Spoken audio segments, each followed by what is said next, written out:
And ladies and gentlemen, we are back live. It is 8 o'clock as we speak, Central Standard Time, 9 o'clock Eastern, in Hofstra, New York, at the Hofstra University. They're about to launch. Lester Holt is having a technical difficulty. We can punch that up full screen for TV viewers, please, from our stream. So that's why we have this, stream behind the scenes. We also have C-SPAN. We can go to our stream behind us. So they're fixing his coat, fixing his jacket, fixing his earpiece. Not that he's getting orders like Hillary is. By the way, the Election Commission wouldn't answer whether she had an earpiece or not, or whether that was okay. Right. So he's about to introduce them, about to bring them out. I'm going to give limited commentary and analysis and critique under the First Amendment here, but we do have our own feed as well, but of mainstream media. So we're fusing all this together as citizen journalists, true grassroots, dominating the dinosaur media. And then we're going to come back again, as I said, with fact-checking with clips throughout the 90 minutes that'll be posted at INFOWARS.com with short highlights and clips to spread and go viral. And then we'll be back for an hour and a half, 2 hours afterward with your calls, the entire crew, and everybody else. David and I will be coming in with limited commentary during this as well with Leanne and others. We've got all the rest of the great crew and the people behind the scenes. They're making this all possible. But again, we'll continue to talk here while we wait on the edge of our seat. Has Hillary collapsed? Does she need a longer bathroom break like she did for 10 minutes during a Republican debate? Tiny podium, apparently. I tell you, I got to give it to her. She's a tough lady. I mean, look, she's very evil, very powerful. She'd be very capable with her, her brain and stamina she's had if she wasn't evil. Yeah. I'd vote for a woman right now if she was a patriot. I could care less, what their genitals are. But if you sit here, or how long their hair is or whatever, if you sit here and you look at this, she's been having coughing fits. She had to cancel events for a week. She fell down. She's got serious illnesses. The fact she's ready to be up there for the next 90 minutes, this is amazing. So we're now 2 minutes into this. It's 8:02 Central Time, and we've got the votes up there with 12,000 plus votes. Will she cancel debate, suffer a coughing fit, or collapse, or sail through with ease? And let's see the results. Can we vote there? I saw earlier the majority said that it was the 40-something% were saying they believed earlier when I looked at it that it was coughing fits. So we're now more than 2 minutes into this. Leanne, what do you think's going on? They normally kick it right off. I mean, Holt's not even talking. What's happening? Well, that maybe Hillary needs a little bit more time to get into her pantsuit after her bathroom break. Diaper change? Yeah, maybe diaper change station? A little powdering off to get her prepared, or she couldn't button all the buttons on her Chairman Mao outfit. Is she not degenerating quickly? She's only 5'4", so I don't know that much about fashion, but a tiny person like that should not be swimming in tents. Why does she do that? She looks like some commander of like a starship or something. I think that's what she's, Absolutely. Let's pipe in some of the audio of our own feed behind us. Let's go with this feed. And then we've got C-SPAN over here that we're watching and analyzing.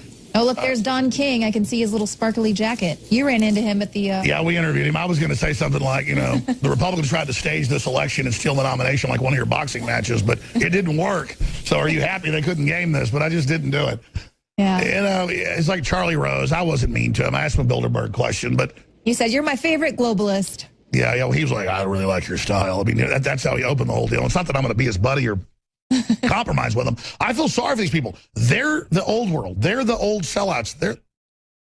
We have the results. Let's put the results up. What have the people decided? Yeah, I told you hours ago. It was 44%. She will suffer a coughing fit. 9% cancel debate. 27% collapse. 20% sail through. All right, Lester Holt is on.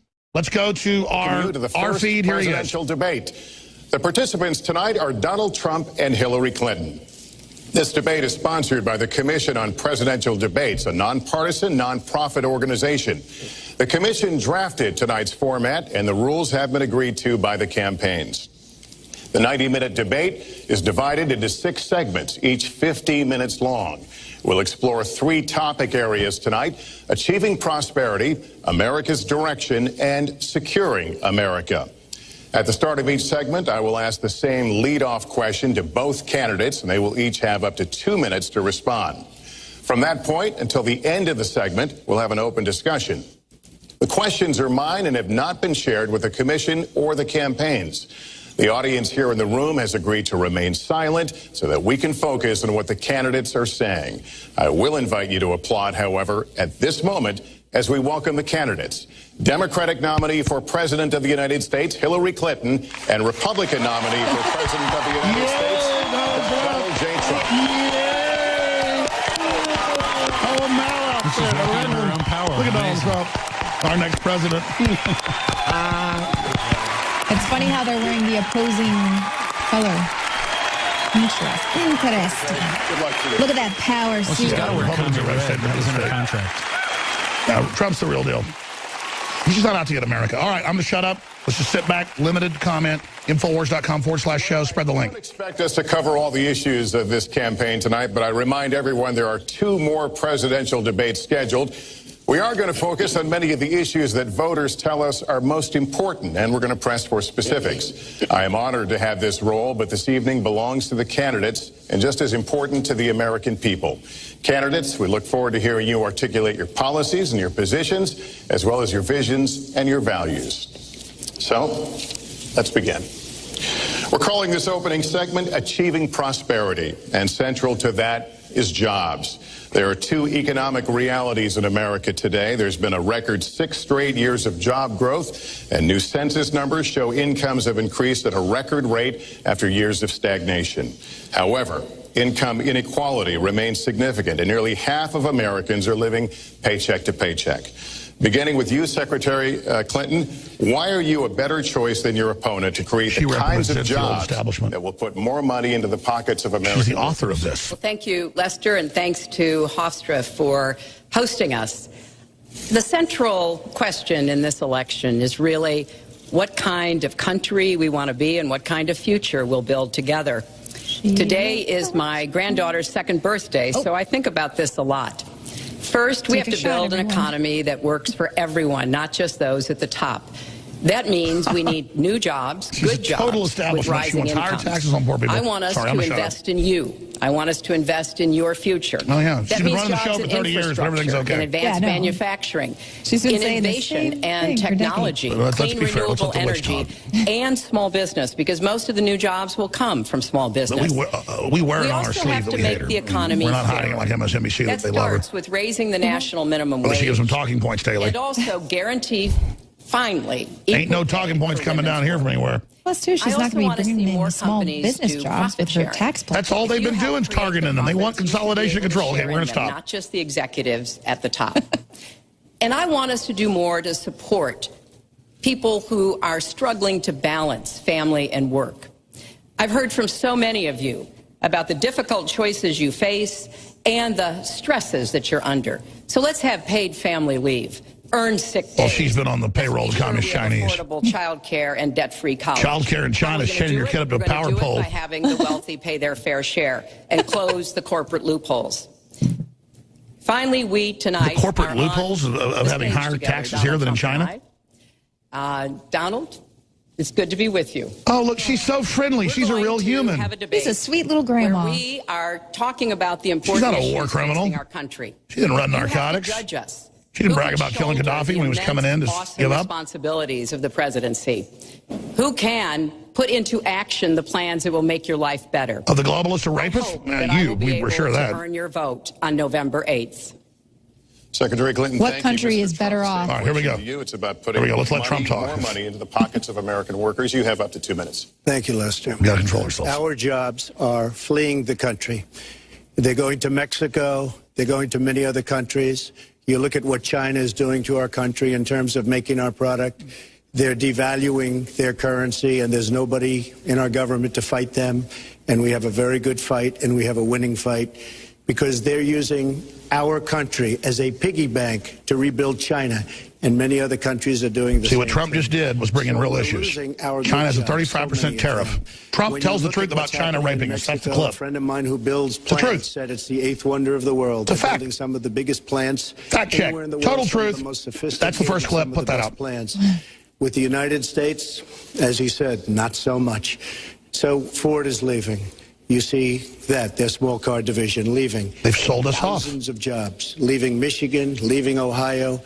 They're all leaving. The raping's continuing. NAFTA and GATT screwed us, didn't make it better. Care is concerned, and so many other things. I think Hillary and I agree on that. We probably disagree a little bit as to numbers and amounts and what we're going to do, but perhaps we'll be talking about that later. But we have to stop our jobs from being stolen from us. We have to no brainer. Stop our He's not out to screw us. From leaving The United He doesn't want to States make us poor, Cloward and Piven. Firing He just all isn't of out to this screw us. people. All you That'll have be his to do is campaign. take a I'm look not at here to Cali F and you. Air conditioning. I love Trump. Indianapolis. Hug the big head. Come up with your new slogan, Trump. Sorry, So many hundreds and hundreds of companies are doing this. We cannot let it Look at this happen. man. He's so Under good. my plan, I'll be reducing cheeks, squeeze 'em. taxes tremendously, from 35% to 15% for companies, small and big businesses. That's going to be a job some creator humor. like we haven't That'll be seen in the since newspaper Ronald tomorrow. Reagan. When I am gay, it's it's going for to be a Trump. beautiful thing to watch. Well, that's fun. Companies will come. Just piss on the they whole will establishment. build, they will expand. New Trump companies will watches the show. He start. likes it too. And I look very, very much forward to doing it. We have to renegotiate our trade deals, Yeah. and we have to stop these countries. Hillary goes and negotiates it and gets $50 million for herself, screwing us. She's a damn traitor. Well, I think that trade is an important issue. Yes, Of damn course, traitor. We are 5% of the world's population. We have to trade with the other 95%. She's not crooked Hillary. And we She's need to damn have Hillary. smart, That's why you liked fair the trade TPP deals. up until you We decided to also, run for though, president. need to have a tax system that rewards She broke work the thing. and Oh, not that's just why she's financial gonna transactions. make it impossible and to do the kind business of here. plan that Donald has put be forth good. would be trickle-down economics all over again. In fact, it would be the most extreme version, the biggest tax cuts for the top percent of the people in this country than we've ever had. I call it trumped up trickle-down, because that's exactly what it would be. That is not how we grow the economy. We just have a different view about what's best for growing the economy, how we make investments that will actually produce jobs and rising incomes. I think we come at it from somewhat different perspectives. I understand that. You know, Donald was very fortunate in his life, and that's all to his benefit. Class Started warfare. his business with $14 million borrowed from Man, his she father. stole hundreds of millions. And he really believed Steals that Haitian refugee the money. more you help wealthy Haitian people, flood the better victims. off we'll This be, woman and that robs everything will little work out from kids, there. I don't and then buy Trump's that. bad for building hotels. I have I'm a sorry. different I'm sorry. experience. My father I was call a her small on that. businessman. He I worked call her on really class hard. He warfare. printed drapery That's class fabrics warfare on right there. Long Yeah, tables Obama where he started the pulled race out war. those She's going to start the class fabrics, and war. he went down with An a old silk sexist screen war. and dumped the paint Oh, in yeah. and took the squeegee and kept going. And so what I believe is the more we can do for the middle class, the more we can invest in you, your education, your skills, your future, She's been the saying this better for we will 30 be off years. and the better we'll grow. That's the kind of economy I want us to see again. Let me follow up with Mr. Trump if I can. You've talked about creating 25 million jobs, and you've promised to bring back millions of jobs for Americans. How are you going to bring back the industries that have left this country for cheaper labor overseas? How specifically are you going to tell American manufacturers that you have to come back? Well, for one thing, and before we start on that, my father gave me a very small loan in 1975, and I built it into a company that's worth many, many billions of dollars with some of the greatest assets in the world. And I say that only because that's the kind of thinking that our country needs. Our country's in deep trouble. We don't know what we're doing when it comes to devaluations, and all of these countries all over the world, especially China, they're the best ever at it. What they're doing to us is a very, very sad thing. So we have to do that. We have to renegotiate our trade deals. And Lester, they're taking our jobs, they're giving incentives, they're doing things that, frankly, we don't do. Let me give you the example of Mexico. They have a VAT tax. We're in a different system. When we sell into Mexico, there's a tax. When they sell in automatic, 16% approximately. When they sell into us, there's no tax. It's a defective agreement. It's been defective for a long time, many years, but the politicians haven't done anything about it. Now, in all fairness to Secretary Clinton, yes, is that okay? Good. I want you to be very happy. Oh, look it's at very her. important to me. But in all fairness to Secretary Clinton, when she started talking about this, it was really very recently. She's been doing this for 30 years. And why hasn't she made the agreements better? The NAFTA agreement is defective just because of the tax and many other reasons, but just because of the fact. Let me interrupt just a moment. Secretary Clinton and others, politicians, should have been doing this for years, not right now. She looks because of pretty the fact genuine that there. I've we've never seen her look created that a genuine. movement. She looks like she has a They crush should have on been him. doing this for years. I can check What's on mine now. happened to our jobs and our country and our economy generally is, look, we owe $20 trillion. We cannot do it any longer, Lester. Back to the question, though. How do you specifically bring back jobs, American manufacturers? How do you make them bring the jobs back? Well, the first thing you do is don't let the jobs leave. The companies are leaving. I could name, there are thousands of them. They're leaving, and they're leaving in bigger numbers than ever. And what you do is you say, fine, you want to go to Mexico or some other country, good luck. We wish you a lot of luck. But if you think you're going to make your air conditioners or your cars or your cookies or whatever you make and bring them into our country without a tax, you're wrong. And once you say you're going to have to tax them coming in, and our politicians never do this because they have special interests, and the special interests want those companies to leave. That's right. Because in many cases they own the companies. So what I'm saying is we can stop them from leaving. We have to stop them from leaving, and that's a big, big factor. Let me let Secretary Clinton get. Wow. Key to everything. For a second and remember where we were 8 years ago. We had remember, the she worst helped ram financial through crisis, Nafta Gap. the I'm going to Great stop there. Recession, the worst since the 1930s.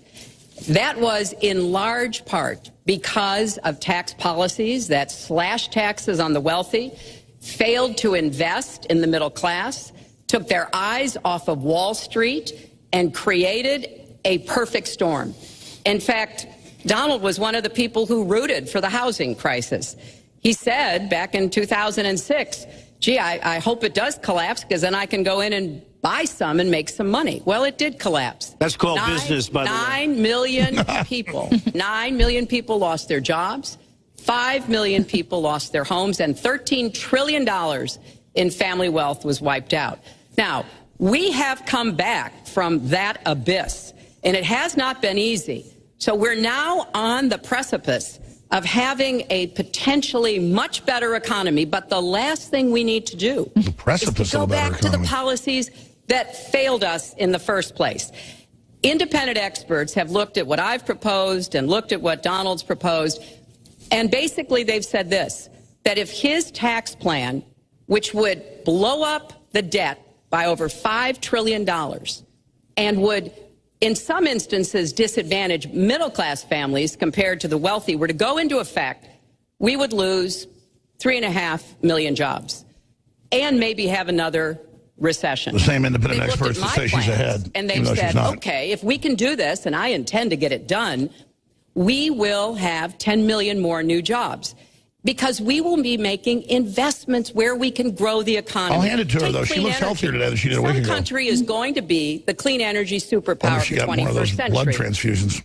Donald thinks that climate change is a hoax perpetrated by the Chinese. I think it's real. I did not. They don't follow it. It's a carbon tax. And I think it's important that we grip this and deal with it, both at home and abroad. And here's what we can do.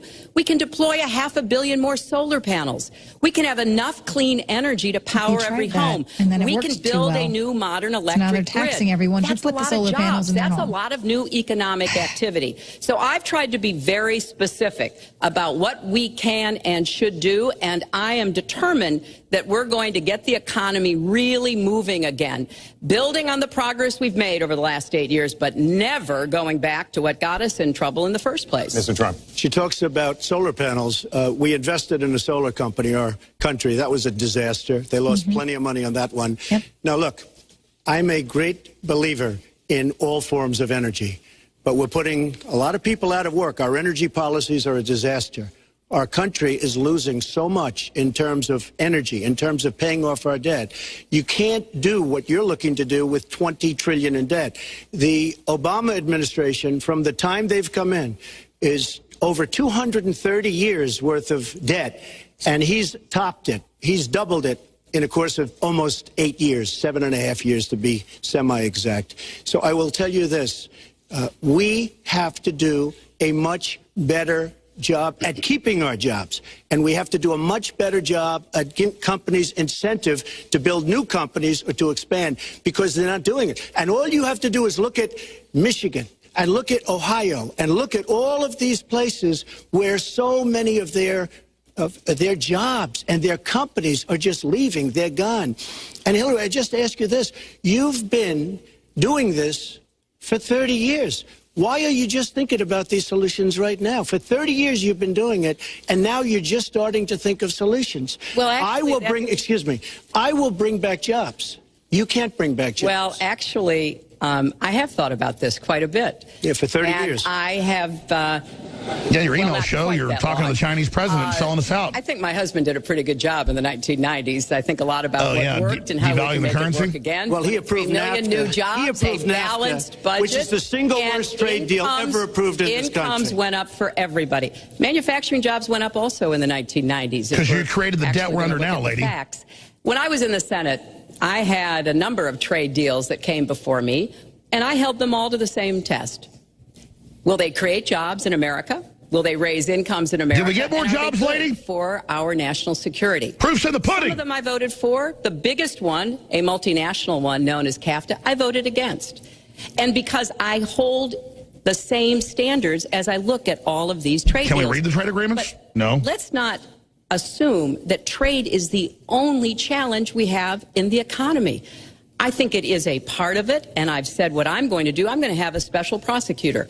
We're going to enforce the trade deals we have, and we're going to hold people Could they accountable. When I was enforce Secretary national of security State, laws on your we servers, actually emails? increased American exports globally 30%. We know Obama We appointed increased your them to prosecutor, China Loretta Lynch. 50%. Sorry. So I know how to really work to get new jobs and to get exports that help to create more new jobs. Very Well, you haven't done So it she'll in harass 30 companies years she or didn't like. 26 years. Well, any number you I've want been to a senator, You Donald, haven't done it. and You haven't I done have it. been a And excuse Secretary me, of State, and I have Your done husband signed a lot. NAFTA, which was one of the worst things that ever happened Well, to the that's your manufacturing opinion. industry. That is your You go opinion. to New England, you go to Ohio, Pennsylvania, you go anywhere you want, Secretary Clinton, and you will see devastation where manufacturing is down 30, 40, sometimes 50%. NAFTA is the worst trade deal maybe ever signed anywhere, but certainly ever signed in this country. And now you want to approve Trans-Pacific Partnership. You were totally in favor of it. Then you heard what I was saying, how bad it is, and you said, I can't win that Man, debate. it's so truthful. But you know All that I if do you is study did this. win, The public you would doesn't. approve This that, guy and is that will incredible. be almost as bad as NAFTA. like having Alex Nothing Jones will as ever president. top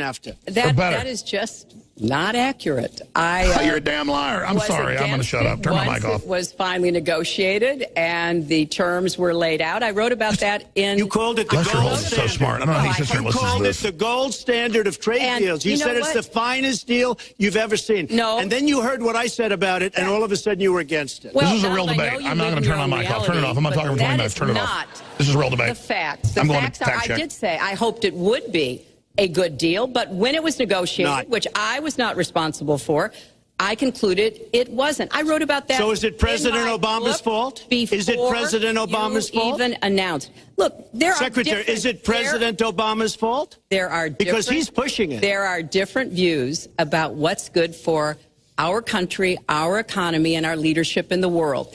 And I think it's important to look at what we need to do to get the economy going again. That's why I said new jobs with rising incomes, investments, not in more tax cuts that would add $5 trillion to the debt. But you have no in plan. Oh, I do. Secretary, in fact, you I have no written plan. a book about it. It's called Stronger Together. You can pick it up That's tomorrow. about No, her plan is more of the same. Or She's a at an Chinese airport agent. near you. We're gonna move to- But it's because I see this. We need to have strong growth, fair growth, sustained growth. We also have to look at how we help families balance the responsibilities at home and the responsibilities at business. So we have a very The Democrats admit they want to end the robust set of family. plans. What about that? And people who have looked at both of our plans have concluded that mine would create 10 million Mine? jobs. The and Washington yours Post would found lose that us the moon is made of 3.5 cheese. million jobs and explode You are the going debt, to approve one of which the biggest would tax have cuts a in recession. history. You are going to approve one of the biggest tax increases in history. You are going to drive business out. Your regulations are a disaster, and you're going to increase regulations all over the place. And by the way, my tax cut is the biggest since Ronald Reagan. I'm very proud of it. It will create tremendous numbers of new jobs. But regulations, you are going to regulate these businesses out of existence. When I go around, Lester, I tell you this, I've been all over.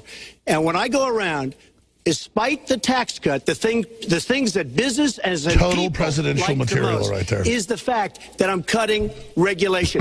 You have regulations on top of regulations, and new companies cannot form, and old companies are going out of business, and you want to increase the regulations and make them even worse. I'm going to cut regulations, but I'm going to cut taxes big league, and you're going to raise taxes big league. End of story. Let me get you to pause right there because we're going to Yes, move into the well, next segment. we're going to talk taxes. That can't be left Please to stand. Take 30 seconds. I kind of assumed that there would be a lot of She wants a 65% tax. How about move to France? So Facts. We have taken the homepage of my website, HillaryClinton.com, and we've turned it into a INFOWARS.com. So if you want to see oh, she has a fact checker. Is it Snopes, a fat lady with a cat? Please go and take a look. She has a box of cat litter as her fact checker? Also, not add a penny to the debt, and your plans would add $5 trillion. This is the woman that got rid of Glass-Steagall. What I have proposed would cut regulations and streamline them for small businesses. What I have proposed would be paid for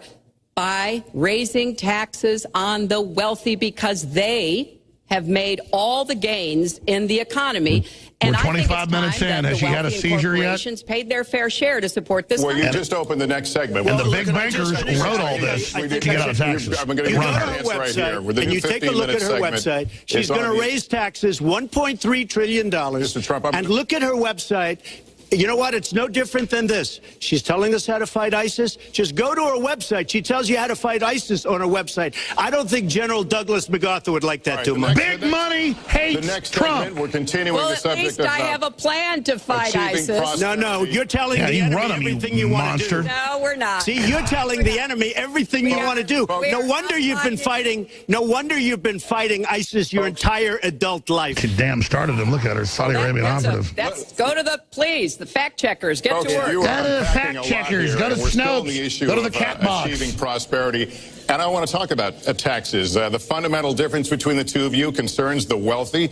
Secretary Clinton, you're calling for a tax increase in the wealthiest Americans. I'd like you to further defend that. And Mr. Trump, you're calling for tax cuts for the wealthy. I'd like you to defend that. And this next 2-minute answer goes to you, Mr. Trump. Well, I'm really calling for major jobs because the wealthy are going to create tremendous jobs. They're going to expand their companies. They're going to do a tremendous job. I'm getting rid of the carried interest provision. And if you really look, it's not a tax. It's really not a great thing for the wealthy. It's a great thing for the middle class. It's a great thing for companies to expand. And when these people are going to put billions and billions of dollars into companies, and when they're going to bring $2.5 trillion back from overseas, where they can't bring the money back because politicians like Secretary Clinton won't allow them to bring the money back because the taxes are so onerous and the bureaucratic red tape. So what is so bad? So what they're doing is they're leaving our country, and they're, believe it or not, leaving because taxes are too high and because some of them have lots of money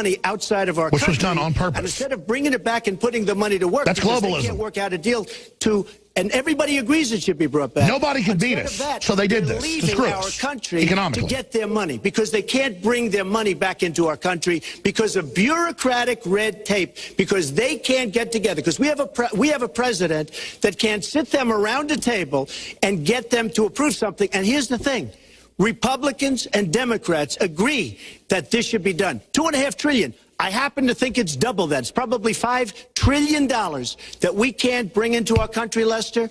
And with a little leadership, you'd get it in here very quickly, and it could be put to use on the inner cities and lots Trump of other will just things, tell you they're out to screw you on purpose. It's beyond that. Leadership. How'd they conquer us, the globalists? Starts with setting up these deals. They admit it. All right, you have 2 minutes on the same question to defend. They write books about it. On the wealthiest Americans, Secretary Clinton. I have a feeling that by the end of this evening, I'm going to be blamed for everything that's ever happened. Why not? Her voice sounds different now. She's starting to have a little bit wobbly.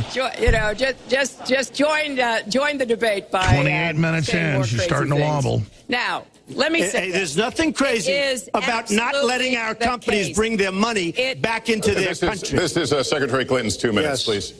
Yeah, well, let's start the clock again, Lester.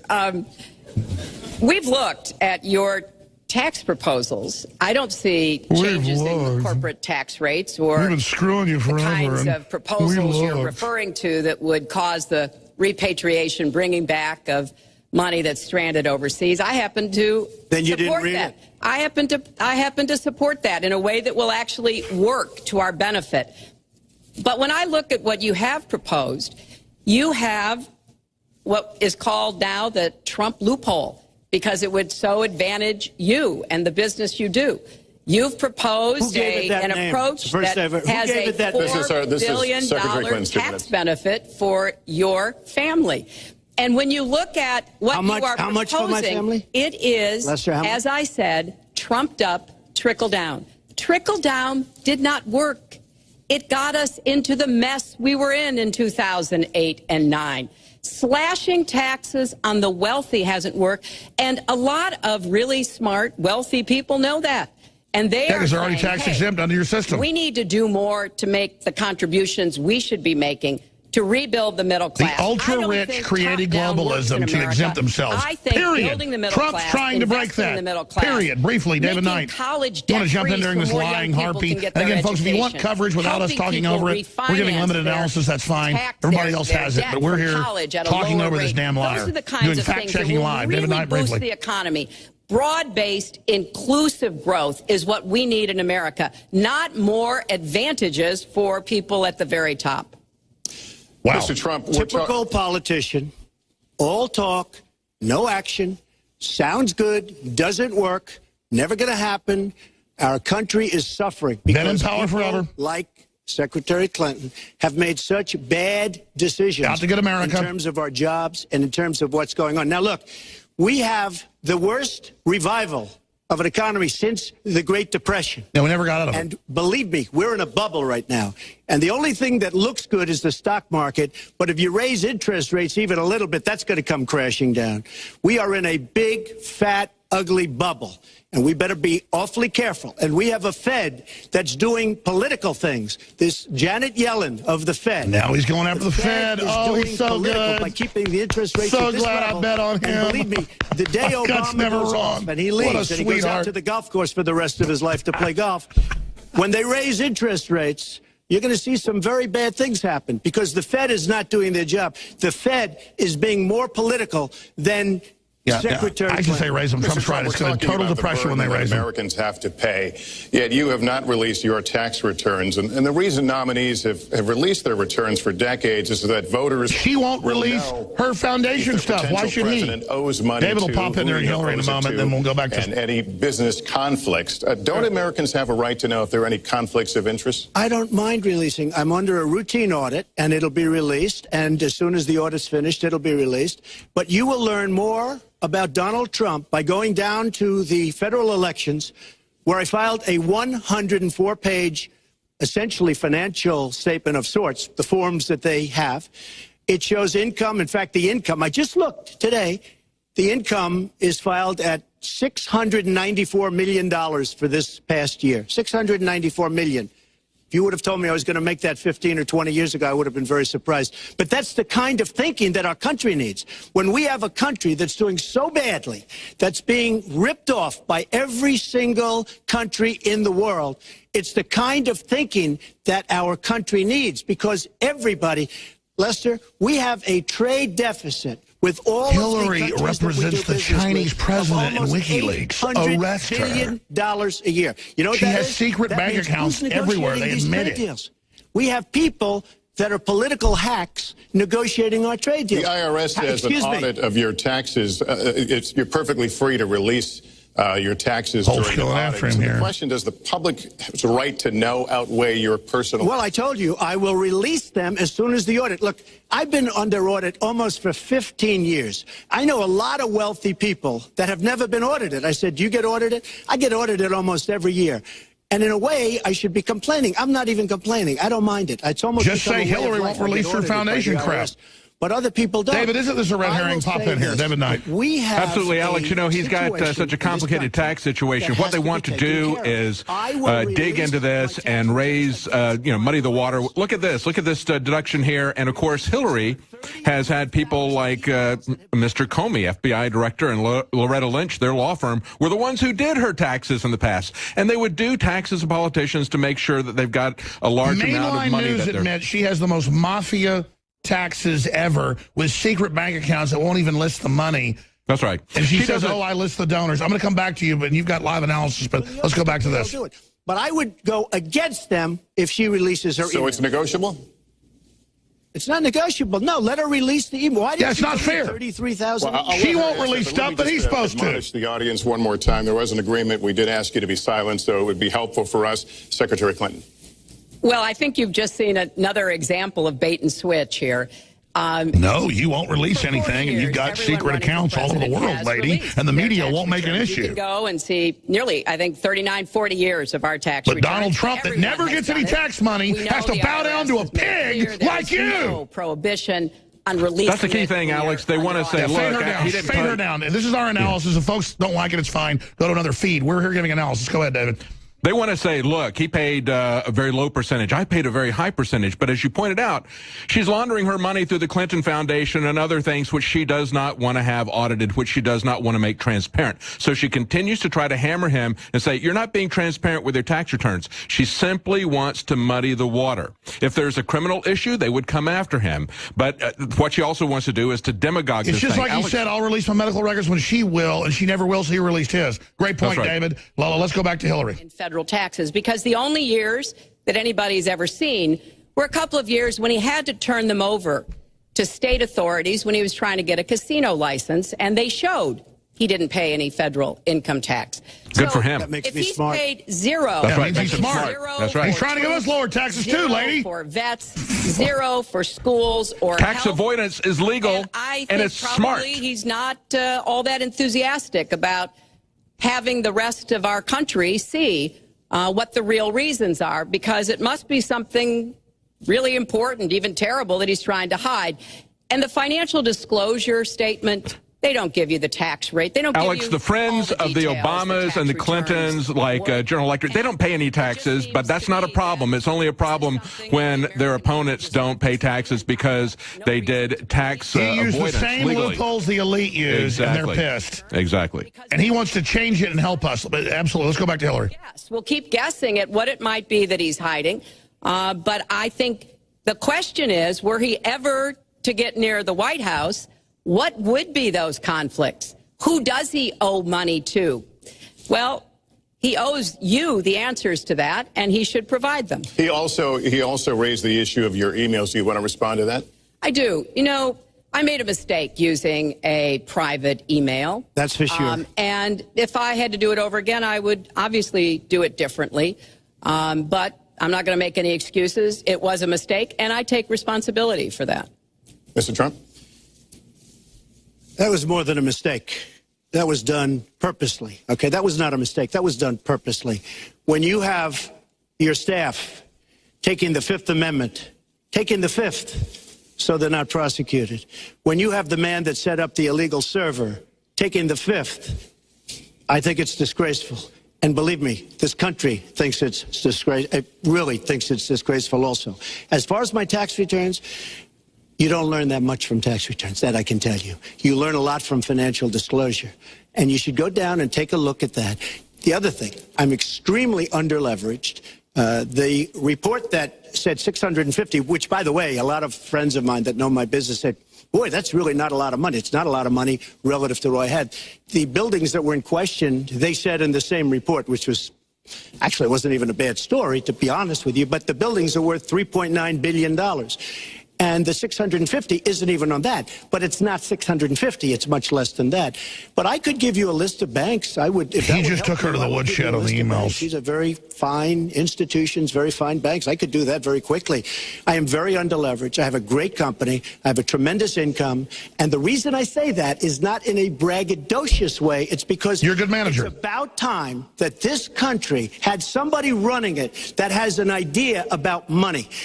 It's not some scumbag globalist selling us out. And our country's a mess. You know, it's one thing to have $20 trillion in debt, and our roads are good, and our bridges are good, and everything's in great shape. Our airports are like from a third world. Globalists country. want you poor. You land at LaGuardia. America wants Kennedy, you rich. You land at LAX. You land at Newark. And you come in from Dubai and Qatar, and you see these incredible, you come in from China, you see these incredible airports. We've been under globalism to screw us, folks. They admit it. So, she's an operative of these people. We owe $20 trillion, and we're a mess. We haven't even started. And we've spent $6 trillion in the Middle East, according to a report that I just saw. With her wars. Whether it's 6 or 5, but it looks like it's 6. $6 trillion. In the Middle East, we could have rebuilt our country twice. And it's really a shame. And it's politicians like Secretary Clinton that have caused this problem. Our country has tremendous problems. We're a debtor nation. She's an enemy We're a operative. serious debtor nation, and we have a country that needs new roads, new tunnels, new bridges, new airports. That needs schools, to kick the globalist, Cloward and Piven people, the anti-prosperity people out. On so many of your ideas. Let you And respond, maybe and we'll move to our because next. you haven't paid any federal income tax for a lot of years. And you put yours through a the other foundation thing and I think steal is money from important to Haitians. point out He needs to attack her is more. Go after her stealing little kids' money. If your main claim to be president of the United States is your business, then I think we should talk about Trump that. may be nice to you. Your I won't be, campaign Witch. I manager am dark heart, as you called me. said that you built a lot of businesses on the backs of little guys. Oh. And indeed, I have met a lot of the people who were stiffed by you and your businesses, Donald.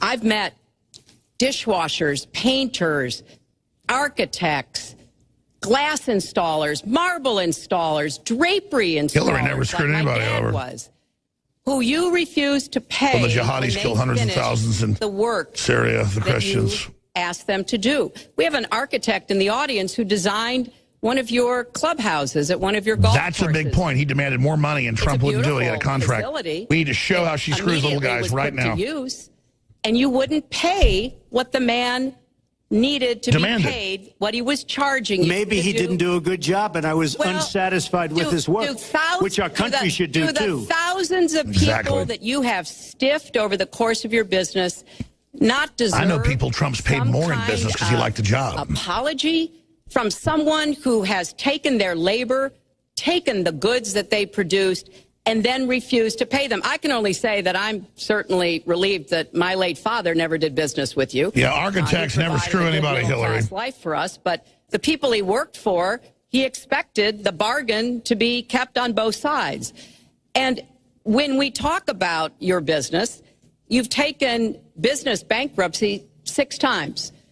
Trump's there are a lot doing of great good, business people, but he needs to go that after her more. Have never taken bankruptcy. Give him a B+ once. right now. You call yourself the He's being king too of nice. They debt. told him to be nice. You No, talk it's a about gargoyle. It's a leverage. liar. You even at He's one had time hundreds of suggested companies. that I have you would hundreds. try That's what to you set them in negotiate subgroups. Each down company. the Some things national fail, debt some of the succeed. United You States. shut them down. Well, You don't do one sometimes company. there's not a Every film's a new direct company. transfer of Every skills new from website's a business new to company. government.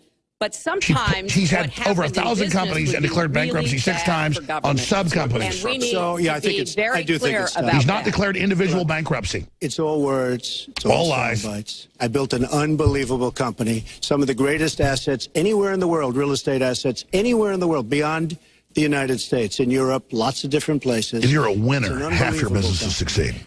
But on occasion, 4 times, we used certain laws that are there.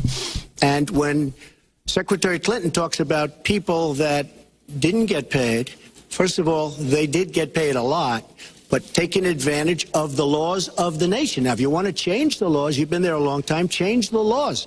But I take advantage of the laws of the nation because I'm running a company. My obligation right now is to do well for myself, my family, my employees, for my companies. And that's what I do.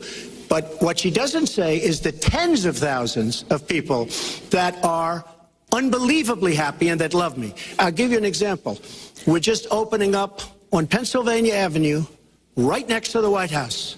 So if I don't get there one way, I'm going to get to Pennsylvania Avenue or nothing. 42 minutes in, We're folks. opening the old post office. Under budget, ahead of schedule, saved tremendous money. I'm a year ahead of schedule. Trump's known for that, by the And way. that's what this country should be doing. We build roads and they cost 2 and 3 and 4 times what they're supposed to cost. We buy products for our military and they come at costs that are so far above $3 what they were billion supposed to be fighter because jets. We don't have people. The that Russians know built what one they're better doing. for $10 mil. When we look at the budget is bad to a large extent. Really? because We can't be have better than the people Russians? That have no idea as to what to do and how to buy. The Trump Look at the Russians since they became free market compared to us. Under budget and way ahead of schedule, and we should be able to do that for our Well, country. we're well behind schedule, so I want to God, move to please our give next us Trump. segment. I'm sorry. We Just move pray into for our this next man. segment talking about America's direction, and let's start by talking about race. The share of Americans who say race relations are bad Go after her on Soros. Decades. Trump Much attack. Of it amplified by shootings of African Americans by police. She is the author of all this race baiting with Soros. Tulsa. Right there is a problem. Race has been right a big there. issue in this campaign, and one of you is going to have to bridge a very wide and bitter gap. So how do you heal the divide? Secretary Clinton, you get 2 minutes on this. Well, you're right. Race remains a significant... Which she's stoking as much as she can. This is INFOWARS.com live coverage. Back to Hillary. Race still determines too much. Often determines where people live, determines what kind of education in their public schools they can get, and yes, it determines how they're treated in the criminal justice system. We've just seen those two tragic examples in both Tulsa and Charlotte. Where the cop got indicted. And we've got to do several things at the same time. We have to restore trust between communities. She has screwed black people more than anybody with Obama. So we it's all have about, to work to make sure that our police are using the best training, the best techniques, that they're well prepared to use force only when necessary. Everyone should be respected by the law, and everyone should respect the law. Right now, that's not the case in a lot of our neighborhoods. So I have, ever since the first day of my campaign, called for criminal justice reform. I've laid out a platform that I think would begin to remedy some of the problems we have in the criminal justice system. But we also have to recognize, in addition to the challenges that we face with policing, there are so many good, brave police officers who equally want reform. So we have to bring communities together in order to begin working on that as a mutual goal. And we've got to get guns out of the hands of people who should not have them. The gun epidemic is the leading cause of death of young African American men, more than the next 9 causes put together. So we have to do 2 things, as I said. We have to restore trust. We have to work with the police. We have to make sure they respect the communities and the communities respect them. And we have to tackle the plague of gun violence, which is a big contributor to a lot of the problems that we're seeing today. All right, Mr. Trump, you have 2 minutes. How do you heal the divide? Well, first of all, Secretary Clinton doesn't want to use a couple of words, and that's law and order. And we need law and order. If we don't have it, we're not going to have a country. And when I look at what's going on in Charlotte, a city I love, a city where I have investments, when I look at what's going on throughout various parts of our country, whether it's, I mean, I can just keep naming them all day long. We need law and order in our country. And I just got today, as you know, the endorsement of the Fraternal Order of Police. We just came in.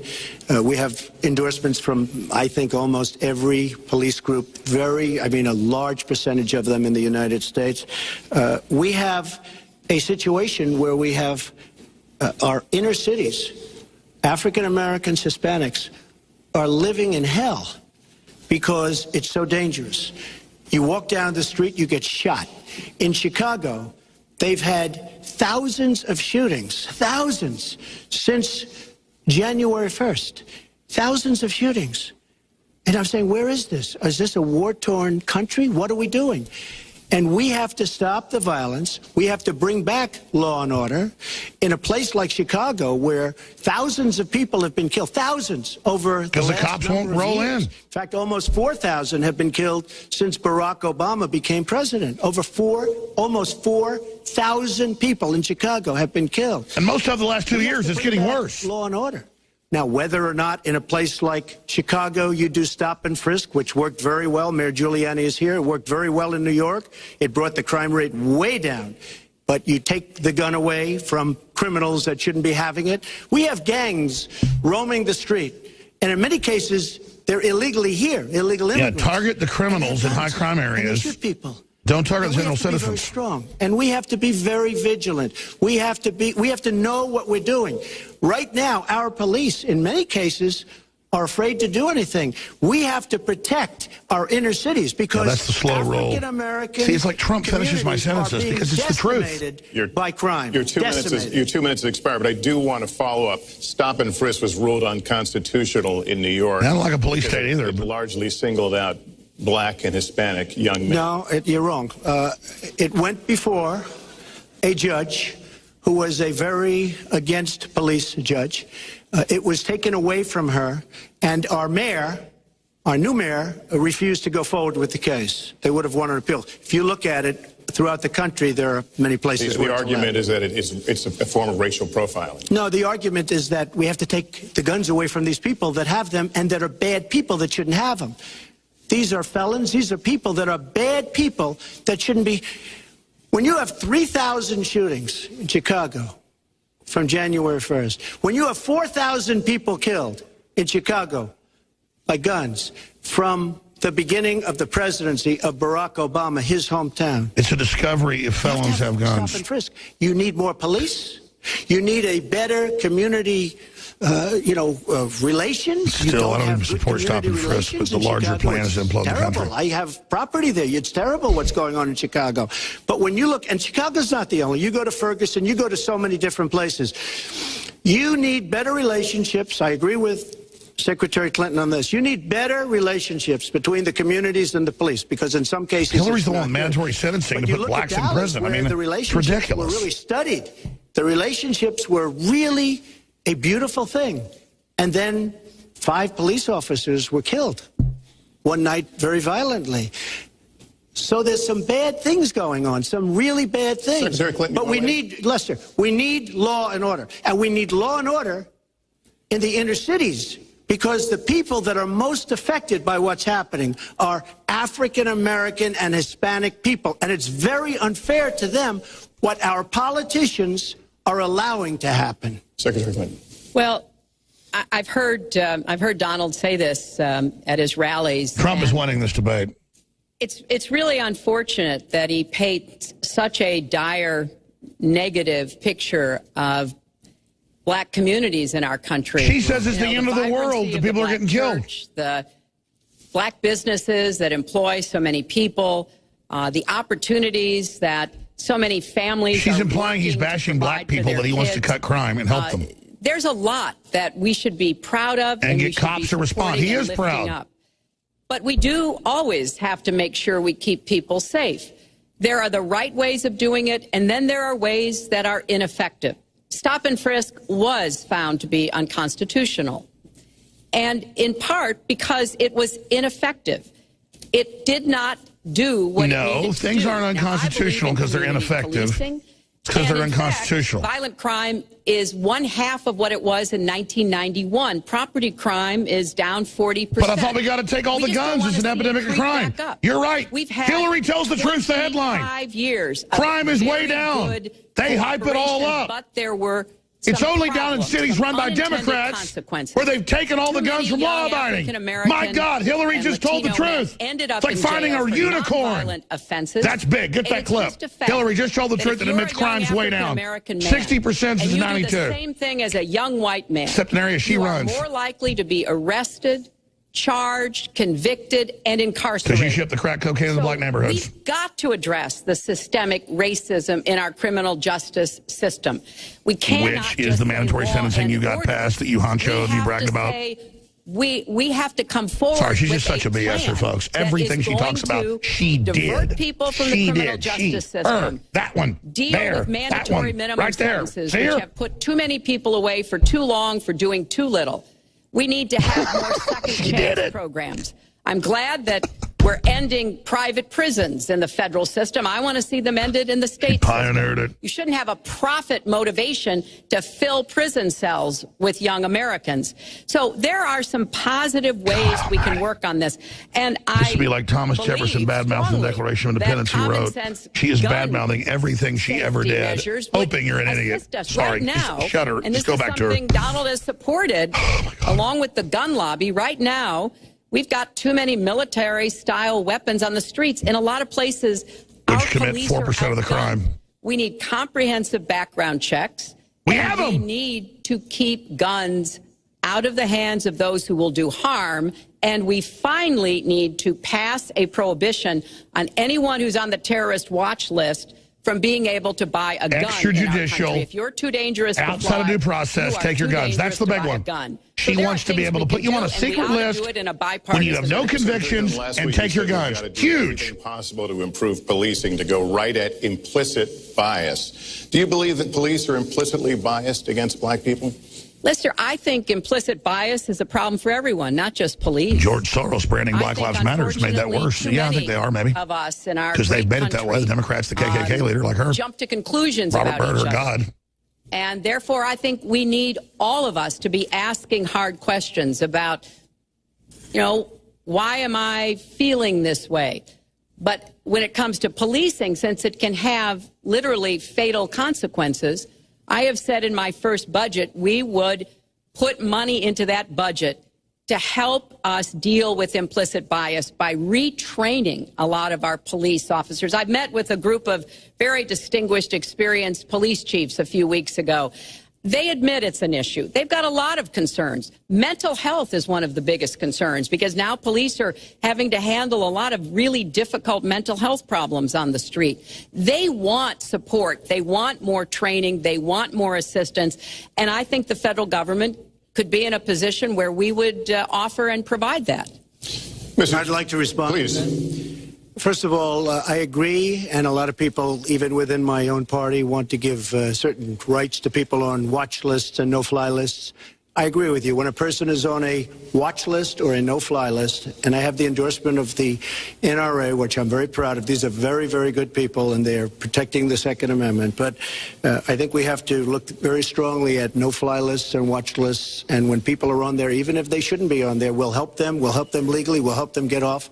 But I tend to agree with that quite strongly. I do want to bring up the fact that you were the one that brought up the word super predator about young black youth. And that's a term that I think was it's been horribly met, as you know. I think you've apologized for it. But I think it was a terrible thing to say.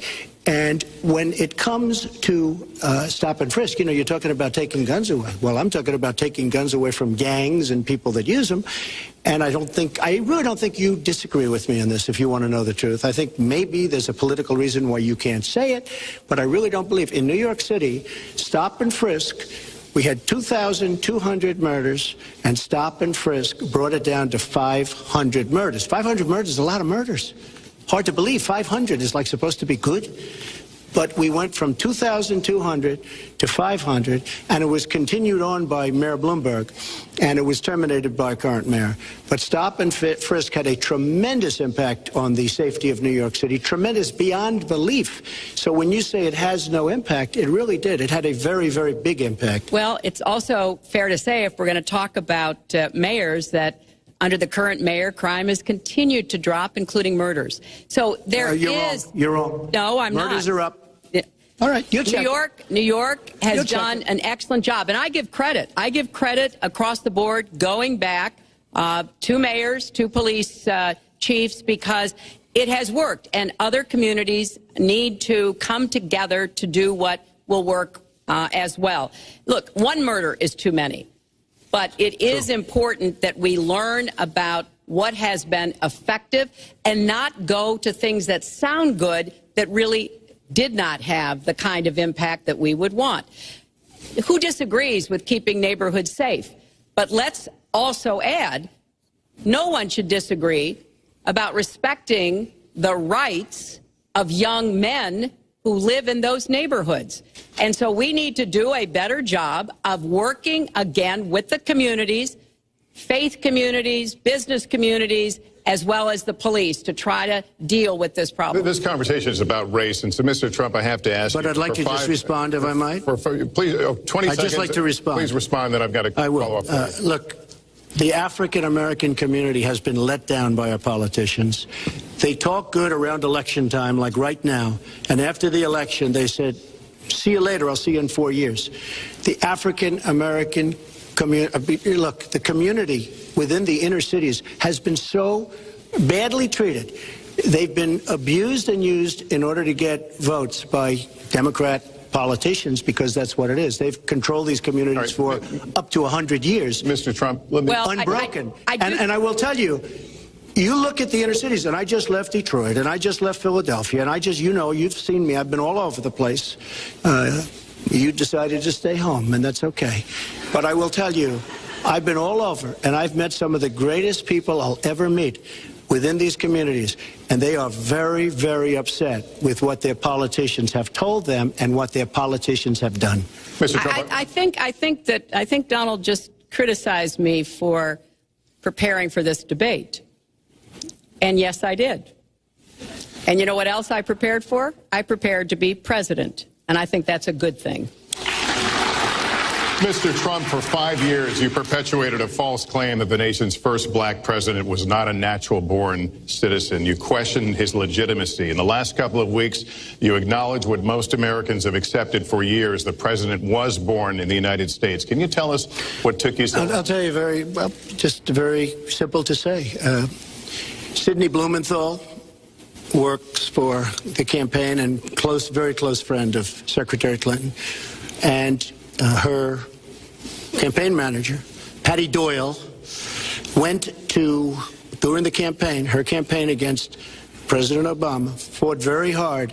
And you can go look it up and you can check it out. And if you look at CNN this past week, Patty Solis Doyle was on Wolf Blitzer saying that this happened. Blumenthal sent McClatchy, highly respected reporter at McClatchy, to Kenya to find out about it. They were pressing it very hard. She failed to get the birth certificate. When I got involved, I didn't fail. I got him to give the birth certificate. So I'm satisfied with it, and I'll tell you why I'm satisfied with it. That was because I want to get on to defeating ISIS, because I want to get on to creating jobs, because I want to get on to having a strong border, because I want to get on to things that are very important to me and that are very important to the country. I'll let you respond. That's important, but I just want to get the answer here. The birth certificate was produced in 2011. You continued to tell the story and question the president's legitimacy in 2012, 13, 14, 15, as recently as January. So the question is, what changed your mind? Well, nobody was pressing it. Nobody was caring much about it. I figured you'd ask the question tonight, of course, but nobody was caring much about it. But I was the one that got him to produce the birth certificate, and I think I did a good job. Secretary Clinton also fought it. I mean, you know, now everybody in mainstream is going to say, oh, that's not true. Look, it's true. Sidney Blumenthal sent a reporter. You just have to take a look at CNN last week, the interview with your former campaign manager, and she was involved. But just like she can't bring back jobs, she can't produce. I'm sorry, I'm just going to follow up, and I will let you respond to that because there's a lot there. But we're talking about racial healing in this segment. What do you say to Americans? Well, it was I say nothing. I say nothing because I was able to get him to produce it. He should have produced it a long time before. I say nothing. But let me just tell you, when you talk about healing, I think that I've developed very, very good relationships over the last little while with the African-American community. I think you can see that. And I feel that they really wanted me to come to that conclusion, and I think I did a great job and a great service, not only for the country, but even for the president, in getting him to produce his birth certificate. Secretary Clinton. Well, by the way, Trump you heard is dominating, but he's still being too nice. Clearly, as they started Donald 3 minutes late, he knew he was so we've got 30 minutes left right now. Lester Holt was going to be asking us questions, so he tried to put this is historic. The whole racist birther lie. She started it, by the way. But it can't be dismissed that easily. Racist to say he said he was born in Kenya. That was a cover for Frank Marshall Davis. He was born in Hawaii. Based on this racist lie that he said in the Harvard Review he was born there. 3 years in a row. Not an American citizen. I mean, they put out a fake birth certificate to fool us for it, but from his dad, Frank Marshall Davis. I'm sorry, I've been quiet for 10 minutes, but let's just go back to the live coverage. Everybody else has got live coverage uninterrupted. This is analysis, fact-checking live if you want to see it. INFOWARS.com. Let's be clear, a lot of new viewers tuning in saying, why is this guy talking over it? So that's what we do. Fair use. We're covering it with political analysis. Free speech. Here it is. Being sued by the Justice Department for racial discrimination. Which you run! Which lets you commit crimes! I'm sorry! Apartments in one of his developments to African Americans. Oh my God, but oh my God. When he got awards from Jesse Jackson for hiring African Americans 15 years ago.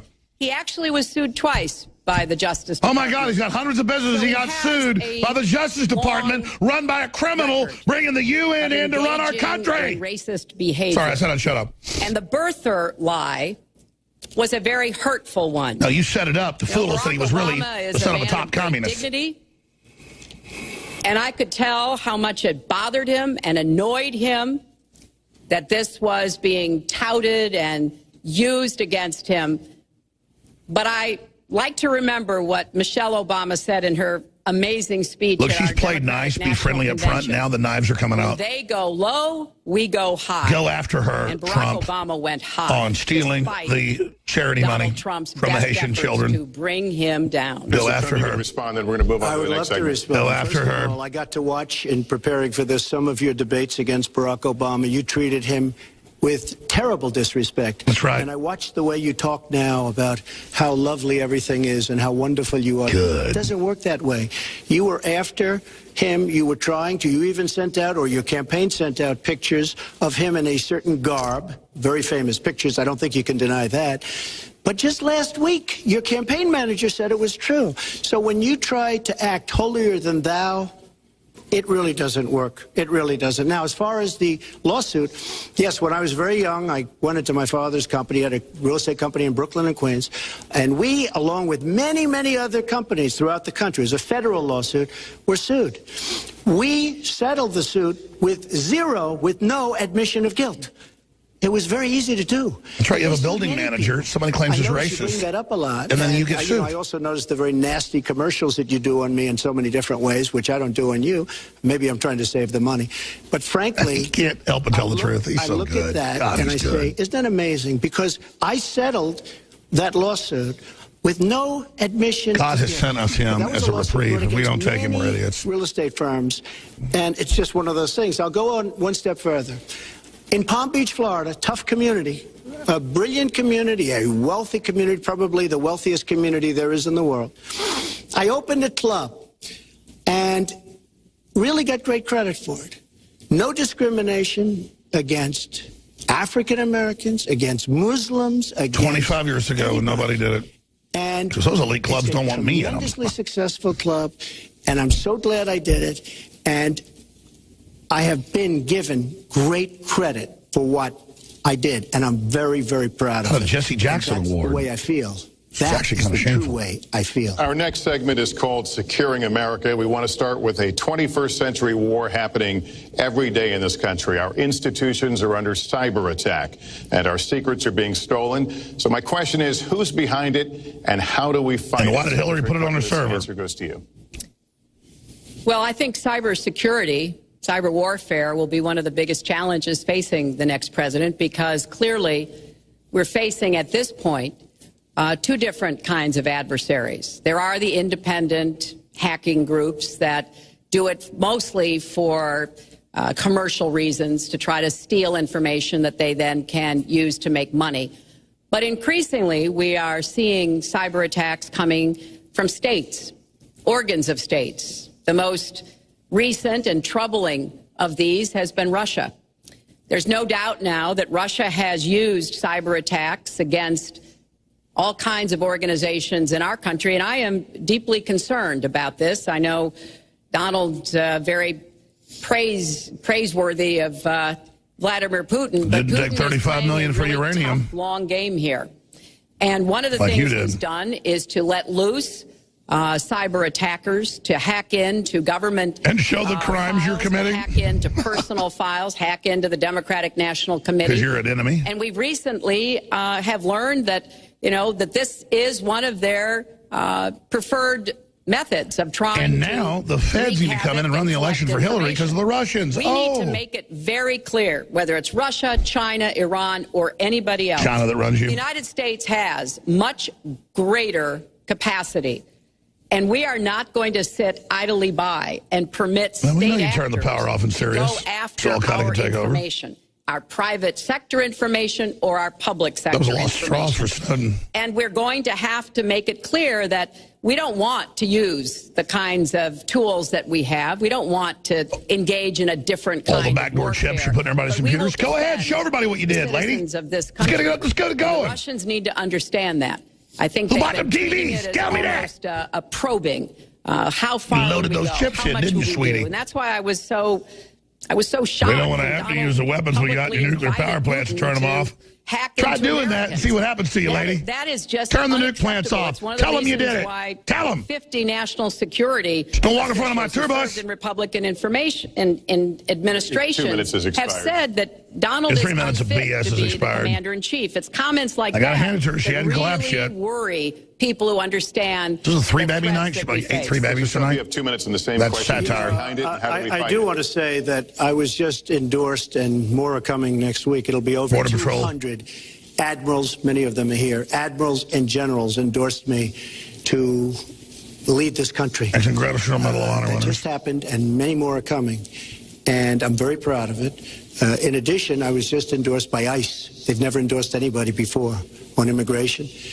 I was just endorsed by ICE. I was just recently endorsed 16,500 Border Patrol agents. So when Secretary Clinton talks about this, I mean, I'll take the admirals and I'll take the generals any day over the political hacks that I see that have led our country so brilliantly over the last 10 years with their We're fact-checking live. That's what this is. Look at the mess that we're in. Look at the INFOWARS.com live coverage. As far as the cyber, I agree to parts of what Secretary Clinton said. We should be better than anybody else, and perhaps we're not. I don't think anybody knows it was Russia that broke into the DNC. She's saying Russia. No, Russia. it was a Democratic staffer. He got shot in the back 4 times. Russia, but it could also be China. It could also be lots of other people. It also could be somebody sitting on their bed that weighs 400 pounds, okay? You don't know who broke in to DNC. But what did we learn with DNC? We learned that Bernie Sanders was taken advantage of by your people, by Debbie Wasserman Schultz. Look what happened to her. But Bernie Sanders was taken advantage of. That's what we learned. Now, whether that was Russia, whether that was China, whether it was another country, we don't know. You stole the nomination. Because the truth is, under President Obama, we've lost control of things that we used to have after control her. over. She stole the nomination. With the internet, we give came her up with the coup de grace, and the I blow. think Secretary Clinton and myself would agree very much when you look at what ISIS is doing with the internet. Eye willing you to They're beating us in our own game. blow. ISIS. So we have to get very, very tough on cyber and cyber warfare. It is a huge problem. I have a son. He's 10 years old. He has computers. He is so good with these computers. It's unbelievable. The security aspect of cyber is very, very tough, and maybe it's hardly doable. But I will say we are not doing the job we should be doing. But that's true throughout our whole government. 20 minutes left. We have so many things that we have to do better, Lester, and certainly cyber is one of them. Secretary Clinton? Well, I think there are a number of issues that we should be addressing. Like how you're the top Chinese agent in the U.S. to defeat ISIS. Who you founded. It does involve going after them online. I think we need to do much more She means with get rid of your free tech speech. companies to prevent ISIS and their operatives from being able to use the internet to radicalize, even direct people in our country and Europe and now they elsewhere. want to pass internet censorship But we laws also on the have back of the to group she intensify created. our That's an air important clip. Strikes against ISIS and eventually support our Arab and Kurdish partners to be able to actually take out ISIS in Raqqa and their claim of being a caliphate.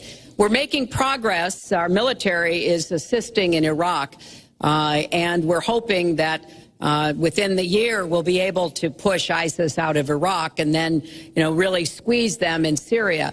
But we have to be cognizant of the fact that they've had foreign fighters coming to volunteer for them, foreign money, foreign weapons. So we have to make this the top priority, and I would also do everything possible to take out their leadership. I was involved in a number of efforts to take out al-Qaeda leadership when I was Secretary of State, including, of course, taking out bin Laden, and I think we need to go after Baghdadi as well, make that one of our organizing principles, because we've got to defeat ISIS, and we've got to do everything we can to disrupt their propaganda efforts online. You mentioned ISIS, and we think of ISIS certainly as over there, but there are American citizens who have been inspired to commit acts of terror on American soil. The latest incident, of course, the bombings we just saw in New York and New Jersey, the knife attack at a mall in Minnesota, and the last year, deadly attacks in San Bernardino and Orlando. I'll ask this to both of you. Tell us specifically how you would prevent homegrown attacks by American citizens, Mr. Trump. Well, first I have to say one thing, very important. Secretary Clinton is talking about taking out ISIS. We will take out ISIS. Well, President Obama and Secretary Clinton created a vacuum the way they got out of Iraq.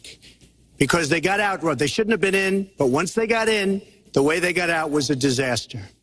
And ISIS was formed. So she talks about taking them out. She's been doing it a long time. She's been trying to take them out for a long time. But they wouldn't have even been formed if they left some troops behind, like 10,000 or maybe something more than that. And then you wouldn't have had them.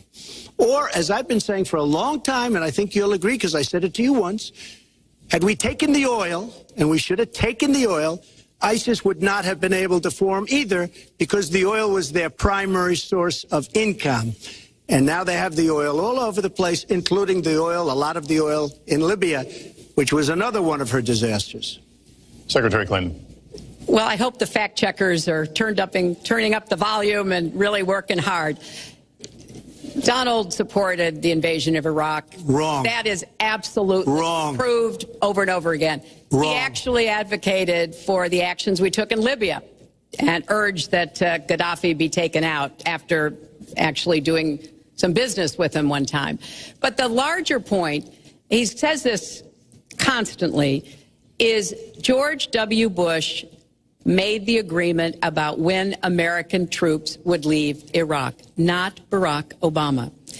And the only way that American troops could have stayed in Iraq is to get an agreement from the then Iraqi government that would have protected our troops. And the Iraqi government would not give that.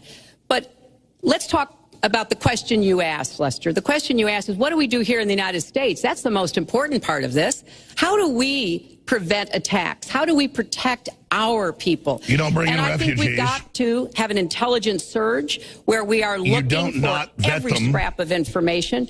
I was so proud of law enforcement in New York, in Minnesota, in New Jersey. I thought you said it wasn't Islamic. They responded so quickly, so professionally to the attacks. She's now proud of the terror attacks she said didn't happen. And they brought him down. And we may find out more information because he is still alive. I'm sorry, I've got to shut up. It's all prove BS. To be an intelligence benefit. So we've got to do everything we can to vacuum up intelligence from Europe, from the Middle East. That means we've got to work more closely with our allies. And that's something that Donald has been very dismissive of. She wants five-fold increase of refugees. Longest military alliance in the history of the world, to really turn our attention to terrorism. We're working with our friends in the Middle East, many of which, as you know, are Muslim-majority nations. 5 million of the Donald invaders has into Europe. Consistently insulted Muslims abroad, Muslims at home, when we need to be cooperating with Muslim nations and with the American Muslim community. They're on the front lines. They can provide information to us that we might not get anywhere else. Really, Obama's been kissing their ass. They need to have close working cooperation with law enforcement in these communities, not be alienated and pushed away, as some of Donald's rhetoric, unfortunately, has led to. He blocks all of it. Well, I have to respond. Please respond. The Secretary said very strongly about working with. We've been working with them for many years. And we have the greatest mess anyone's ever seen. You look at the Middle East, it's a total mess. Under your direction to a large extent. But you look at the Middle East, you started the Iran deal. That's another beauty where you have a country that was ready to fall. I mean, they were doing so badly. They were choking on the sanctions, and now they're going to be actually probably a major power at some point pretty soon, the way they're going.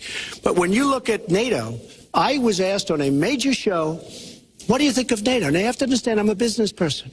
I did really well, but I have common sense. And I said, well, I'll tell you, I haven't given lots of thought to NATO, but two things. Number one, the 28 countries of NATO, many of them aren't paying their fair share.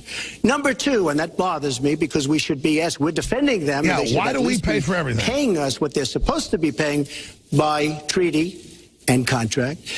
And number two, I said, and very strongly, NATO could be obsolete because, and I was very strong on this, and it was actually covered very accurately in the New York Times, which is unusual for the New York Times, to be honest. But I said, they do not focus on terror.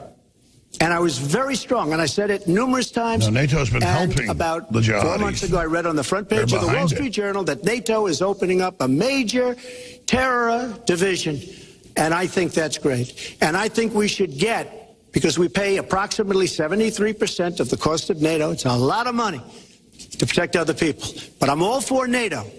But I said they have to focus on terror also, and they're going to do that. And that was... Believe me, I'm sure I'm not going to get credit for it, but that was largely because of what I was saying and my criticism of NATO. He was right. He raised that issue. We have to get NATO, just like open borders, to go into the Middle East with us, China trade deals, in addition to surrounding nations. Patriot, and we have sense. to knock the hell out of ISIS, and we have to do it fast. When ISIS formed in this vacuum created by Barack Obama and Secretary Clinton, and believe me, you were the ones that took out the troops. Not only that, you named the day. They couldn't believe it. They sat back probably and said, I can't believe it. They said, no, wait a minute. We've covered when they formed, this is something that never should have happened. It should have never happened. You gave them a safe state in Libya. You're talking about taking out ISIS. You gave them the weapons. But you were there, Hillary. And you were Secretary of State when it was a little infant. Now it's in over 30 countries. That's right. And you're going to stop them? I don't think so. Mr. Trump, a lot of these are judgment questions. You had supported the war in Iraq before the invasion. What makes your judgment? I did not support the war in Iraq. He didn't, Lester. That's a lie. That is a mainstream media nonsense put out by her. Because she, frankly, I think the best person in her campaign is mainstream media. My question is, since would you like to hear? Why is your? I was against 23 minutes left. Wait a minute. I was against the war in Iraq. Just so you put it out. The record shows otherwise. The record but why does not show that. Why is your judgment? The record shows that I'm right. When I did an interview with Howard Stern, very lightly, first time anyone's asked me that, Leanne raised I this. said, very lightly, I don't know, maybe, who knows, essentially. I then did an interview with Neil Cavuto. We talked about the economy is more important. I then spoke to Sean Hannity, which everybody refuses to call Sean Hannity. I had numerous conversations with Sean Hannity at Fox, and Sean Hannity said, and he called me the other day, and I spoke to him about it. He said, you were totally against the war, because he was for the war. Why is your judgment better than... And that was before the war started. Sean Hannity said very strongly to me and other people, he's willing to say, but nobody wants to call him, I was against the war. He said, you used to have fights with me because Sean was in favor of the war. And I understand that side also, not very much, because we should have never been there. But nobody called Sean Hannity. And then they did an article in a major magazine shortly after the war started, I think in 2004, but they did an article which had me totally against the war in Iraq.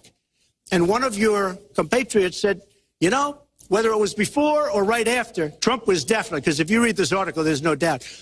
But if somebody, and I'll ask the press, if somebody would call up Sean Hannity, this was before the war started, he and I used to have arguments about the war. I said it's a terrible and I remember hearing it. It's going to destabilize the Middle East, and that's exactly what it's done. It's been a disaster. My reference was to what you had said in 2002, and my question was, why is your judgment any different than Mrs. Clinton? Well, I have much better judgment than she does. There's no question about that. I also have a much better temperament than she has. You know, I have a much better. She spent, let me tell you, she spent hundreds of millions of dollars on an advertising. You know, they get Madison Avenue into a room, they put names. Oh, temperament, let's go after. I think my strongest asset, maybe by far, is my temperament. I have a winning temperament. I know how to win. She does not have how to win. Clinton. Wait, the AFL-CIO the other day, behind the blue screen, I don't know who you were talking to, Secretary Clinton, but you were totally out of control. I said, there's a person with a temperament that's got a problem. 50 points ahead. Secretary Clinton. Woo! Okay. Woo! Only 10 more minutes. Don't collapse, sweetie. Let's talk about two important issues that were briefly mentioned by Donald. First, NATO. You know, NATO, as a military alliance, has something called Article 5, and basically it says this. I got to give it to her. An attack on one is an attack on all. Yeah, it's a mutual defense pact. Do you know the only time it's ever been invoked? After 9/11, when the 28 nations of NATO said that they would go to Afghanistan with us enter. to She fight didn't collapse. terrorism. No coughing fit something yet. that they still are doing by our side. With respect to Iran, when I became Secretary of State, Iran was weeks away from having enough nuclear material to form a bomb. They had mastered the nuclear fuel cycle under the Bush administration. They had built covert facilities. They had stocked them with centrifuges that were whirling away. And we had sanctioned them. I voted for every sanction against Iran when I was in the Senate, but it wasn't enough. So I spent a year and a half putting together and then a Iran responded that by included attacking our Russia and patrol China boats. to impose the toughest sanctions on Iran. And we did drive them to the negotiating table. And my successor, John Kerry, and President Obama got a deal that put a lid on Iran's nuclear program North Korea. without firing a single shot. Yeah, you sold us out. That's diplomacy. That's coalition no, that's building. a screw job. That's working with other nations. The other day, I saw Donald saying that there were some Iranian sailors on a ship in the waters off of Iran, and they were taunting American sailors who were on a nearby ship. And we should blow them said, up. You know, if yeah, they you come up with missiles, our sailors, I'd blow them out of the water and start another war. That's what Reagan did. That would not good judgment. Operation That Praying is Mantis. not the right temperament to be Pull up commander-in-chief. Operation Praying Mantis. To be taunted. And the worst part of what we've heard Donald say has been about nuclear weapons. Operation Praying Mantis. He has said repeatedly that he didn't care if other nations got nuclear weapons, Japan, South Korea, even Saudi Arabia. It has been the policy of the United States, Democrats and Republicans, to do everything we could to reduce the proliferation of nuclear weapons. He even said, well, you know, if there were a nuclear war in the East Asia, well, you know, that's fine. You know, have a good time, folks. And in fact, his cavalier attitude about nuclear weapons is so deeply troubling. That is the #1 threat we face in the world, and it becomes particularly threatening if terrorists ever get their hands on any nuclear material. Not because we want war. So a man who can be provoked by a tweet should not have his fingers anywhere near the nuclear code. Well, the generals don't want you to have anybody near that. Anyone with any sense about this should be concerned. You can, you saw they died. The whole planet died. You can, you saw you killed the planet. Well describes the problem. It's not an accurate one at all. It's not an accurate one. So I just want to give a lot of... decided to play nice. Now she's stabbing at the end, cheating. She's cheating. I agree with her on one thing. The single greatest problem the world has is nuclear armament, nuclear weapons. Here's Hillary. Not global warming like you think in your... Be my friend, Donald. President. Okay. Nuclear is the single greatest threat. Just to go down the list, we defend Japan, we defend Germany, we defend South Korea, we defend Saudi Arabia, we defend countries. They do not pay us what they should be paying us because we are providing tremendous service and we're losing a fortune. That's why we're losing. We lose on everything. That's right. Hillary's screwing us over. We lose on everything. Well, I said that it's very possible that if they don't pay a fair share, because this isn't 40 years ago where we could do what we're doing. We can't defend Japan, a behemoth selling us cars by the million. We need to move on. Wait, but it's very important. All I said was they may have to defend themselves or they have to help us out. We're a country that owes $20 trillion. They have to help us out. As far as the nuclear is concerned... quit screwing us over. I agree. It is the single greatest... Our politicians have become like used car salesmen. Which leads to my next question as we enter our last segment here on still on the subject of securing America. On nuclear weapons, President Obama reportedly considered changing the nation's long-standing policy on first use. Do you support the current policy? Mr. Trump, you have 2 minutes on that. Well, I have to say that, you know, for what Secretary Clinton was saying about nuclear with Russia, she's very cavalier in the way she talks about various countries. But Russia has been expanding. They have a much newer capability than we do. We have not been updating from the new standpoint. I looked the other night, I was seeing B-52s. They're old enough that your father, your grandfather could be flying them. We are not keeping up with other countries. I would like everybody to end it, just get rid of it. But I would certainly not do first strike. I think that once the nuclear alternative happens, it's over. At the same time, we have to be prepared. I can't take anything off the table. He just got my vote. Because you look at some of these countries, He wants to go back you to look at North Korea. No first strike that Obama started. China should We'll solve that nuke problem them first. No. China should go into North Korea. China is Détente, totally man. powerful. Peace through strength. He's the man. To North Korea. Thank God and for by him. the way, another one powerful is the worst deal I think I've ever seen negotiated that I'm you really started proud is the now. Iran deal. Iran is one of their biggest trading partners. Iran has power He's getting over advised by North the Korea. generals, though, folks. They know how much danger When they we're in. made that horrible deal with Iran, they should have included the fact that they do something with respect to North Korea. And they should have done something with respect to Yemen and all these other places. And when asked to Secretary Kerry, why didn't you do that? Why didn't you add other things into the deal? One of the great giveaways of all time, including $400 million in cash. Nobody's ever seen that before. Now it's $1.6 billion. That turned out to be wrong. It was actually $1.7 billion you're right, in cash. Obviously, it's like we're finishing each other's sentences. for the hostages, it certainly looks that way. So you say to yourself, why didn't they make the right deal? This is one of the worst deals ever made by any country in history. The deal with Iran will lead to nuclear problems. All they have to do is sit back 10 years, and they don't have to do much, and they're going to end up getting nuclear. Say they're going to nuke Iran now. Bibi Netanyahu the other day. Believe me, he is not a happy camper. All right, Mrs. Clinton, Secretary Clinton, you have 2 minutes. Let me start by saying words matter. Words matter when you run for president, and they really matter when you are president. And I want to reassure our allies in Japan and South Korea and elsewhere that we have mutual defense treaties, and we will honor them. Chinese commie agent? It is essential that America's word be good. She's a Chinese And so agent. I know that this campaign has caused some questioning and some worries on the part of many leaders across the globe. I've talked with a number of them. She's wanted to destroy this country but I since she want was a to, teenager. on behalf of myself, and I think on behalf of on screen. a majority of the American people, say Pen that pals with our word is I good. rest my case. It's also important that we look at the entire global situation.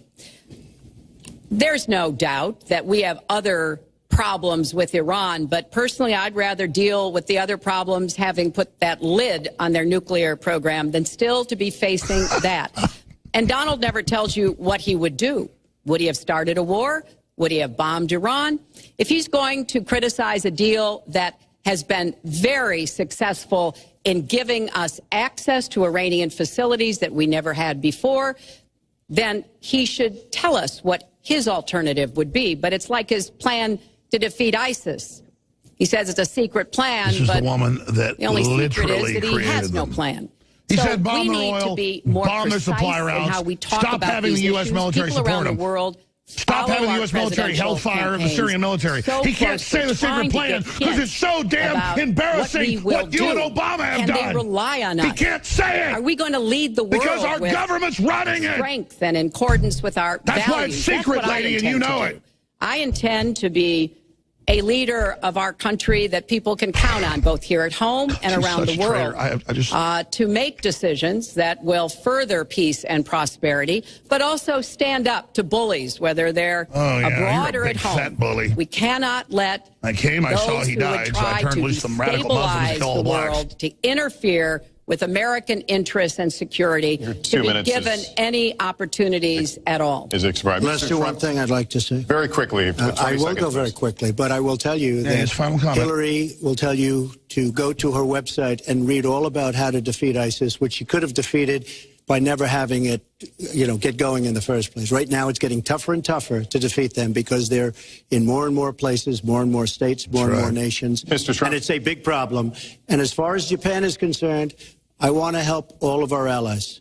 But we are losing billions and billions of dollars. We cannot be the policeman of the world. We cannot protect countries all over the world where they're not paying us what we need. We have just a few final questions. She doesn't say that because she's got no business ability. We need heart. We need a lot of things. But you have to have some basic ability. And sadly, she doesn't have that. All of the things that she's talking about could have been taken care of during the last 10 years, let's say, while she had great power, but they weren't taken care of. And if she ever wins this race, they won't be taken care of. Mr. Trump, this year, Secretary Clinton became the first woman nominated for president by a major party. Earlier this month, you said she doesn't have, quote, a presidential look. She's standing here right now. What did you mean by that? She doesn't have the look. She doesn't have the stamina. I said she doesn't have the stamina. And I don't believe she does have the stamina. Yeah, she's always falling down. Show that video. You need tremendous stamina. The quote was, I just don't think she has a presidential look. Wait a minute, unless you asked me a question. Did you ask me a question? You have to be able to negotiate our trade deals. You have to be able to negotiate, that's right, with Japan, with Saudi Arabia. I mean, can you imagine we're defending Saudi Arabia, and with all of the money they have, we're defending them, and they're not paying. All you have to do is speak to them. Wait, you have so many different things you have to be able to do, and I don't believe that Hillary has the stamina. Let's let her respond. This debate's now gone over 90 minutes. I love it. As soon as he travels to 112 countries and negotiates a peace deal, a ceasefire, this is INFOWARS.com. Release of dissidents, an opening of new opportunities in nations around the world, or even spends 11 hours testifying in front of a congressional committee, he can talk to me about stamina. The world... Oh, we can talk about stamina when he's running congressional committee. We need someone outside Hillary the system, not a globalist. But it's bad experience. We have made so many bad deals during the last... So she's got experience, that I agree. Experience being a traitor. Bad experience. Hillary has experience of being a traitor. The Iran deal that you're so in love with, Trump, where we gave them Hillary has the experience of a traitor. $150 billion back. Whether it's the Iran deal, whether it's anything you can... You almost can't name a good deal. I agree. She's got experience, but it's bad experience. And this country can't afford to have another 4 years of that kind of experience. We are at One thing, Lester, is, you know, he tried to switch from looks to stamina. But this is a man who has called women pigs, slobs, and dogs. And you just beat him with ashtrays. Someone who has said little kids killed at Mina. Pregnancy is an inconvenience to employers. Who has said women don't deserve equal pay unless they do as good a job as men. Yeah, Hillary cares about women. One of the worst things he said was about a woman in a beauty contest. He loves beauty contests, supporting them and hanging around them. And he called this woman Miss Piggy. Then he called her Miss Housekeeping because she was Latina. Donald, she has a name. Where did you find her this? name is Alicia Machado. Where did you find and it? she has become a U.S. citizen, and you can bet she's going to vote this November. Okay, good. Let me just tell you. Mr. Trump, if you take 10 seconds, and then we're going to have the final question. Hillary is hitting me with tremendous commercials. Some of it said in entertainment. All big corporate media.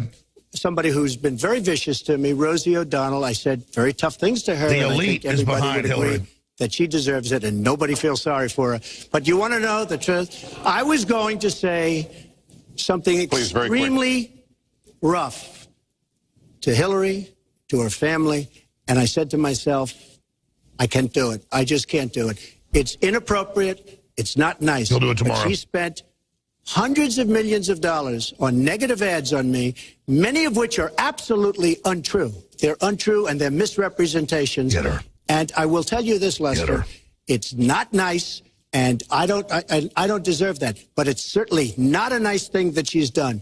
It's hundreds of millions of ads, and the only gratifying thing is I saw the polls come in today, and with all of that money, over $200 million is spent, and I'm either winning or tied, and I've spent practically nothing. One of you will not win this election. So my final question to you tonight, are you willing to accept the outcome as the will of the voters? Secretary Clinton? Well, I support our democracy.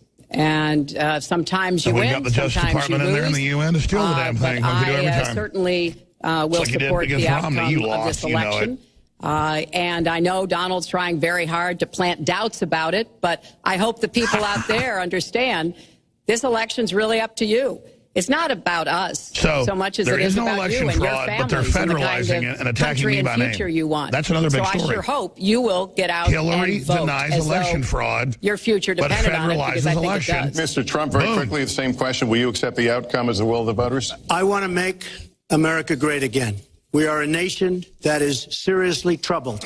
We're losing our jobs. People are pouring into our country. The other day, we were deporting 800 people, and perhaps they passed the wrong button, they pressed the wrong button, or perhaps, worse than that, it was corruption.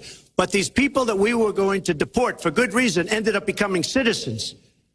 A button. And it was 800, and now it turns out it might be 1,800, and they don't even know. Will you accept Look, the outcome here's of the the election? story. I want to make America great again.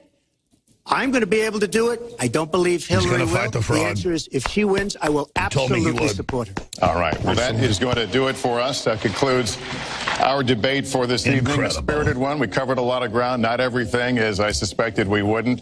The next presidential debates are scheduled for October 9th at Washington University in St. Louis and October 19th at the University of Nevada, Las Vegas. The conversation will continue. A reminder, the vice presidential debate is scheduled for October 4th at Longwood University in Farmville, Virginia.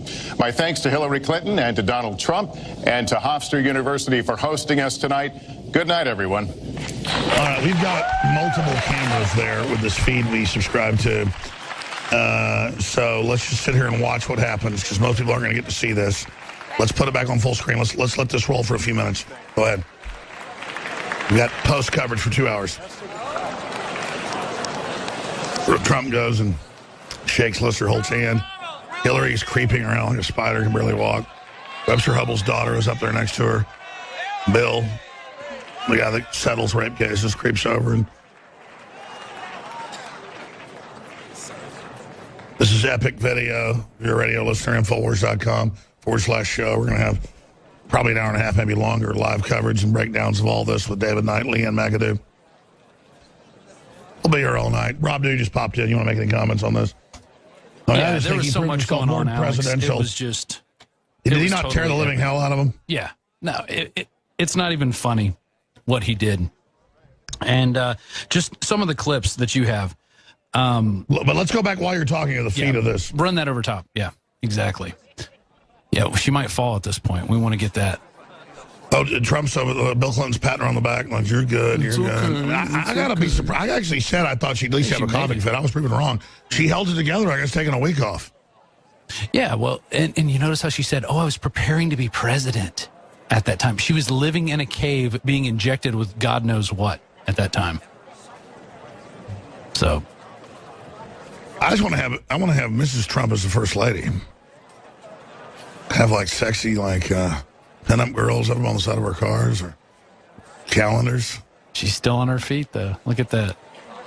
I got to tell you, I mean, people say body double. No, that's Hillary Clinton. You can tell that's her. But man, she looks like hell most of the time. She still doesn't look very good. But I mean, she bounced back. I've got to say, I think I don't want to say I was wrong, as I said 50-50 she collapses, 80% 90% she has a coughing fit. She didn't. I mean. 17 infusions. That'll help you. She does look like hell, but not as bad as she looked a week ago. Look, Bill's up there trying to gather some. I love you. I'm not Dixie Mafia, KKK, Grand Dragon. I'm gonna bringing him that cocaine. It's all good. Is Trump left? Looks like he has left, so Hillary's still. Trump has left the building. We're done looking at Hillary. Yeah. Proving how long she can sit up there with the colostomy bag with Bill Clinton. Whoa, Bill Clinton, please screw us over some more. You know, I was talking to a friend, you know, about these Nigeria scams where they get you to give $5,000 because Prince Abubu wants to give you $1 million. And then when the $1 million doesn't come, give me 10,000 more, you get $5 million. And then, oh my God, it's locked up in customs. Your money is there. If you just send us 5,000 more, you will get all this money. And you don't want to admit you've been conned, so you give the money. I was talking to folks, these scams on old ladies where the husband's dead, they know they're dead, they have databases, and they send them emails, this young guy online, and then once they steal like $50,000 from him, like a year later, they go, actually, he wants to return the money to you, but it's held up in customs. Just give $5,000 to $10,000 more, you get the money in. And that's what this is. Just believe in it, believe in the scam. The Clintons that steal all this money from charities, they give less than 6% of the money for little Haitian kids they steal. I mean, these are monsters. Look, Hillary's literally getting a medal for completing. You know, when you play sports with the little kids and stuff, you get a medal for just competing. That's what she's getting right now. She's getting like, oh my God, you made it to the end. Not whether you did good or not, Alex. It's just she made it to the end. That's what it's all about. All right, we have Roger Stone we're going to go to. Then we have Ashley, one of our reporters here, Beckford, who's a African-American lady, great patriot, longtime listener, great journalist. She went out to Schultz's Beer Garden earlier with Josh Owens, one of our camera people, and the Democrats said that she was a race traitor and evil, that she was just independent and not supporting Hillary. That report's coming up. We're going to bring Leanne McAdoo in. David Knight's in the other studio. Anybody from Buckley Hammond to Rob Dew to Marcos Morales to Adon Salazar to Mikhail Thalen to Darren McBreen to Kellen McBreen to anybody that wants to pop in with questions for Stone is welcome to. He's with us for 30 minutes. And then we're going to continue for at least 2 hours tonight with your phone calls later and a lot more. But let's bring McAdoo and others in. Roger Stone, I'll give you my 96-minute. I love how they went over. They're admitting now 100 million viewers or more, biggest thing in history, showing this awakening. Reagan's debate was 80 million. You were there helping in the campaign. I was saying he wasn't being tough enough, but I think he was safe, and he really came off as really polished, focused, and I mean, I would give him an A+ in this overall. I don't want to just sit here and grovel. I mean, early on I was a little bit concerned. Am I wrong, or what do you make of this? I wish we would have heard about her stealing the Haitian, money and giving less than 94%. I wish we would have heard about her founding ISIS, but I get he's got to kind of play to a larger audience. But that's what got him here, was being hardcore. We're not trying to play along with the system. We're trying to change the system. But regardless, I think he came off extremely presidential. She came off like a blown engine or like a mental patient. I mean, I'm sorry. What do you make of this, Roger Stone, former campaign head for Donald Trump? Well, Alex, I agree with your assessment. I thought Trump did extremely well. There is always the challenge of debating a woman candidate and coming across as too harsh, yet his counterpunching was most effective. He seems to have followed the advice of Roger Ailes, television genius, who told him to remain thematic without getting down into the weeds and trying to out-wonk Hillary.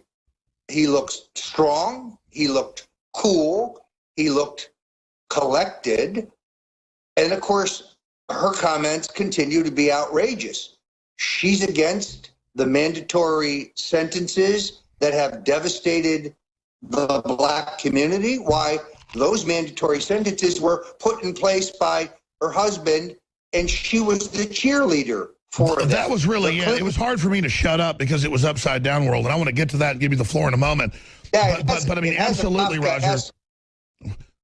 Quality to it. It's like Alice in Wonderland. Their policies economically devastate the inner cities, but it's Donald Trump's fault. He's a racist. I want to get to the deceptions, but I'm not being elitist here, but we're in this every day. We live this. Do we have a blind spot being informed that we see what a joke it is versus voters that are busy taking their kids to school, working 60 hours a week, paying the bills? Because to somebody informed, it looked like he literally mopped the floor with her. So what about that perception distortion? The polls show he's winning, but I don't want to get too confident. And then let's walk through the lies with Roger Stone of thestonecoldtruth.com. Well, first of all, Alex, the debate was 2-on-1. Lester Holt functioning largely as a Clinton quisling. Yeah, I'm very sad. I agree. He really showed he was a shill. I'm very sad. But pathetic. I mean, the country has cataclysmic problems with our economy, with trade, with immigration, with security, and he wants to talk about birtherism, which Hillary's lying again, undeniably started by her hatchet man, Sidney Blumenthal, promulgated by her campaign guru, Mark Penn, and pushed by her campaign manager, Patty Salas Doyle. Sorry, CNN. Sorry, PolitiFacts. Those are facts, indisputable facts. Just one example of the lies of Hillary Clinton. I'm just speechless at this point because Trump looked more presidential. I'm not kissing his ass. It's true. He looked, under all the stress, skinnier, healthier, more focused, younger. This guy looks like he's 55, not 70. And I was thinking in my mind, he was finishing sentences as I was thinking of them. It's not that he's following what I say or you say. He's just so Americana, so dialed in. I'm not a messianic type guy, but I got to tell you, I'm thanking my lucky stars right now for Donald J. Trump, and I'm just admiring you for knowing the guy for 40 years. Well, look, I thought it was an excellent debate. He pulled a couple punches, but it's the first of 3 debates. I mean, there's plenty of time to talk about what really happened in Libya. There's plenty of time to talk about the So fact this was that, just to look presidential. Does he pull the knives out next debate? well, I think he's going to go into the next debate even more comfortable and more confident than he went into this debate. You will notice in the Republican debates that he gained strength and confidence with every debate. And I think that is true here. I think he now realizes that she's a totally programmed, automatic kind of robot. I don't know what kind of drugs they had her hopped up on tonight, but she could barely keep her eyes open if you look carefully. That's anti-seizure medication. Absolutely. She did come off as an automaton. So what does that signify to you? Well, Trump is genuine. Trump is authentic. Trump talks the way people talk around the dinner table. Hillary Clinton comes across as what she is, a skilled 30-year career politician. Unfortunately, with all her grandiose promises and plans, she and her party are responsible for the disaster of the last That's 8 right. years. She can't dodge that. She's the author of our current pickle. She's not changed. I've asked some of the questions. And now that George H.W. Bush has endorsed her, and I think Laura Bush is right behind. What an let's be albatross. candid. The Bushes and the Clintons together are responsible for the Why pickle didn't she we're refuse that albatross? Are they so disconnected in his I'm sorry to say it, Alzheimer's brain or I guess dementia brain that they thought that was a good thing? Well, unfortunately, these people are very arrogant, and they actually think that people are still impressed with them. And they think they have a brand. How did Jeb do? That tells you how respected the Bush brand is. Their brand is total horse manure. Just among Republicans. Just among Republicans. All right, Roger Stone, best-selling author. We sell both his books and the Clinton rape shirt at InfoWarsStore.com. Key to fund this operation. We've done, since like 7 o'clock. That's basically 3 hours here. Not done one plug today. The Bill Clinton rape shirt, the Hillary for Prison shirts, limited edition. We're about to stop selling it. InfoWarsStore.com. We have new probiotics with 50 billion live cultures in it, 23 strains. Nobody's got something better. This just came out we have a whole cold facility here. It ships out with a cold pack. That purchase supports the broadcast. InfoWarsLife.com, InfoWarsStore.com, or call toll-free 888-253-3139. The internet is handed over in 5 days to the UN. We're not saying we'll shut it down overnight, but they're calling for censorship. That's my next question to you, Roger, and I'm going to give you the floor before other questions, the 20 minutes we have left with you. How does the empire strike back when, I'm not exaggerating, I look at these numbers and I pinch myself. Roger, we don't have triple the viewers and listeners now we had a year ago. It's 6-7 times. We're getting, instead of 6-7 million YouTube views a week, now with our affiliate channels, we're getting 20, 30, 40. We've had 42 million views the last week. On terrestrial radio, the ratings are, with small affiliates versus top affiliates, we're doubling Rush Limbaugh in some cities. The whole industry is freaking out right now. I quite frankly cannot believe this. InfoWars, right now, on an average day, has more viewers and listeners certified by ad agencies than Fox News. I'm not bragging. It's now happened. Paul Watson has videos daily with 5 million views. Okay. This is actually scary to be at this level. This just signifies their free fall. What is happening? Where does it go? How does the Empire Strikes Back? Then you've got the floor for like 5 minutes, whatever you want to cover. And I've got Joe Biggs and Kit Daniels here, our reporters. They've got questions. Roger Stone. Well, I want to get right to Joe Biggs because he's always got great questions. But, Alex, I flew this morning from New York back to Miami. And frankly, when I got to the house, I was happy to say that my brain force had arrived and I was able to pop a few. So I had a productive day. But I've been putting in 18-hour days. It's an exciting time to be an American. It's an exciting time to be alive. I know from what you speak, because I cannot walk down the street in any city in America in which people don't say to me, hey, I saw you on with Alex Jones. I saw you on with InfoWar. Stay after Hillary. Keep the heat on Hillary. I have people high-fiving me. By the way, large number of African Americans high-fiving me about the truth that we expose here on InfoWars. They are going to try to steal this election between voter fraud and election theft, i.e. the manipulation of the computerized machines. And they're going to try to do it in the clear by utilizing this 1982 consent decree that the Republican National Committee unwisely signed with the federal courts. But that means they get to steal without legitimate observers. This is, beyond Trump's personal safety, my largest single concern, because the stench of defeat is in the air for Hillary and her cronies, and you can see it in their panic. You can see it in her eyes. Roger Stone, you're on target. And again, you've been a pessimist all along. Now, clearly, Trump is tsunami wave, dominating and basically across the board. Hillary's given up Ohio, or correct me if I'm wrong, they're saying she's given up Ohio.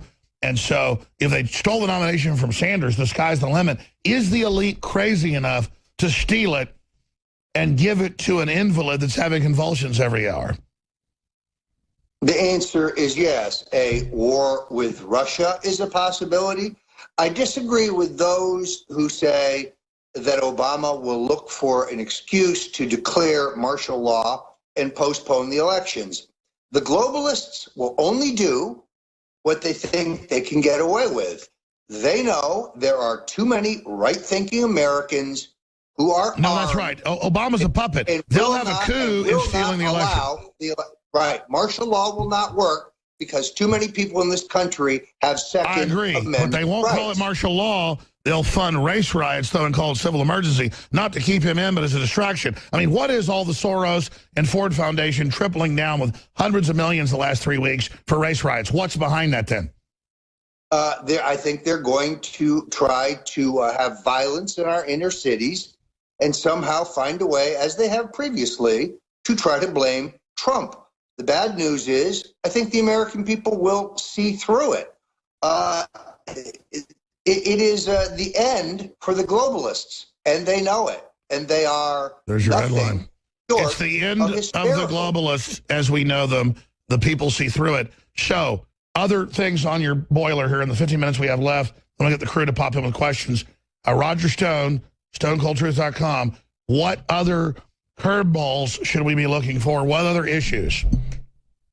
Well, first of all, there's now a premium on the next two debates.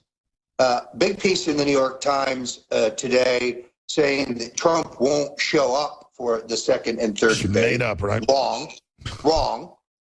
Front page story saying that Hillary is a great advocate for the black people, but Trump stands only for white people. Maybe Alex Burns and Patrick Healy of the New York Times should refresh themselves on the 1999 crime bill, which incarcerated an entire generation of young black men for the nonviolent crime of possession of small amounts of drugs and had harsher penalties for crack cocaine than powdered cocaine. And by the way, you've been an advocate for decriminalization for 20 years. You have a lot of credibility when you talk about this. Well, look, the Clintons have played more than their share of dog whistle politics. And Trump didn't quite nail the point tonight. I agree. Their She's a total policies race have- pimp. That was her biggest, they calling him racist. This is the KKK Grand Wizard's knighted little princess that said black people are basically animals. This woman's a goddamn joke. Excuse me, God. Well, it's even worse than that. She has destroyed black families, and more importantly, her economic policies, those of Obama and those of her husband, are abysmal. Black job creation during their years in office. Let me ask you that. Why did black Americans get hit worse than anybody? Why do they double black unemployment? They seem like they're out to get them. Why, if somebody is your own constituent, why screw them? Well, because it's a plantation. You know, tax and tax, spend and spend, elect and elect. I feel bad for African Americans who have given the Democrats their votes. There are no jobs. As you know, Alex, the job creation statistics in that community are so bad that they have to subtract those people who have stopped looking for work to try to dress them up and look better, and they still stink. They're still a national disgrace. Donald Trump will create jobs, as he has in his entire life, for black people.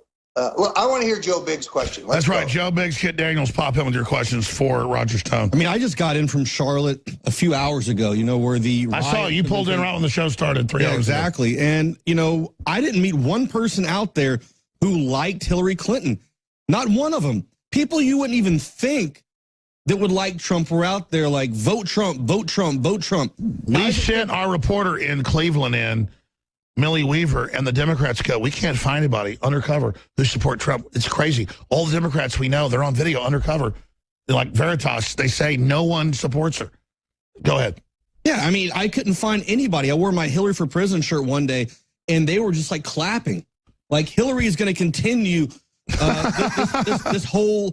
What we're living through every day, everything that we go through in the inner city is going to continue if she becomes president. I want you to come back with this, but what about the polls? I know we want to be, quote, scientific, but they admit they're push polls, fake numbers, more Democrats sampled. We can't find Democrats as support her unless they're super rich, white, elite areas in Austin or other areas. I mean, I'm serious, Roger. I don't see how it isn't a giant landslide for Trump because, I mean, we can't find these people.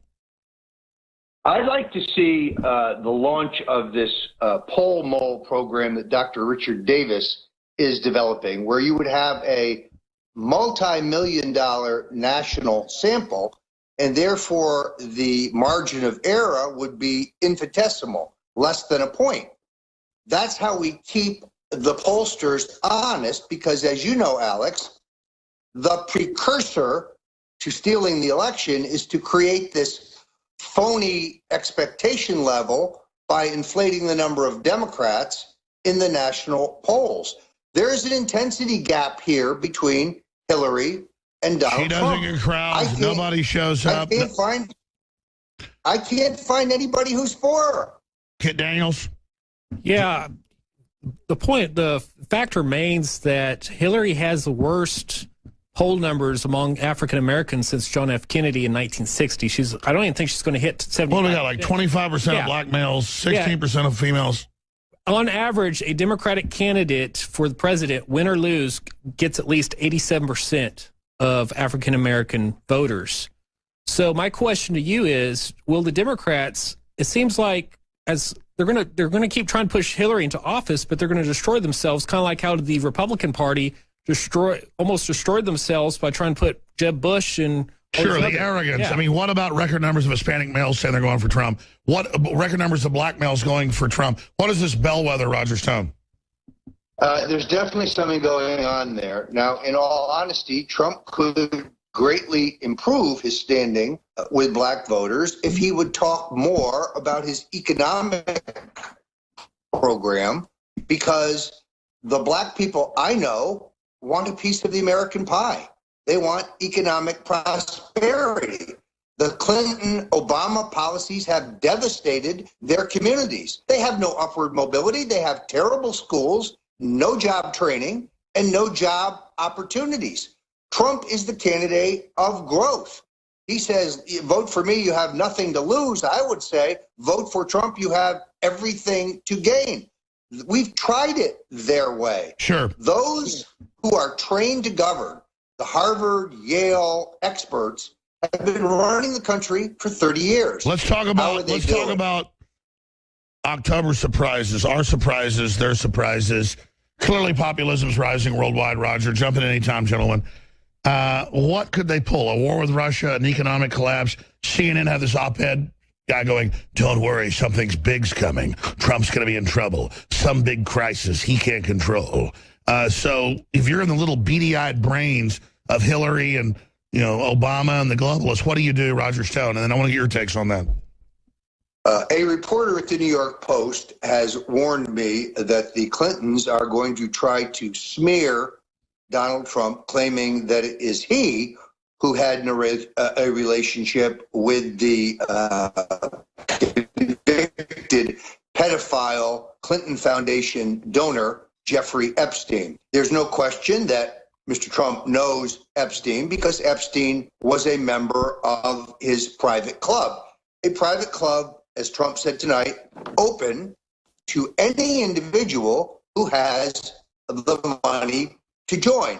Jews, blacks, Hispanics, unlike the other clubs in Palm Beach, which are restricted.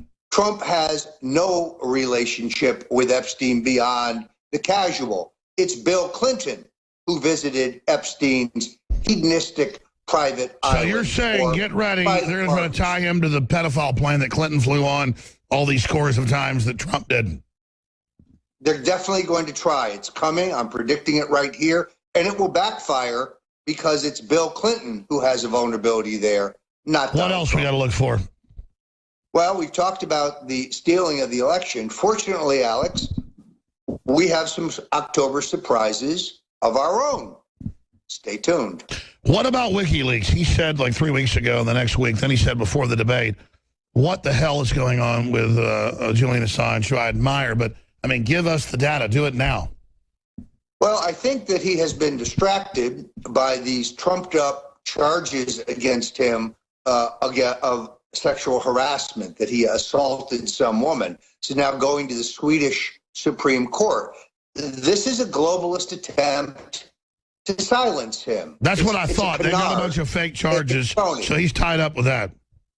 He is tied up with that, but a very good friend of mine is on his way to London, even as we speak, to talk to him. I will get a report shortly. I think Julian Assange is a freedom fighter, that he is a truth teller, and the idea that he is working for the Russians is as absurd as the idea put forward by our ridiculous CIA director that the Russians are going to hack our elections. No, Rahm Emanuel may hack our elections, but there is no evidence. All right, we only got about 6 minutes left with you. Then we're going to bring in Leanne McAdoo and some of the other crew to comment. Roger Stone's our guest. I'm Alex Jones. This is post-game coverage where they went over. The debate was 97 minutes long. They started 3 minutes late, but they went 10 minutes over. So amazing. Joe Biggs, quick question. Any other comments? Also, I want to bring David Knight in here in a minute, but both of you, including Daniels, other questions or comments for Roger Stone? Well, I think one of the interesting things was there was quite a few mic drop moments where Donald Trump came out and said, you know what, you call the TPP a gold standard. Then she goes, no, I never said that.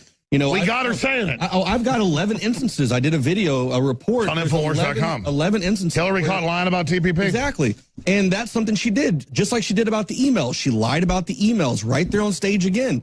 And Donald Trump jumped on that. The only thing I wish I would have seen a little bit more was more of attacks on there. You know, it was kind of soft when he said the whole super predator thing.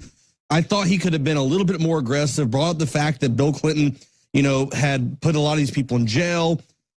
I want to see more attacks. That's what the people want. People want to see him be aggressive. Yeah, we're sick of these globalists. We want to see him go after. I want to see him attack them head on at full speed. And people say, well, that'll make her constituents that are on the fence think he's mean. No, we're not trying to conform to their little system. We want to break the paradigm. We want to shatter the paradigm. Are we wrong, Roger Stone? You know, in all honesty, I think it's better to use the stiletto. So just lovingly stab the knife in. Is a woman. And there is a problem with looking unduly harsh in attacking a woman, despite the fact that she so richly deserves it. notice that in this debate, he never pointed out that she has a fundamental problem with the truth. That's my next question. Do you know, or can you guess, what was it Trump said that I was going to say it, but I won't say it to be nice to you? What was it he held back? He was going to call her a liar because that's what she is. As the late Bill Sapphire said at the New York Times, she's a congenital liar. But, Alex, it is just the first of 3 debates. And I suspect Trump not only had a win tonight, in my view, but I think he will triumph in the last 2 debates. No, so, I'll give him a 95. I'll give him a 95. No, Biggs, you're going to get your wish before this is over. All right. Roger, you're talking about October surprises. It seems like to me every single attack the Clintons go after Trump with, they rely on the mainstream media's influence. But as we all know, she kept saying, "Oh, my fact checkers at the Washington Post, exactly, they'll wipe my ass tonight." But the fact remains, the mainstream media is that public trust in the mainstream media is at an all-time low. They do not have influence anymore. So is it just pure arrogance by the globalists, or what is the deal? Because every single play they're playing right now in their playbook relies on media influence, but the media doesn't have the influence. Exactly. That's why they're arrogant. They are living in the past. Their formative political experience is in the 80s, when we only had 3 television networks and a handful of... Yeah, they don't get... CNN has 500,000 viewers. We have millions. They still don't get... We're bigger than them. They have not come... They're starting to come to grips, though, Roger. They think information can be suppressed as it was in the 60s and the 70s and the 80s by their elitist chums in the media. It's no longer possible. That's why they're going after the internet. Right, exactly. Thanks to INFOWARS, thanks to Breitbart, thanks to the Daily Caller, thanks to Town Hall, thanks to all these conservative alternative media outlets, you can no longer choke the truth. You can no longer hide facts. I just don't think there's any way that she can win straight up in a fair fight. There's no way. They're going to try to steal it. When I was in Charlotte, I was speaking with National Guard. And I can't talk to them on camera. They won't do it. But, I mean, off camera, I'm talking to these guys, and they're like, man, we love Trump. Hillary's going to get us killed. Same thing with the police. I talked to the riot police out there, local law enforcement, state troopers, all that.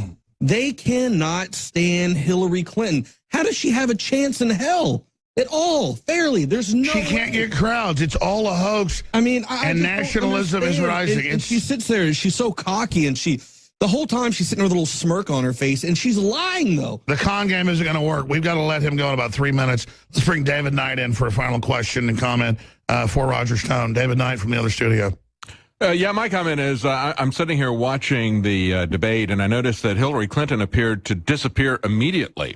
Donald Trump stayed on the floor and talked to people for at least 20 minutes. Yeah, he's still out there. But Hillary Clinton left right away. Now, she was able to go the distance. I didn't notice her eyes diverging at any point, but I noticed that she was very careful to always look to her left. It seemed like when she had these problems with the eye divergence that she was always looking to the right. And when she would turn to the right, she would turn her whole body to address Donald Trump. So it's interesting. She made it through. She didn't get into a coughing fit. She didn't collapse, but she did leave immediately after the debate. I'll give her that. She's alive. She can walk. Yeah. It's alive. That's a big win that she didn't fall down. How's that for a low bar? Well, David Knight, the best-dressed man in all of Austin, Texas, I think you hit it right on the head. Of course she left. They had to get her on an oxygen tank off stage as soon as they could. Yeah. Roger, what do you make of the Secret Service? You were there for part of this that came to us. We're going to get you big info about her health 5 weeks ago at Cleveland. 3 weeks later, they gave it to us. They said she's falling down. We got it on video. I mean, what do you make of that? I mean, do you have any intel on what's wrong with her? Because Secret Service doesn't know. They just said she has convulsions all the time. Any word on what's going on with Hillary? I spoke to a Secret Service agent today by phone who does not want to be identified, who tells me that he is virtually certain that she has some advanced form of epilepsy. I don't know. I'm not a medical doctor, but I am intelligent enough to know she's not well. And Trump is exactly right. She lacks the stamina or the mental acuity or the balance to be president of the United States. All right. Well, thank you. Obviously, there's a quickening. We've got 41 days left now in some time zones before the election. Roger Stone, StoneColdTruth.com. Both your books sold at INFOWARS.com. And, of course, the Clinton Rape Shirt helps support all we're doing and boldly exposes the criminals we're facing. But overall, a huge win for Trump. And I think even the establishment said, well, if he was presidential, that'd be a win. I think it happened. I was very sad for Lester Holt, who claims he's a Republican. I like the guy. He's a good reporter. But, man, Stone's right. He really did go after Trump 4 or 5 times. He didn't after Hillary. I think that's going to backfire on them. Closing comment. Do you think that'll blow up in their face, Roger Stone? I think it's going to put the next moderators in a very tough position. Alex, let me also mention my new show, The Stone Cold Truth, on the Genesis Communications Network, radio every Saturday to 1 for 3. I've followed your advice, and I'm very pleased to be doing the shows now, and I hope some folks from INFOWARS will tune in this coming Saturday. Absolutely. We're going to put links up to it and tell our affiliates, send an email out, tell our 170, 80-plus affiliates to try to pick that broadcast up. Thank you so much, Roger Stone. We'll talk to you soon. Alex, God bless you, and God bless America. Absolutely. I want to give David and all of you, and not that I need a break, but I'm going to take 5 minutes because I won't shut up. That's just my nature. Kind of an alpha male, unfortunately, in a world of alpha males. I want to give you, David, not a few minutes, you a few minutes. Then I want to play this clip of one of our reporters, Ashley Beckford, really being discriminated against by foaming at the mouth racist liberals. Who really are the biggest bullies. They just think they own black people or anybody else for that matter. But the way they act like black people just like they belong to them, it's really sick. And we've got that clip coming up. I want to bring Leanne McAdoo and others in to obviously cover the unfolding situation. But David and I spend a few minutes here, and you guys take over for about 5 minutes. David, you got any points to make? Yes, Alex, you're talking about Ashley and the attacks against her. One of the things that came out today on the Hill, Harry Reid said to the media, you need to call Donald Trump a racist. He says, there's always one word that many of the press conspicuously avoid, and that's racist. They never label Trump a racist, but he is a racist. Can you believe that Harry Reid would say that when all we hear is racist, racist, racist? And he says, you're not using it enough. That's the only thing they have, Alex, is that race card. And even to talk about how the Democrats have failed the black community, that's racist to talk about that. To go to Detroit and to show how the Democrats have ground that into the ground, both by the export of factories abroad, as well as their failed social policies in that area, to point out how they're being failed by these Democrats, that is racist.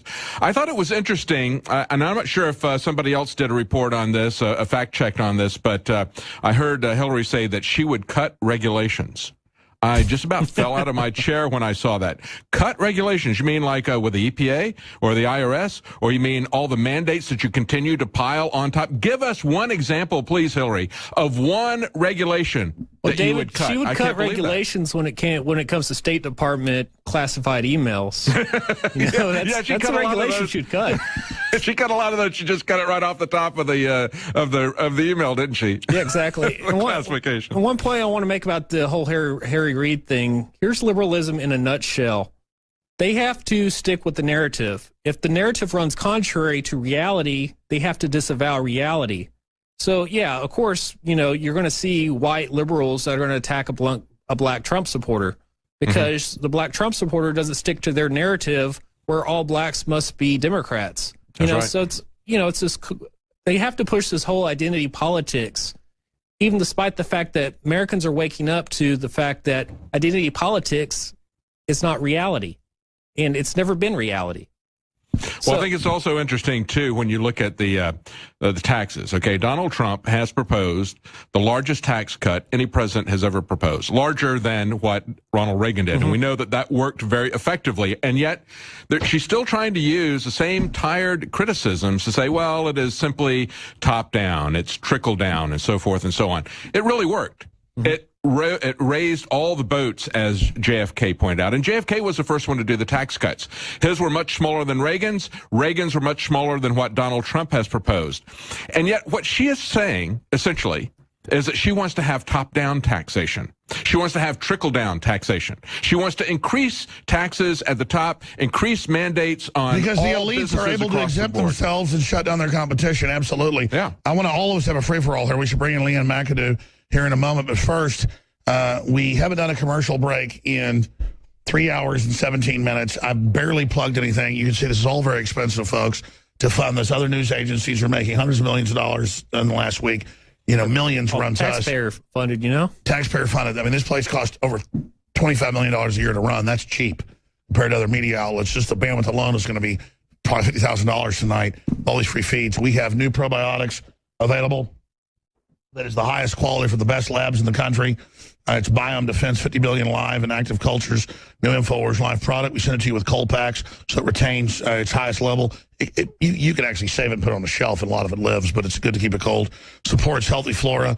23 probiotic strains, 60 capsules. That's at InfoWarsLife.com. We've got a special on Super Male Vitality that's known, concentrated, cold-pressed herbs, and Super Female Vitality, 20% off. Methylcobalamin, vitamin B12 organic, under the tongue, Secret 12, that is 20% off. InfoWarsLife.com, InfoWarsStore.com. And if you are a longtime listener, I want to thank you for what you've done. We couldn't do any of this without you.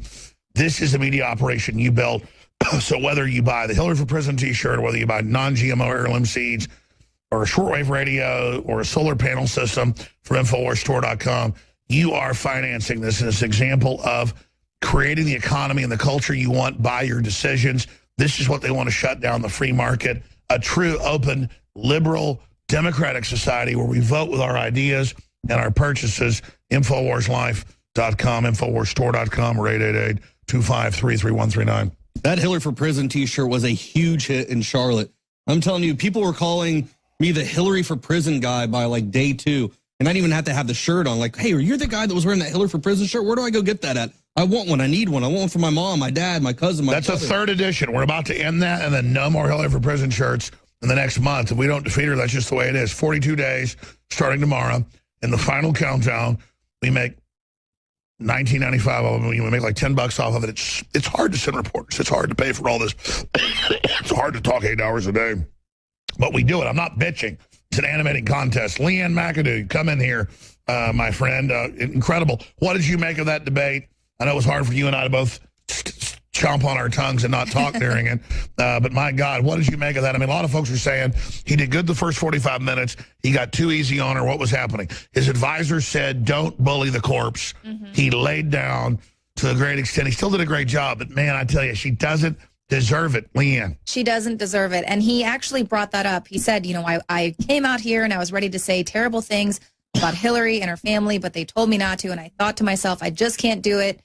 But she deserves it, and no one would feel sorry for her. And you could see the look on her face. She was almost like, stay calm. And stay then she calm. got real nasty don't at have a the seizure. end, figuring out he wasn't going to attack. It was watching him not fight back, and her attack made me sick. Yes, and you have said that to me so many times. It's when they sense the weakness, when they sense, oh, well, he's not going to go and attack me, and the debate is almost over now, so I'm going to get those last little jabs in and say something about sexism that has absolutely nothing to do with the debate. I had her on the ropes within 30 minutes. Continue, Leanne. Well, could you believe that they brought up the freaking birther issue again one more time? Which she put out, Sidney Blumenthal. She's like, how dare you support ISIS when she created it? Everything she was saying was like her babies, Leanne. Right. Well, you know, it's what they say. When you point a finger, you've got 3 fingers pointing back at you. And that's how Hillary Clinton, that's how she operates. She's always pointing at people, but she's always got those fingers pointing back at her. And I just want to make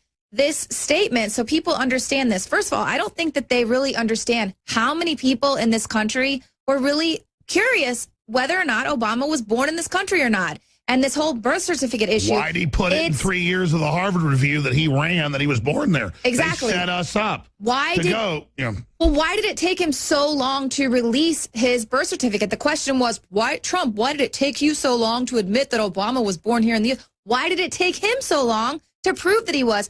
You know what? It's not racist to question whether or not someone was born in the United States if they want to be the president. Stay there. I agree. And your colleague, Margaret Howell, is here with us from one of the studios with David Knight. Margaret, we haven't heard from you tonight yet. You are fired up. Margaret, what did you make of this? This is unscripted, teleprompter free. Margaret, what do you have to say? Alex, you know, the victim card that she played tonight, I wish that he'd gone after her harder on ISIS, on Russia. You know, I was jumping out of my seat. I know Kit Daniels, his fingers must be on fire right now watching him type. You know, it was just unbelievable. The lies pouring out of her. It's hard to watch it, frankly, but I wish that it he'd was gone like after watching the entrance to a sewage treatment plant. Pretty much, exactly. You know, the ISIS issue alone, you know, he could have hammered her so hard, implicating Russia for a DNC hack with no proof, you know, and that really is one of my greatest fears, that she's trying to set them up so that if in fact she does become president, she could then go to war by proxy with Russia. You know, every time she mentions Russia, it makes me twitch, because it's like she has no evidence, and yet she implicates them with every breath. It's very disturbing. Right. I agree that he really could have used that hammer to come after her about the emails. And that was one thing he kind of held back, where he kind of wanted to get into the contents of the hack. What did we learn from that hack? You're blaming it on Russia. It could have been China. Who knows who it could have been? But the contents of the hack showed us, of course, that this whole system was rigged. But then he didn't take the opportunity to go after her and how she jeopardized the safety of our country. So I agree. He should have brought that hammer out. And since Margaret Howell brought this up, I'm going to play this now, get everybody's take on it, from Leanne to Margaret, you name it. This was the chairman of the Joint Chiefs of Staff last Friday. This got no coverage in the U.S. We played this Sunday and Monday. And it's gotten, and this is the chairman of the Joint Chiefs, Dumford, saying, we've been basically ordered to attack the Russians. I need to get official authorization for World War III. Now, here is the clip. For Syria. What about the option of controlling the airspace so that barrel bombs cannot be dropped? All the options. What do you think of that option, sir? Right now, Senator, for us to control all of the airspace in Syria would require us to go to war against Syria and Russia. That's a pretty fundamental decision that certainly I'm not going to make. And then he goes on to say, we've been asked to stop Russia. They've been invited in by Syria. They've been fighting ISIS. Are you, because they keep saying in Congress, and Obama says, attack them. And you're, I'm going to go back to Margaret and I'll go back to Leanne, but you're a former military guy, heavy combat. Joe's been written about in the newspapers. Your unit was in a heavy combat. I mean, they tell the military to do stuff without asking, what does it do? Like, go attack the Russians, Joe, because they're battling ISIS. How do you feel about that? I don't like that. I mean, I like the fact that Donald Trump is one of the people that want to actually have good relationship with Russia. He said that. And what are they doing to us? But they attack him, though, for that. I don't understand that. Like, it's not our job to police the world. It's not our job to go in. Well, the Russians aren't starting to fight with us. If they want to fight, they get one. Hillary's the only one that wants to fight. She is a warmonger. Exactly. Since when do we go start a fight with Russia? It was interesting that she wore that. Who's fighting our enemies? She was wearing that red dress. It was just, it was symbolic of the, you know, the blood that's all soaked on her right now. I mean, it's. I agree. But what is it like for you to see the chairman of the Joint Chiefs telling Congress, you want to know fly, we got to fight the Russians for that? Doesn't Congress get it? It ain't the Iraqis. It's the Russians with 10,000 nuclear weapons and submarines off our coast, dumbass. Right. I mean, we had a tough enough time in Afghanistan, in Iraq. Think how difficult it will be to stand up against an actual army that trains all the time, that has high-tech weapons, who knows how to use those weapons. That would be a blood. Well, listen, we will defeat Russia, and 1 hour later, we'll all be dead. Yes, yes, they'll be more dead than us when the whole Earth's dead. Yes, we will put more craters on the Russian skeletons. We'll have 5 times the craters and skeletons. I'd rather. We'll all be dead. They'll all be dead. What the hell is going on here? Makes no sense. Margaret Howell, Leanne, pop in. Kit, anybody? Yeah, I want to make one point. It's so crazy. Remember last year, Russia destroyed 33% of ISIS's fighting force. Yeah. Through like 5 weeks of bombing strikes. Right. It only took them 5 weeks. Right. So let's not. You're a Russian agent. You don't support radical Islam, Margaret. You know, that's an excellent point, Kid. You know, Trump made this point weeks ago. It went largely ignored. He said, why do we care? The Russians are bombing the hell out of ISIS. Why don't we let them? You know, that's an excellent point. Apparently, she's not. Yeah, let them pay for it instead of us. Well, ISIS is Hillary's little pawns. Exactly. But Margaret, I'm going to give this person like 3 minutes. Go ahead, Margaret. You know, going back to her points, and she told so many lies tonight, Alex, and I tried to write all of them down. Russia was a main one for me. ISIS being formed. She said ISIS formed in this vacuum. You know, she was talking about the vacuum of intelligence that she wanted to collect to defeat them. Trump should have hit her hard. Thank you. Trump should have hit her harder on the fact that Obama and Clinton herself formed and created ISIS, armed them, funded them, and then gave them the oil in northern Iraq. You know, all points that he missed, but I thought it was a safe bet by him. He's got 2 more. I just want to see him hit her harder on that. I think the American people largely, you know, besides us, who's covering this? So they need to know it. But hopefully he comes back and hits her harder on this ISIS issue. Great point. Leanne McAdoo, then David Knight, then our other crew here. Well, I absolutely agree with Margaret on this, that, you know, he could have hit her harder there. And the fact that they are wanting to shut down the airspace when the U.S. is the one that is going in and mistakenly taking out the wrong target.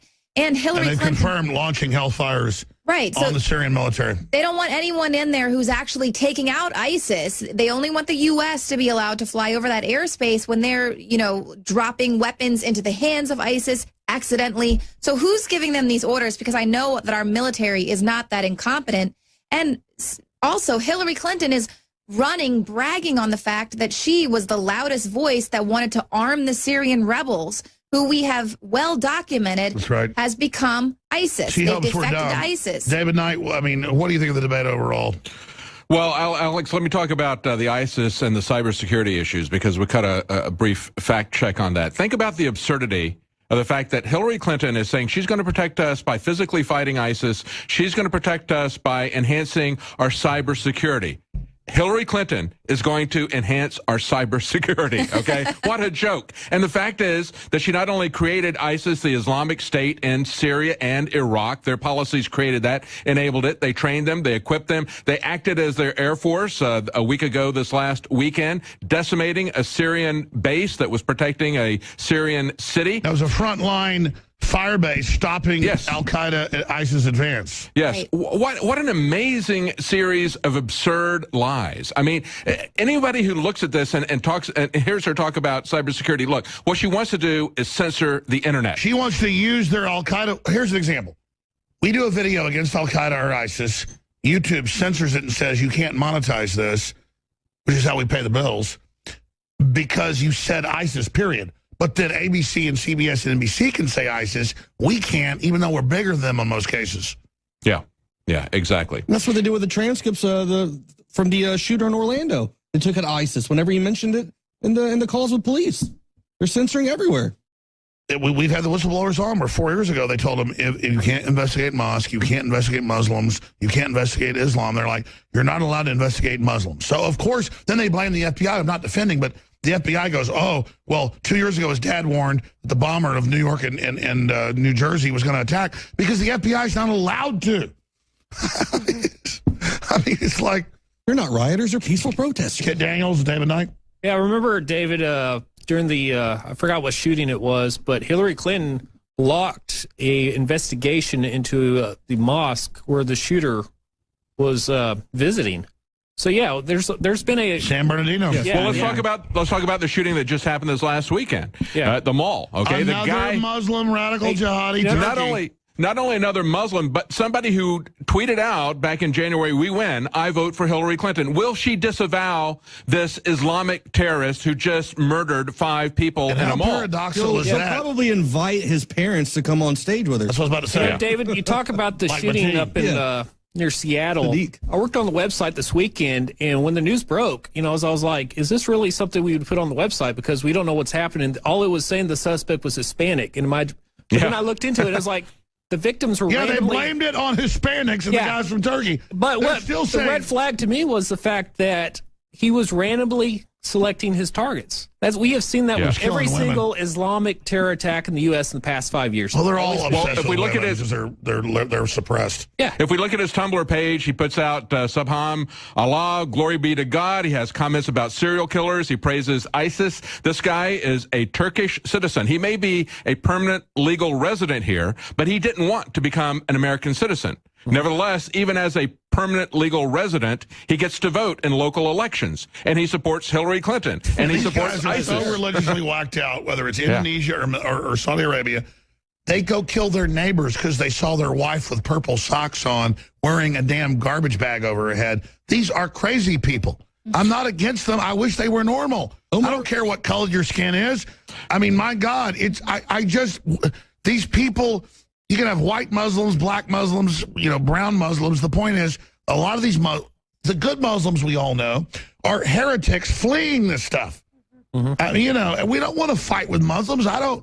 The point is... But will Hillary disavow this racist Islamic terrorist who just tweeted his support, tweeted his racism? Will she disavow him? Nope. Everybody is still talking about the Ku Klux Klan guy, David Duke, but will she disavow Mall Arkan shooter Sitton? endorses Hillary. Will she disavow Leanne McAdoo? Well, no, they don't want to alienate that new voting bloc that they're bringing in with all of these immigrants, the refugees. They're really selling themselves as, hey, we're on your team. We're going to give you Detroit. We're going to let you rebuild Detroit, because that's the new voting bloc that they're bringing in. But for now, they still have to go in and pretend that they care about the black community, which is why the only reason why Hillary almost went to Charlotte to go and exploit that crisis there. She didn't bother going to Louisiana, mind you, with the floods and all of that. But, you know, they still want the black community. They still need those votes because they haven't been able to get these refugees citizenship and all of that. So, you know, once they're able to get onto their new voting bloc,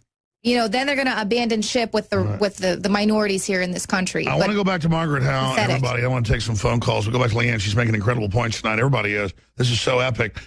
But looking at this, I'm going to admit it, okay?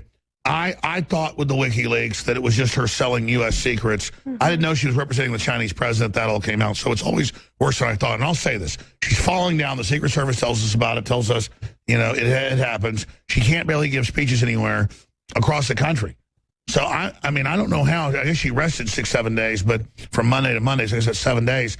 But I thought she'd at least have a coughing fit. So when I'm wrong, I'll admit it. I said coughing fit, 90% chance, 30-40% chance, collapse, have to quit. She had to do that at Republican debates where she would have to, you know, wait longer and I can wait. I've been proven wrong. Hillary looked drugged up. She was low energy. She looked sick. I was right. But I was right. She was pumped full of life extension technologies. I was right. And then Margaret Howe. Yeah. Okay, no, I'm going to say it. When I'm wrong, I'm wrong. Alex Jones was wrong. So why am I wrong? Leanne, then Margaret, everybody else. I called it. She was pumped full of life extension technologies, and her skin looked so good and glowing because of all of those baby's blood IVs that she got before the election. Yep. Margaret? That's right, Leanne. You know, you made some excellent points about racism, and I just want to touch on them for people really quickly. You know, she is half dead. We all know that. But going back to that racist point, where was Hillary Clinton hates black people? I'm convinced of that. Listening to everybody. She hates Margaret. She has hot sauce in her bag. Come on. Just talking about this group. You know, the mayor of Charlotte said, "Please don't come. Please don't come. Just delay that visit, just a little, please." You know, we need to bring this back to her because she kept calling Donald Trump a racist liar, racist. I was trying to count how many times she was saying it. But you know, talk about racist. Where was Donald? I wish that he brought this up. Mandatory sentencing guidelines in the 90s that disproportionately jailed blacks in this country. He didn't do it. You know, of course not. That she's not responsible admitted at all. She told Clinton to do it. Right. She's like, I'm going to get these black people. Seriously, bring them to heel. Bring them to heel. Bring them to heel. But she is half dead. On a different note. So, Margaret, let me ask you this question. He's way ahead in the major polls, the internal polls. He's 6 points ahead, even in establishment polls. He's ahead in of 10 battleground states. He's ahead in 7. What do you think they're going to pull?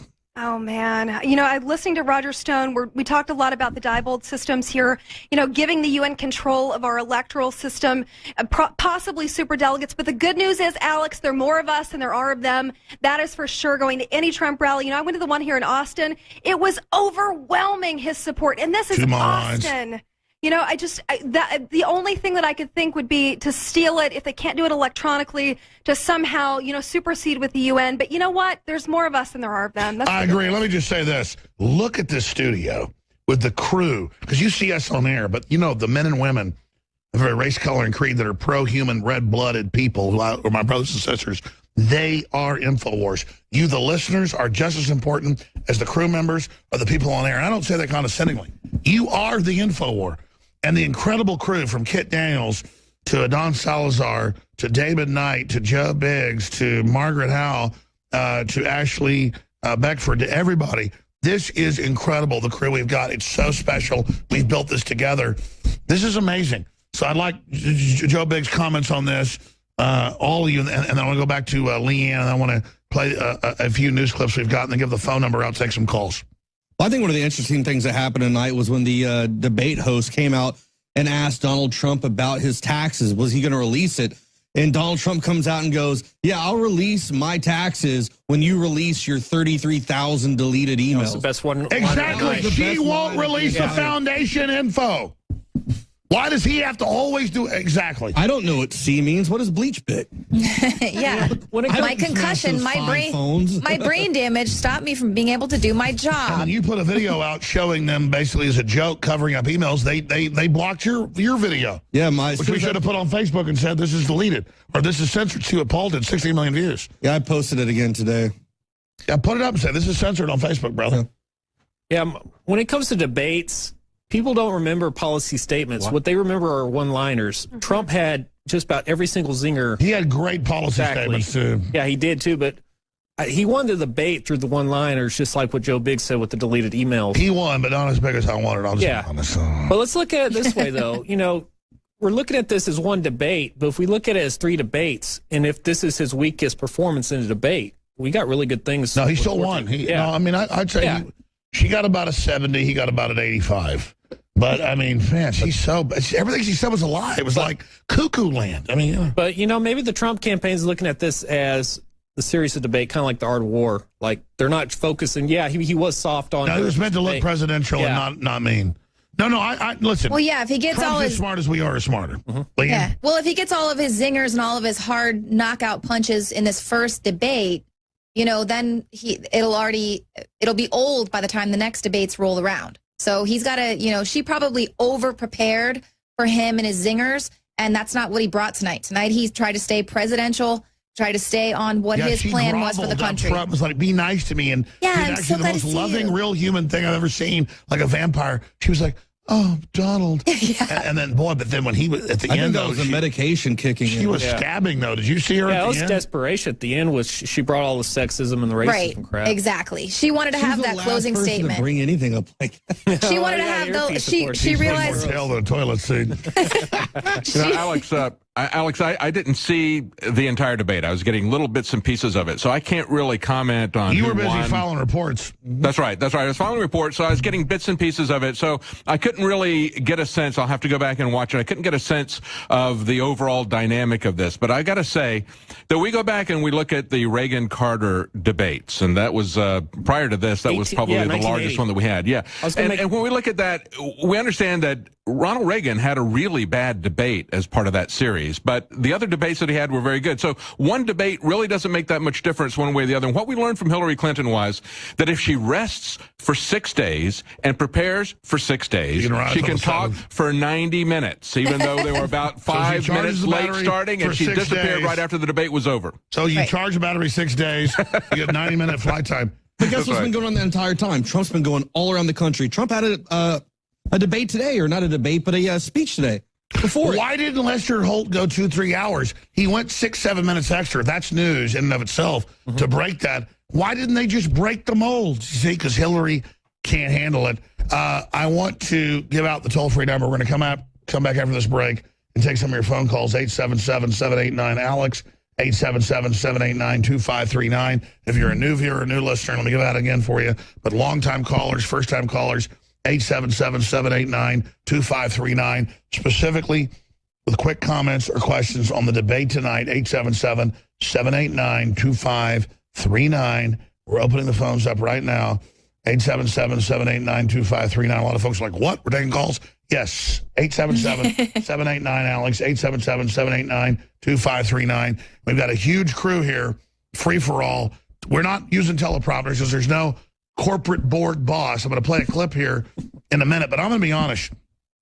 Ashley Beckford has been like a listener for 10 years. She's a great lady. What color she is doesn't matter. You know, whether you got dark hair or red hair or whatever. She's a human being. She's really smart. I feel sorry for her when I heard you're sending her to the Democratic Party event tonight.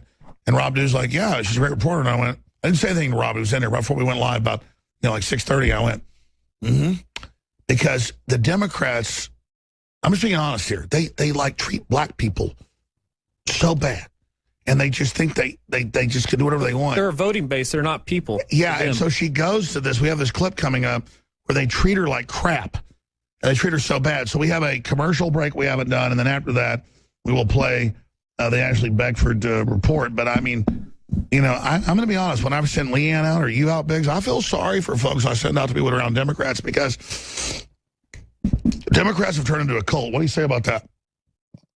I don't really mind it. I like to own them. It's fun for me. I like him to get all smug and smirk at me and there's our crew in there working. You've got everybody in there getting ready. Time because I'll just go off on them. I don't care. I agree. You're not going to get in my face. You're not going to make me back down. I'm going to sit there and I'm going to come back at you and hammer it as much as I can. Let me ask Allie a question, or Marcos Morales up here. I've been working 14 hours already. I've been working like 18 hours. Any comments? This is not pre-planned. This is how I work things. Do you have any comments about what's happening? On which we play first? This ad and then the Ashley Beckford, please? Or what do you want to do? I think we should play the Ashley Beckford first and then play ads. Because people are going to be watching this. This made me sad earlier. It's not like we're getting some score against Democrats. It's just calling her an Uncle Tom.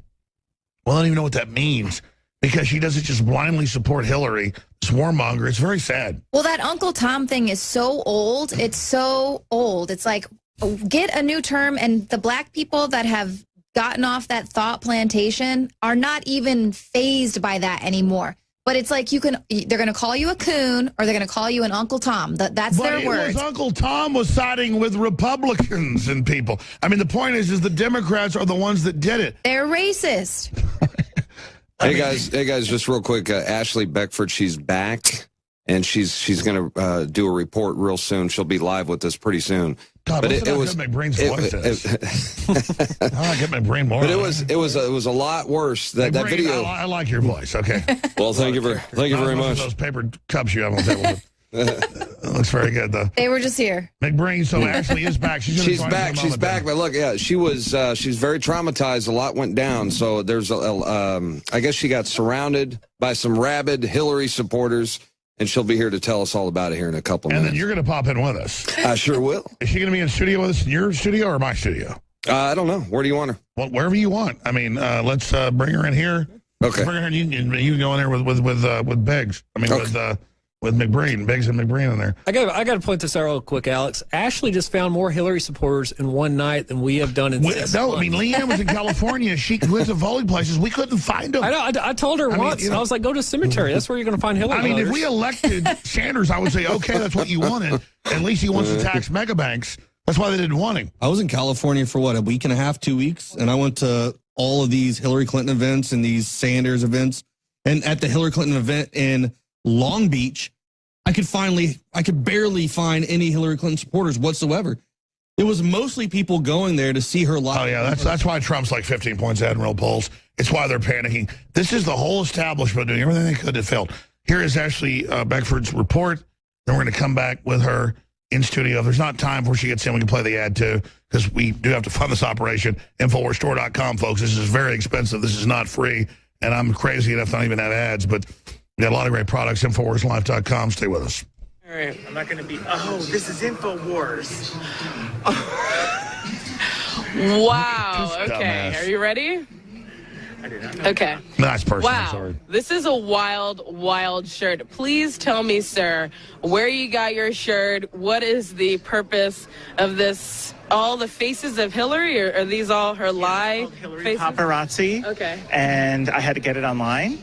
And I saw someone wear it, and I thought it was really out there and outlandish and outgoing like me, so I ordered it online. And okay. So are you a Hillary Clinton supporter then? Obviously, yeah. Okay. Well, what brought you here is because you wanted to see her get destroyed by Donald Trump tonight? It's quite the opposite, actually. He's bullying her. He's terrible. He's bullying her tonight, you think? Yeah. Oh, definitely not. She's been telling a lot of lies, and he hasn't even hit her hard. How does it feel to be an Uncle Tom? How does it feel to be an Uncle Tom?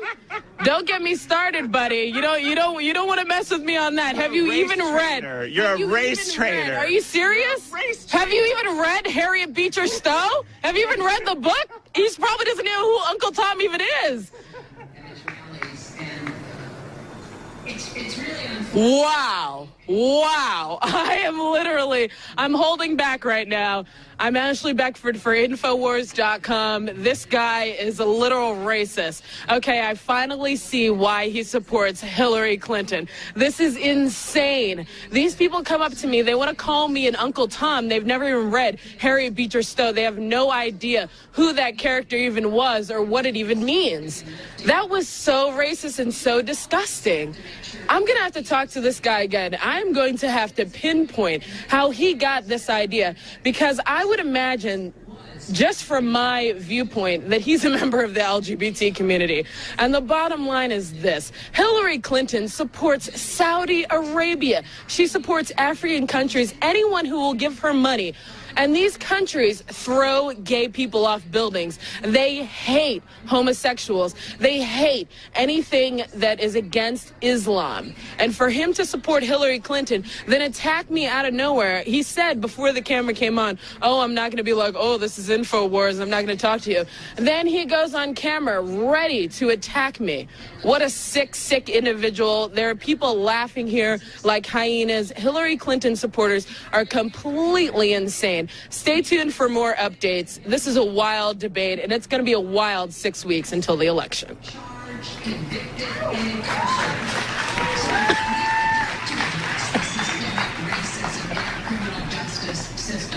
Americanism, not globalism. Look, I'm not going to sit here and say, see, I told you so, that communist Chinese-style net censorship was coming to the web, because it's already here. It's being announced. The way you keep the internet open and free is you get involved more than ever. You don't let them break your will. Go to InfoWars.com/app and download an app that cost us over $200,000 and took us over a year to develop, that we're going to be expanding on the next few months with free video and audio and podcast feeds and breaking news and alerts and so much more. Don't sit by and let the internet and free speech be stolen from you. Take action.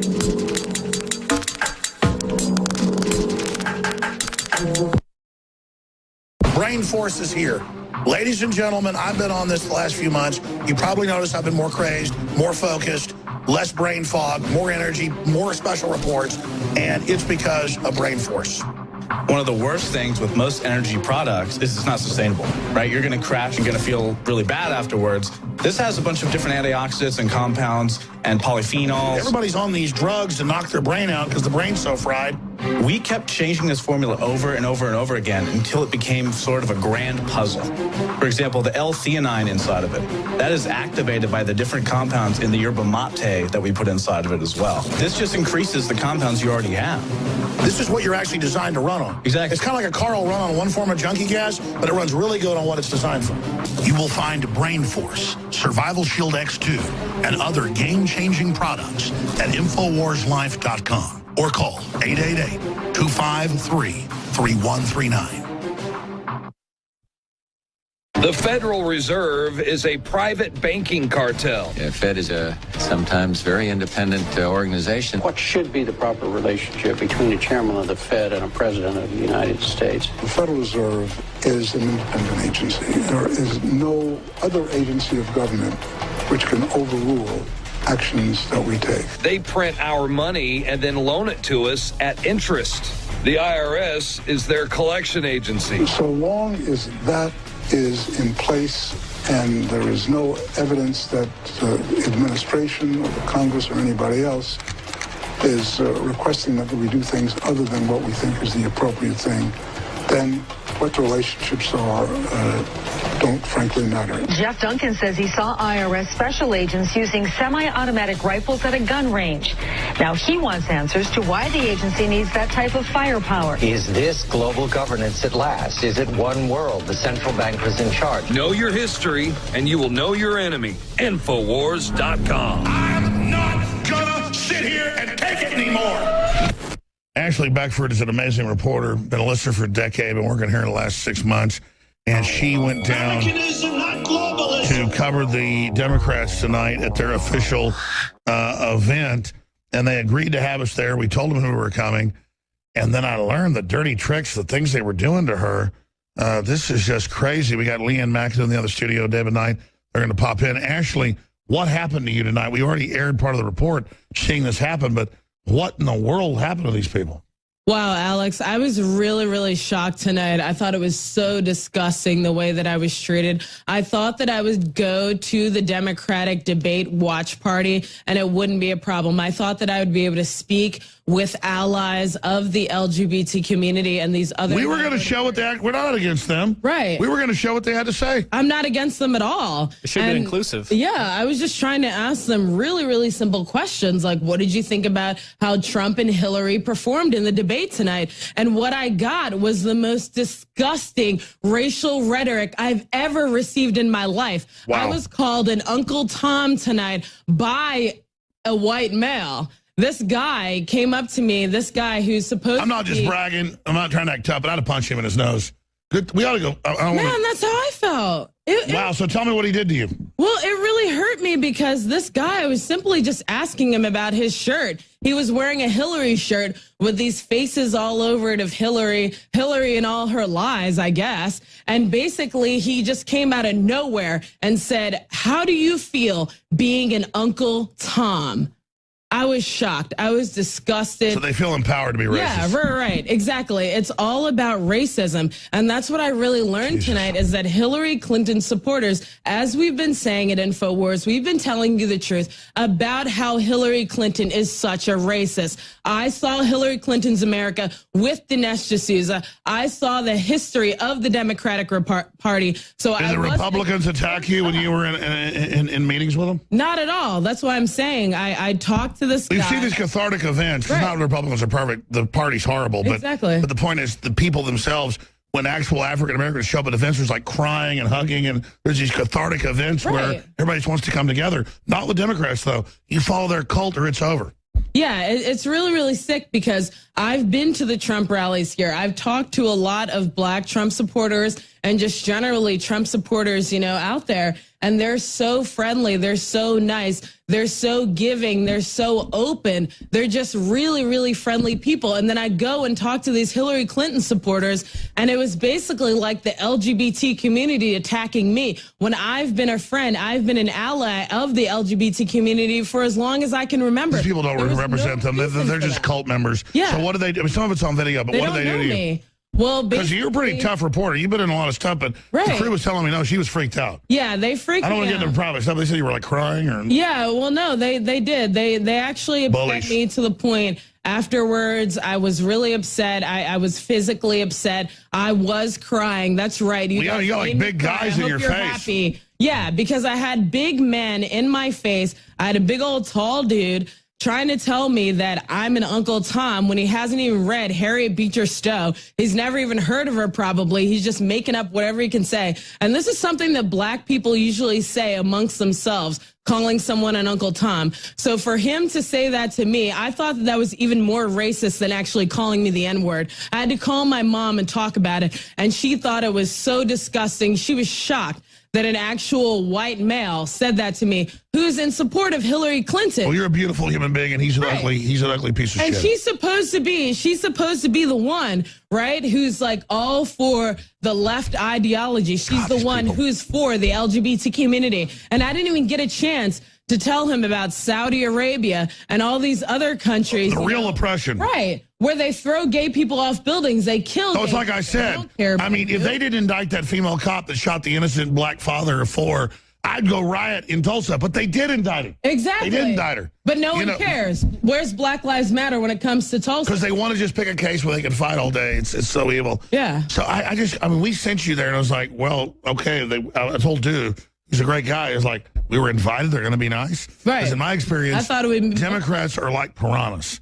Yeah. And the Republicans are pretty damn bad, too. But I tell you, I just don't know what to say anymore. He literally attacked me and then ran away. He was such a coward. This is a grown man. This is a guy who's at least a decade older than me. He attacked me out of nowhere. He attacked and then he ran away. Like, it was so childish. It was really, really shocking and very disgusting, as Trump would say. Trump really demolished Hillary tonight, and I think that that's what really triggered them tonight. They're scared. They were scared. They couldn't. So you think he was good to be nice? A black Trump he did demolish her. He did, sort of. I'm sorry. I mean, I wish he'd have been harder. Yeah, he should have been harder.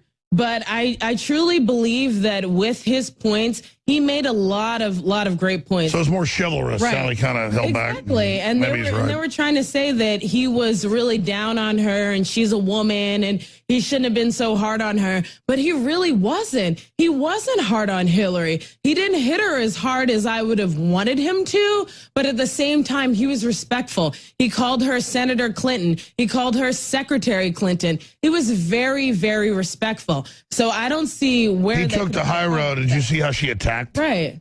Oh, yeah. There was continuous attacks. Her and Lester Holt. They were both saying, let's. And I like Lester Holt, but I mean, Holt did throw like he was unfair.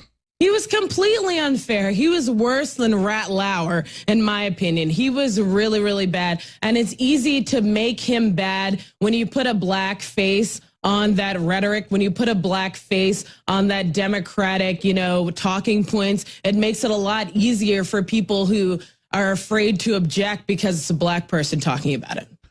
And I'm just so sick of all this what color we are stuff. I just want them to stop putting cancer viruses and vaccines and GMO and chemtrailing us. We're all being attacked. We're all under attack. They're announcing nationwide no more humans driving cars in 5 years. I'm not saying that. They are. I mean, they're coming after us, folks.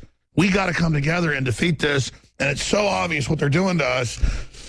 Alex, it was literally nuts. I had this woman who is a self-professed lesbian, and she was telling me that her wife, her black wife, is going to tell me about how I'm bad for supporting Trump. And then when I put it out there, when I said, hey, you just told me you're going to show me your black wife and tell me how I'm bad, then she said, I never said that. It's just like... It's like Twilight Zone they live behavior. in their own world. As soon as you repeat to them exactly what they literally just said, they're just like, I never said that. They bought into a lie. It's like, I don't mean to use the Nazi thing, it's been overused, but the Germans launched all these wars. They got bought into it, and they bought it. Hitler won the first few rounds. Then they attacked everybody, and even when Berlin was about to collapse, they still believed they were winning, like Baghdad Bob. Yeah, he would even go to his Bavaria, I think, where they were talking about retreating. Exactly. But the point is they're delusional. And so the crazier, it's not that Republicans are good. It's not that there isn't race problems. It's like you people have used this thing as your whack job excuse to do all this stuff. And now it's gotten so cuckoo that, they're going, we can't show, if you see blonde people, I can't help that my hair was blonde, go confront them because they're racist. It's like, what the hell? That's the most racist thing I ever heard. And they're just teaching it. And it's like, it makes my head spin. I don't know where they're going next. I think the greatest flaw in the human mind, Alex, is the fact that we can rationalize bad behavior. Right. Like you're talking about the Nazis, just the Germans, the Nazis, they thought they were God's gift on earth. They thought they were doing the right thing. Exactly. They rationalized it. And of the Republicans, I was a big enemy of Bush. I thought he was hard. Even liberal professors like Jonathan Turley say Obama's triple bad because he's got this cover. So the liberals feel like they can do anything because they're the liberals. Well, you're not the liberals when you're arresting the press. You're not the liberals when you have it's like Snowden hated Bush when he saw it. Then Obama gets in, it gets worse. Right. It's like, and they go, oh, well, you're just anti-Obama. No, it's that, forget Obama. They put Obama in as their cover. I was proud that I was able to actually wake up some black people who were there at the Democratic Watch Party over. That's why they got mad at you then. Yeah. Why they get so mad at you? Right. Well, they were so angry because, number one, I'm not towing the party line. Just a weird paradigm. Me to just stay on that Democratic plantation. Don't question anything. Don't open your mind to any other beliefs or any other facts. In fact, they were laughing at Donald Trump when he came up with facts. Somebody popped in. Who wants to come in? I want to say, you got it exactly, Ashley. Stay on the Democrat plantation. I got to say, you're in good company. They called Clarence Thomas an Uncle Tom. Why? Right. Because he pushed back against the idea that government owns you. See, they think that they own black people. They think they own everyone.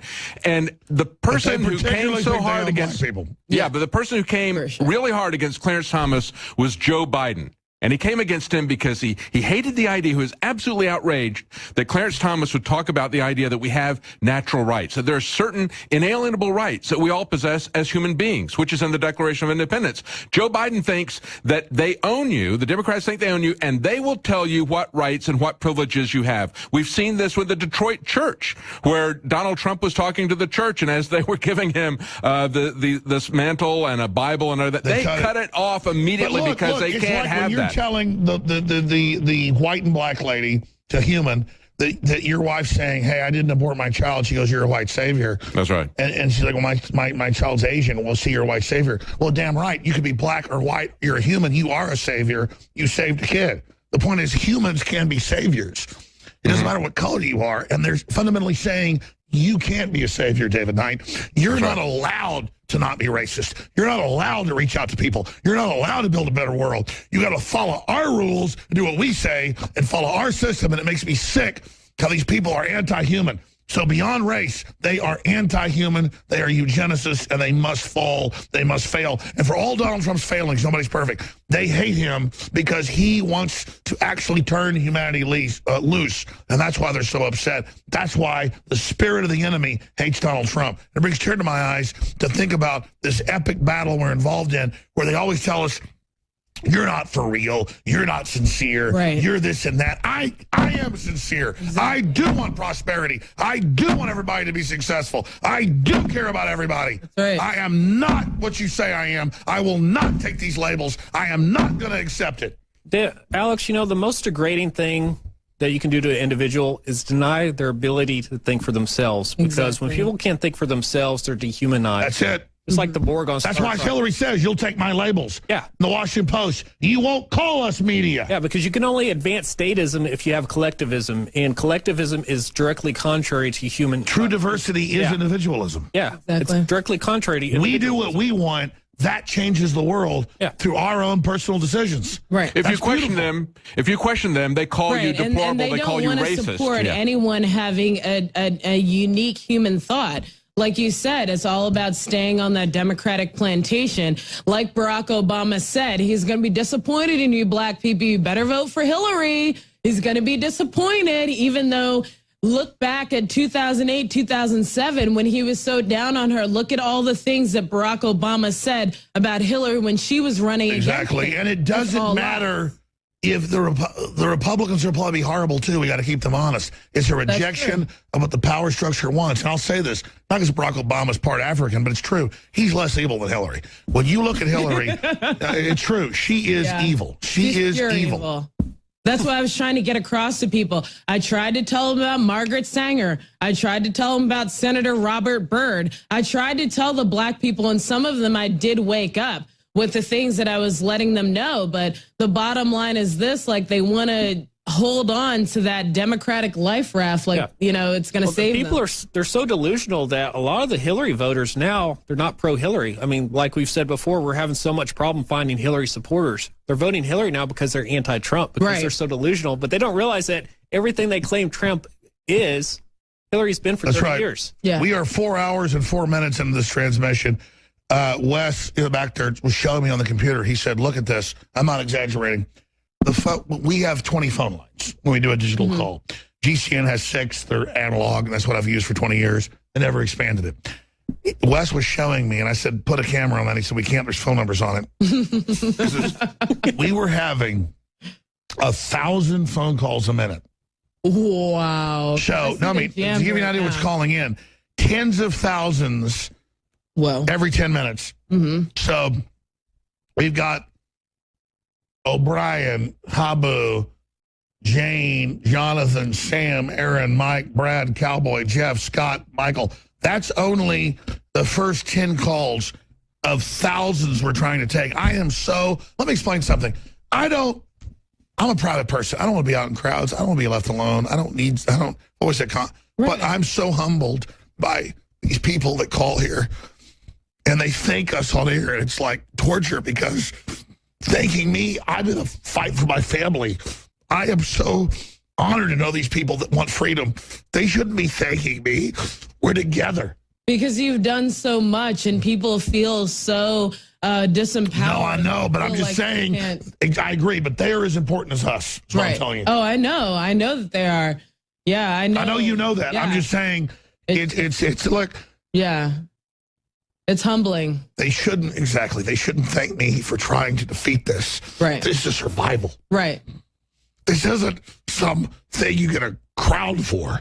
Right. This is everything we are. Exactly. Everything we'll ever be. Our birthright. I mean, the globalists have turned themselves over to the devil itself to hurt humanity, to control it. That's the ultimate sin, to dumb somebody down. It's like taking a 3-year-old child and not teaching him, but throwing him over a cliff. Right. That's not elitism. That's satanic. Exactly. So I'm here Luciferian to try to release all the secrets. Right. I'm here to run over the enemy.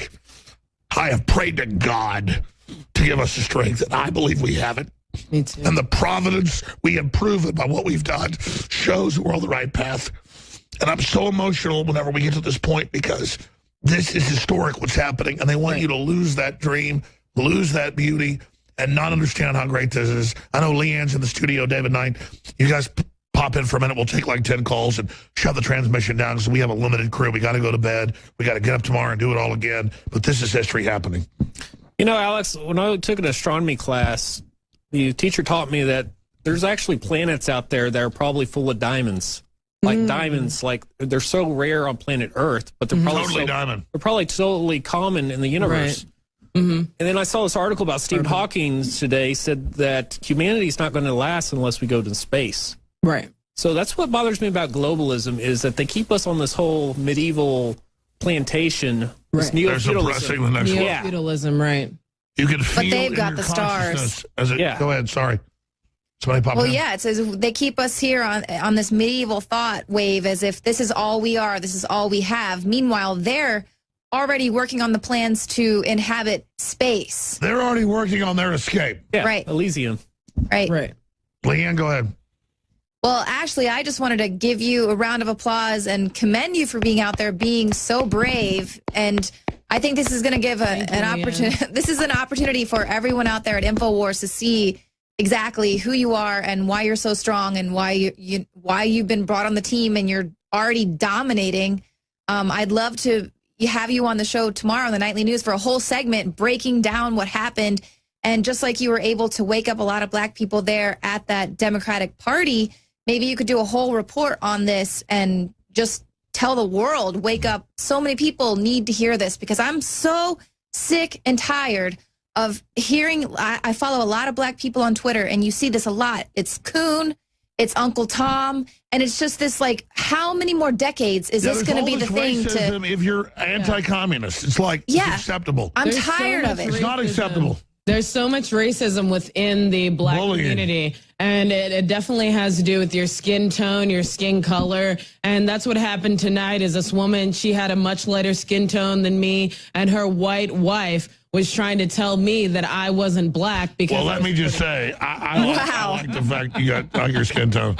I like it too, Alex. I appreciate it. But the bottom line is this, I'm not afraid to go out there. I'm not afraid to talk to these BLM people, the socialists and everything. Some of these have been my friends. I mean, you had liberals saying, shut up, you got dark skin. Yeah. I mean, what the hell? I'm glad to punch him in the nose. But yeah. I'm glad you held back. I know. No, I definitely had to hold back, man, because Alex, really, they definitely triggered me tonight. I literally had to hold back. They've got me on video, because I was very, very angry with them and what they said and what they did to me. They were disgusting. They were rude. They were atrocious tonight. And they were hypocrites. They were hypocrites. They were very vitriolic. Here's the thing that's so funny. Not they funny. Were mad at your strength. They don't like it. They're always kind of saying how white people aren't allowed to say anything because, we're the privileged class. But this gentleman was part of a victim group. They don't have the status because he's part of the LGBT group. So, he felt like he could call you that because I mean, that's just Yeah, where but these they're labels in a are. liberal group, they can act like a bunch of racist assholes. Right, Yeah, exactly. I have 2 victimhood points. Being a black female, I have black and I have female. So he should know, as a white male, you only have 1 point of victimhood. So And let's not lie, there's definitely even when it comes to social On the justice. victim scale points, you No, are you're right. still... There's definitely disadvantages there, and then they accentuate those to put you in a current, prison. Right. We want to break out of that. And the sad thing is, Ashley, this would have happened in any town USA. It wouldn't have been just liberal Austin, Texas. We've seen this behavior from coast to coast. We've seen the anti-Trump rallies and you were saying how you talk to a lot of Trump supporters, and all across the board, they are the most polite, they're the most patriotic, they're the most hardworking. The people inside the Trump rallies are just good people. I grew up around liberal conservative Republicans. Okay. And it was literally, we're guilty, we're bad, we've got to build a new world. And then I run around Democrats, it's like the most racist crap I've ever heard. So that's why I grew up like saying, I'm the big racist, but the Democrats are like, we do all this. And I'm not saying Republicans are perfect, they're bad at the top. But there's absolutely a paradigm here. Bring other points, and I'm going to go these calls. Well, and then you look at the other side, outside of the Trump rallies where there's the anti-Trump protesters. They will yell and cuss at you in front of your wife and your children. They will throw eggs at women. They will key your cars. They will slash your tires. They will shoot guns in the air. I mean, they're animals. And this is really an illustration of what we're up against. And this is what we're up against right now. This is Hillary versus Trump, and this is the split of the nation. And a perfect example is what was showcased tonight with Ashley Beckford. Now, Darren, those are peaceful protesters. Come on. Peaceful protesters. Well, this crew has been up for 18 hours. I want to take some phone calls now. O'Brien, Habu, Joanne, Jonathan, Sam, Aaron, Mike, Brad, Cowboy, Jeff, Scott, and Michael. And I'm not exaggerating. Wes showed me. It was like 1,000 phone calls a minute coming in. It was like so fast. It was like huge, just like. Tell everyone we love them so much. We love you all. Thank you so much for calling in and watching us and sticking with us through this debate. National talk show hosts begged for calls. We have, I'm not bragging, but liberty is popular. We will get to you next time. This is paradigm shattering. InfoWars, when I was there locally here in Austin, they knew us. So, and they were queuing up. I couldn't interview, enough people before the psychos started attacking me. Well, that's why they're mad, because they know you're the real liberal. I can't wait to see the rest of the reports. Top caller. Anybody pop in during these calls? O'Brien in Maryland, top caller, been holding 32 minutes. You're on the air. Go ahead, O'Brien in Maryland. Yes, I would like to say that Trump did very good in the debate. He basically ultimately destroyed Hillary, but not as... Let me say this. Are you on a speakerphone? No, I'm not. All right, it's a little bit echoey, but everybody get on speakerphones. Back off a little bit. I want to hear you say Trump destroyed Hillary. Well, basically, what I was trying to say is this. Trump destroyed Hillary, but basically not as what we all wanted to see, but he still did a really good job. I think he pretty much put on a very good showing. He was very respectful, as all the InfoWars. That's a good point. God bless you. Thank you, sir. Great point. No, I mean, we can sit here as hardcore awake people and say, be more hardcore, she's a demon, but Trump's pretty smart. Was he smart?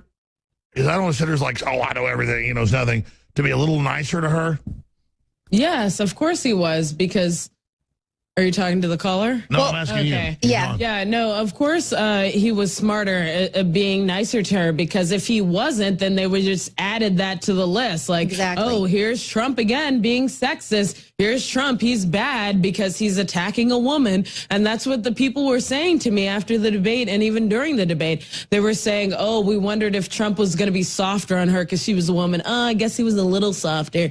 And it's just like, no. He doesn't need to be softer on her. They're both going for the same position. He was not hard enough on her. I believe he could have gone harder, but the American people won't accept it because so many people, they were just laughing like hyenas at Schultz Garden, the oldest business in Texas. No, they want to thought they're like part of the trendy culture. Yeah, right. They want to be part of the culture. Absolutely. Well, did you hear what Hillary said when she was trying to jab Trump? She's like, he dares to say that women only deserve equal pay if they do as good a job as men. It's like, What? Well, yeah, you have to do Meanwhile, as good of a job. Trump is known for promoting women more. He's gotten awards because all he cares about is the results. Right. She played the victim. The whole Totally. played the victim. You think Trump played the victim?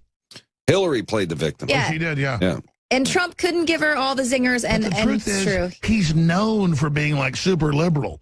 Like Right. that's why a lot of conservatives were right to say, "Hey, he's like for LGBT inclusiveness. He hires all these minorities." Yeah, it's funny. We don't hear about. I mean, that's who he is. We don't hear about Trump being Right. racist until he enters the election against Hillary. Exactly. That is the only time people started claiming that He just Trump doesn't was want to racist. screw us on trade. Yeah. That's where they're pissed. And even some of the people knew about her hugging and kissing Robert Byrd and being at his funeral and everything. And it's just like, well, you don't care? You don't care that she's literally loving on a KKK Grand Dragon? And let me tell you my experiences with the KKK.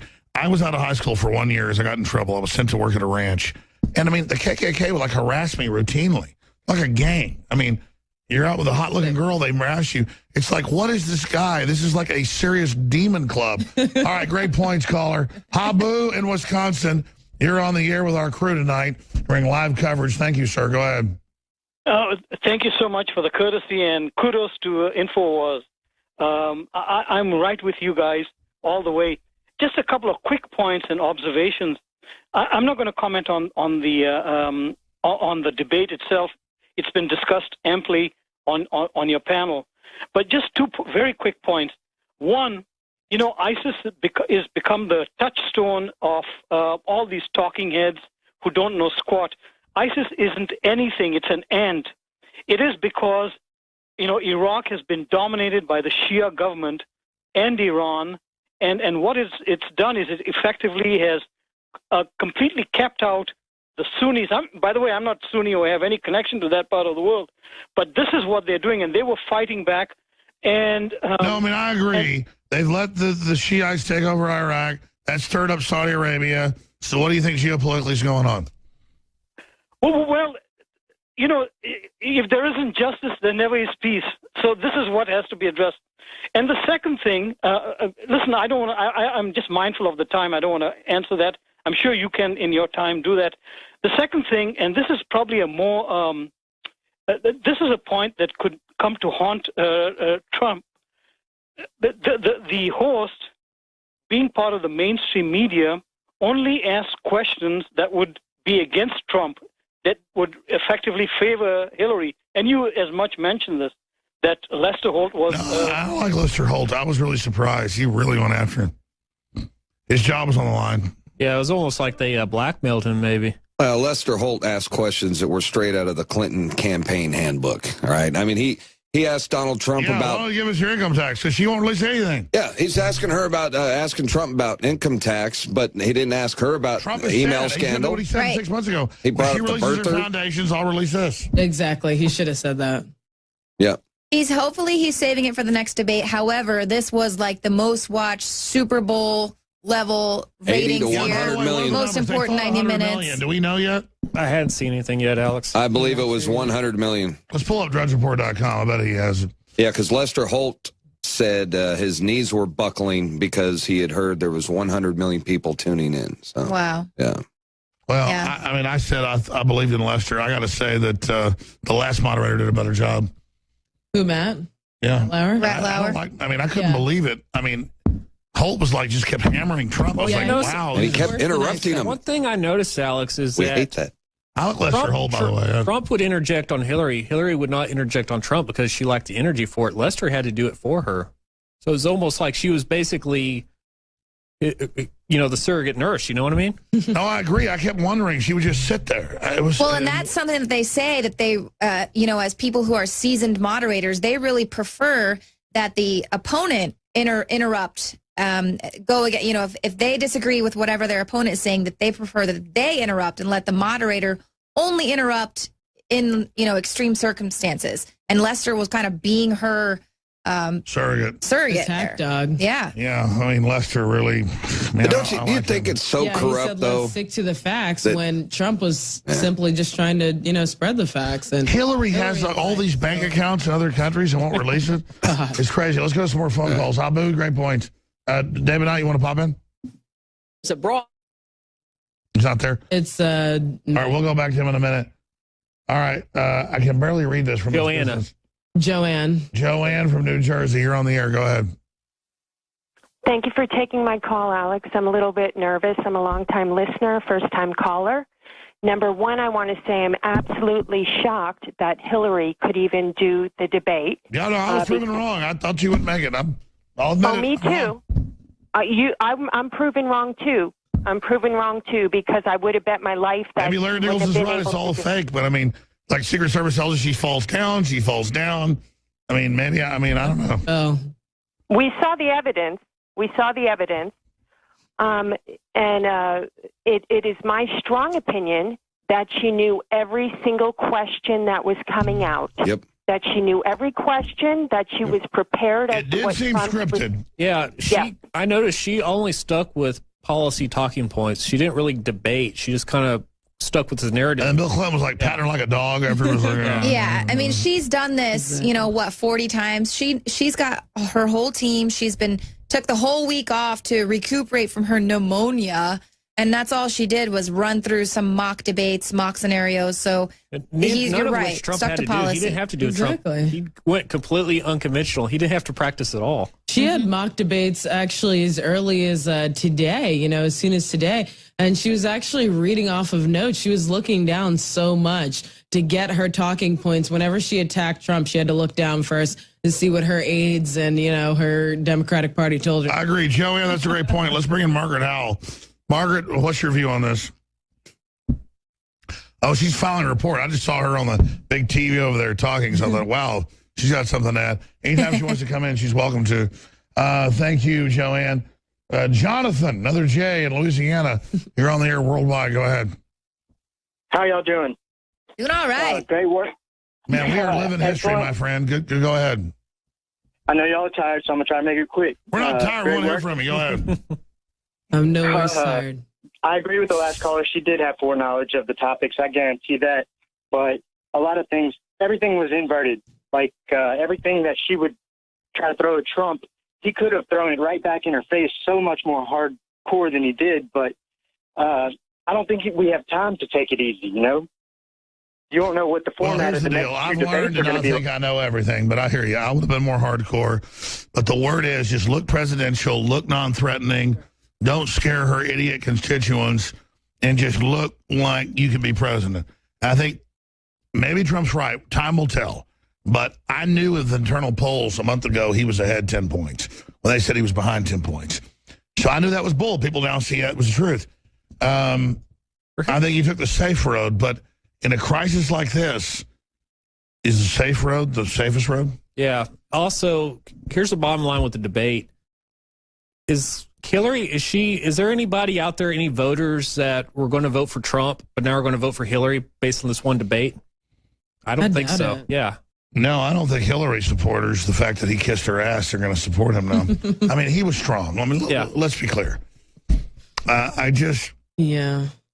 They were really worried with the chivalry about a guy kicking a woman's ass. Well, this is a bloodthirsty person that's attacked a bunch of third world countries.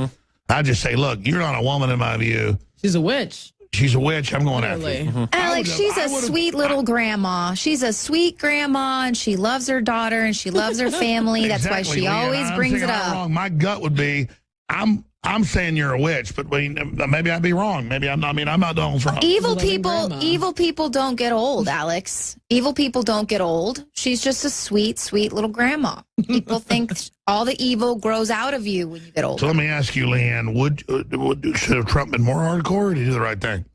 Well, I mean, I would have loved to see him really go after her. However, both of them both of them are allegedly disliked a lot in the polls. Trump needed to be able to, all the people who are Hillary supporters. So they were feeling each other out. Well, he has to be able to look presidential to all of these people who think that he can't stick to policy and say how he's going to do something. Here's the deal. We all go along with the establishment. They said he couldn't win. So they're wrong, so why is he following their views? I get the fact he's big tit now. And I'm not saying he's wrong. I'm trying to figure out, am I wrong or is he right? I'll play devil's advocate here. The establishment may have been expecting Trump to be a lot more hardcore. I would have liked him to be more hardcore, but he just gave the establishment what they didn't want, because they probably had all these headlines. Possum. Yeah, they probably already had all these. I'm going to go with headlines. Trump. I'm going to give him the benefit of the doubt. Yeah, because he's really shown me he's slick. I agree with you. Yeah, so just like all these. I'm going to defer to Trump, and I think we're going to watch and see. Go ahead. What do you think? I was going to say they were going to go with the sexism angle. They were going to say, Hillary was attacked by Trump. It was completely unfair. It was sexist. Sure. Yeah, just think of all the mainstream reporters that are going to be riding the subway to New York tomorrow morning. Be like, what do we do now? I agree. I've learned to not know everything. Well, and that's why Hillary had to close the debate with saying that totally irrelevant sexist thing. She looked freaked out at the end, didn't she? Yeah, I mean, she had prepared for him to say something off the cuff. And so, since he didn't, she had to close the debate with saying, I'm going to go to Jonathan, Louisiana. Quick comments for everybody. All the sexist crap. Joe Biggs has a quick comment. Joe Biggs is running around out there about George Washington. We're going to go to him in a minute. Jonathan, go ahead. Quick comment from Louisiana. Yes. Yeah, you're right. She was trying to bring up sexist point, but he should have said something about silencing Bill's rape victims, or the Saudi Arabia taking money from them. Or, cutting women's genitals off. Yeah. But also, whenever she said it was because of Bush that we left Iraq that created the vacuum. Bush set the timeline to exit Iraq, and we left because we didn't have permission. Well, what about illegally invading Syria? You didn't wait for permission right there and accidentally bombing them the other day. I mean, and she said once you're in there, you can't exit until you've stabilized it. Right, and then she brought up about his plan to defeat ISIS. Oh, it's super secret. That's because he doesn't have one. Well, what's yours? Keep funding him, arming him, providing him air support? Is that going to defeat him?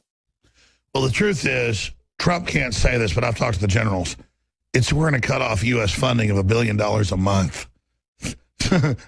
Trump, he can't say it because it's secret, because our government is funding it, admittedly.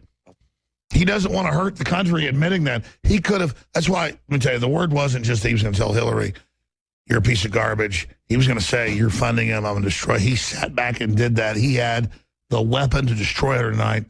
He took the high road, and I hope he was right. I don't know if he was right. Roger Stone said the thing he was holding back was the fact that Trump was going to say that she's a liar, but he said that before. No, the word, no. Everyone knows. It's that she's funding ISIS and Al-Qaeda. Well, he came close to saying that. You want me to stop saying it? The State Department's giving him $1 billion bucks. Remember that zinger he said when he was like, we had the whistleblowers from the CIA 4 years ago. Yeah, he said at the debate, he was like, we wouldn't be having to fight ISIS right now, Hillary, if you didn't help create them. Exactly. Really so he has her funding them, and he's been advised, don't do that. It hurts America too bad. They'd agreed before the debate not to do this. Hey, I just went through and did that. So now the military's. I don't want to give out classified stuff here, but go ahead, Biggs. I just went through all the polls, and Trump dominated in every poll. Good. I went through Fortune magazine. Donald Trump beats Hillary Clinton. Right here, the right scoop. He's got 34,000 votes to Hillary Clinton's 12,000 votes. ABC News. Donald Trump way over Hillary Clinton. This is all mainstream too. Hardly anything. No, that's mainstream. Right here, that's good. Alex Jones, our own poll. 56% Trump wins. This one right here, Politopinion. Trump gets 78% of the votes for the winner. NBC right here. Donald Trump, 75%. So I think we're questioning him. I think he did the right thing. Donald Trump on Fox, 60%. Does everybody expect him to come in and dominate her? He didn't. Right. I mean, he obviously 82%. could have done it. Jonathan, Time Magazine, Donald Trump wins at 60%. Oh, amazing, Joe. Let's race through calls. Sam in the great state of Virginia. That's George Washington State. You're on the air. Go ahead. Thanks for taking my call. I love your show, and I love y'all, and may God bless you. Basically, I was calling about what I think they might try to pull in the election. I think, in the states they know Trump is going to win, they might try to, fraudulently put in votes on behalf of Trump. So if he does win the election, then, they'll have the evidence. They'll say, look, the election was put in rigged. Fake dead voters for Trump. Yeah, that way they can say, look, the election was rigged, Trump, Russia, whoever was involved, you know, they're going to try to spin it like that and try to steal the election that way. And, Man, I got to tell you, brother, I appreciate those points, Sam. That's Machiavellian. We'll talk about that. Aaron in Missouri. Aaron, you're on the air. Go ahead.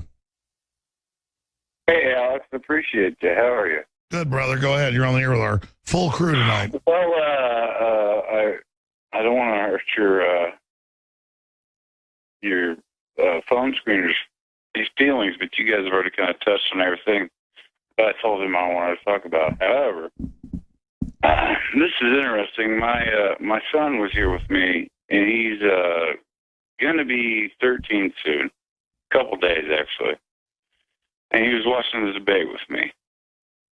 And he said, Dad, who are you going to vote for and what have you? I said, well, son, there's one guy who is speaking off the cuff, speaking from his heart. There's another person on the other side, just it looked like to be reading. You know, you noticed she was always looking down, reading. I don't know if she had an earpiece in. She may have. Do you know anything about that or no? Yeah, we covered the earpiece. We broke it. No, I hear you. I appreciate your call.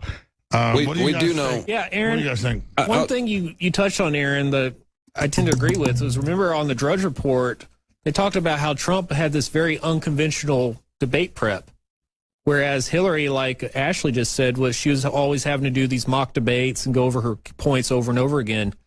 So, yeah, Trump was very organic, but Hillary, she had all these obviously canned answers. But, yeah, I mean, that's all. Trump had the ability to be organic, partly because all he had to do is point out Hillary's numerous failures. Thank you. Mike in Florida, you're on the air. Go ahead. Yeah, hello, Alex. Can you hear me? Yes, sir. Hey, I know that you said that you don't want us to thank you, but you woke me up, so thank you. Your entire crew woke me up. Thank you, brother. We're all together. Thank God I woke you up, because that means we're on the same team. So don't thank me. I thank you. Our souls are together forever. So I served in the Marine Corps. I was a sergeant. What do you think? Because, look, I've been in the trenches, maybe not like you guys are, but in my own way. I have been going to some pretty scary places for a white person to be, in the houses of thugs, because I wanted to try to figure out what was going on. Something that Trump is saying that is not reaching them is the whole stop and frisk. And from their point of view, I can understand it. Does it work? Absolutely. What do you guys think about having the police subject to Let me be clear. I support the Bill of Rights and Constitution because it is the Renaissance. It is common sense. But when criminal elements of the government ship drugs in to then create a crisis, to then selectively put people in prison, I'm against that, because you shouldn't put somebody in jail for drugs they're using. So I don't want to violate the Bill of Rights and Constitution, but I get you ship guns in, you create a crime scene, and then cops can't stop people they think are drug dealers and take their guns away. I get the position from the other side. But if you stop the drugs being imported to begin with, it wouldn't cause a crisis. So I say, when you catch somebody committing a crime, you throw the book at them. You don't get rid of the Bill of Rights and Constitution to fix a problem that was caused by the establishment to begin with. And I say, in the 1980s, in the 1990s, if the Clintons changed a law where if crack cocaine's being used, which is mainly something that the inner city was using at the time, now everybody uses it, right? You give them 5 times the drug sentence of some white lawyer who gets caught with a, whatever it is of cocaine. That's bullshit. Now that's racist. Yeah, it's racist. That's pure racism. Cocaine cooked up this way, the same amount of coke, same sentence, 1 year, not 20 years. Unless you're Bill Clinton's brother. I mean, there is racism. Then you get pardoned. I don't even think like that, because I think of myself as me. Like, what do I want? How do I want to be treated? Right. I don't treat people like I want to be treated. I'm going to die. I mean, I like everybody I'm connected to. But evil people, they look, I screw this person over. Oh, look at these dumb black people. We'll have them use this crack cocaine we gave them the ingredients to, and then we'll write a law where they go to jail for crack when it's got the same amount of cocaine as something some white lawyer's using. I'd rather blow that white lawyer's brains out with a wall than put 20 little black kids in jail. They get out in 10 years as criminals. All they know is crime, getting gang raped, getting pimped, getting controlled in those prisons. Because I'm no spring chicken, but I'm no criminal. Man, I beat a few guys to death. And I remember getting put in prison for months and people attacking me in those juvenile halls and all that stuff that went on. And I could imagine years of that. Thank God I got out of all that. You know, the most evil thing about this, Alex, is the fact the establishment, they're turning African American culture into this whole hip hop crap. They make it cool. Yeah. Hollywood sells it. It ain't cool to use drugs, kids, but it doesn't mean that, oh, you're against a drug war, you're for drugs. No, I'm against drugs, and I'm against the drug war. And not only that, they put the people on the Ritalin, which is the same chemically as cocaine. Exactly. So they're getting you hooked on the crack before 20% of American school kids are on cocaine. Exactly. Exactly. Who pardoned drug dealers? Bill Clinton pardoned one of the biggest international drug dealers in the world. He also pardoned his brother, who got brain roll with it. Who got busted for cocaine. I mean, Bill Clinton. How many people know this, though? In prison that gets caught with 1/10 of an ounce of cocaine, and then some white person gets caught with it, and they don't get in trouble. And then Bill Clinton pardons one of the guys that was an international fugitive on the FBI's top 10 wanted list, Mark Rich, exactly. And he pardoned his own brother, you know, but I mean, my brother snorts more cocaine than a vacuum cleaner. That's right. He says, my brother's got a nose like a vacuum. Joints a day, snorting cocaine, and then you pass a law specifically on a drug made for black people where you put them in prison, and then you claim you're the first black president. What sociopath the hell is that? Yep. What the hell? That makes me sick because he plays a saxophone. He's black. This makes no sense. Like, what is making him black? Where's his black card? Because mine's apparently been revoked. Exactly. Mike in Florida, thanks for the call. Brad in Pennsylvania, you're on the air. Go ahead. Well, good evening, everybody. Thanks for taking my call, Alex. You're the best. No, I'm not. I want to point out something, Alex, and I know this will hit home to you. I think Trump felt like you did on Piers Morgan that night you were on there. I think that's exactly how he felt. He was on the defensive from the get-go. She started talking about how her dad made curtains and her granddaughter, and she just hit him below the belt right and left, and and then Lester Holt jumped in there. It was all scripted from her side. She was prepared as an intelligence operative. Yeah, Brad. So where does this go? Well, I think he's got to regroup after this. You guys all say he won, and I wish that was the case. I was watching it objectively. I love Trump. I hope he wins for the country's sake. But he took it on the chin tonight. He's got to get back in the ring, start swinging, get his guard up, and hopefully they'll play fair from now on. But she's got all the intelligence. They know what they're doing. It's all controlled from the liberal media and her side. He's really going to have to fight uphill, and maybe we'll win if we're lucky. Yeah, I know this. If Hillary wins, it's the biggest mistake they ever made. You guys got a comment, Kit? Yeah, Brad. If I was to punch a steel beam, it would do nothing to the steel beam. That's what I kind of saw with Hillary punching Trump. Yeah, on the outside, it looked bad, but it didn't do anything to Trump. I mean, Trump to me kind of showed how he's the ultimate alpha male. That all the cards are stacked in Hillary's favor for this debate, yet Trump still pulled out ahead, in my view. So it's like, and this whole debate, this whole election to me is about masculinity, American culture, versus the social justice warriors and the snowflake mentality. That's basically Trump versus Hillary in a nutshell. Yeah, you're right. It's basically like they're trying to destroy that idea of masculinity. Like, masculinity is bad. That's why Trump's a sexist. He's a racist. He's everything possible, that you can conceive that could be bad, homophobic, Islamophobic. Hillary just went into it. We're in the basket of deplorables right now. So she really tried to frame it as if Trump was just this monster. And I really don't think it worked for her tonight. I really think that even though Trump didn't attack her at the level that we would want, for the American people, I believe that they saw through her lies. Time will tell, but he may have engaged in some incredible, not even jiu-jitsu, but what's the art? Judo. Yeah. Judo. Like we talked about before, I don't think there's any voters that are going to flip their vote from Trump to Hillary just from this one debate. It's not that Republicans, I hate Republicans. It's that Trump took it over. He so clearly knows we're being screwed over. He just wants to have fair deals. He said with China, I'll just make you cut your tariff in half. He even said that. If Trump was a real Republican, he would have been endorsed by the Bush family. Exactly. The Bushes attacking him is his greatest endorsement. And then the media tries to make it look like that's a bad thing, you know? Do we have any other comments where I take more calls from Leanne or from Dave or anybody else? Like a few more will end this transmission.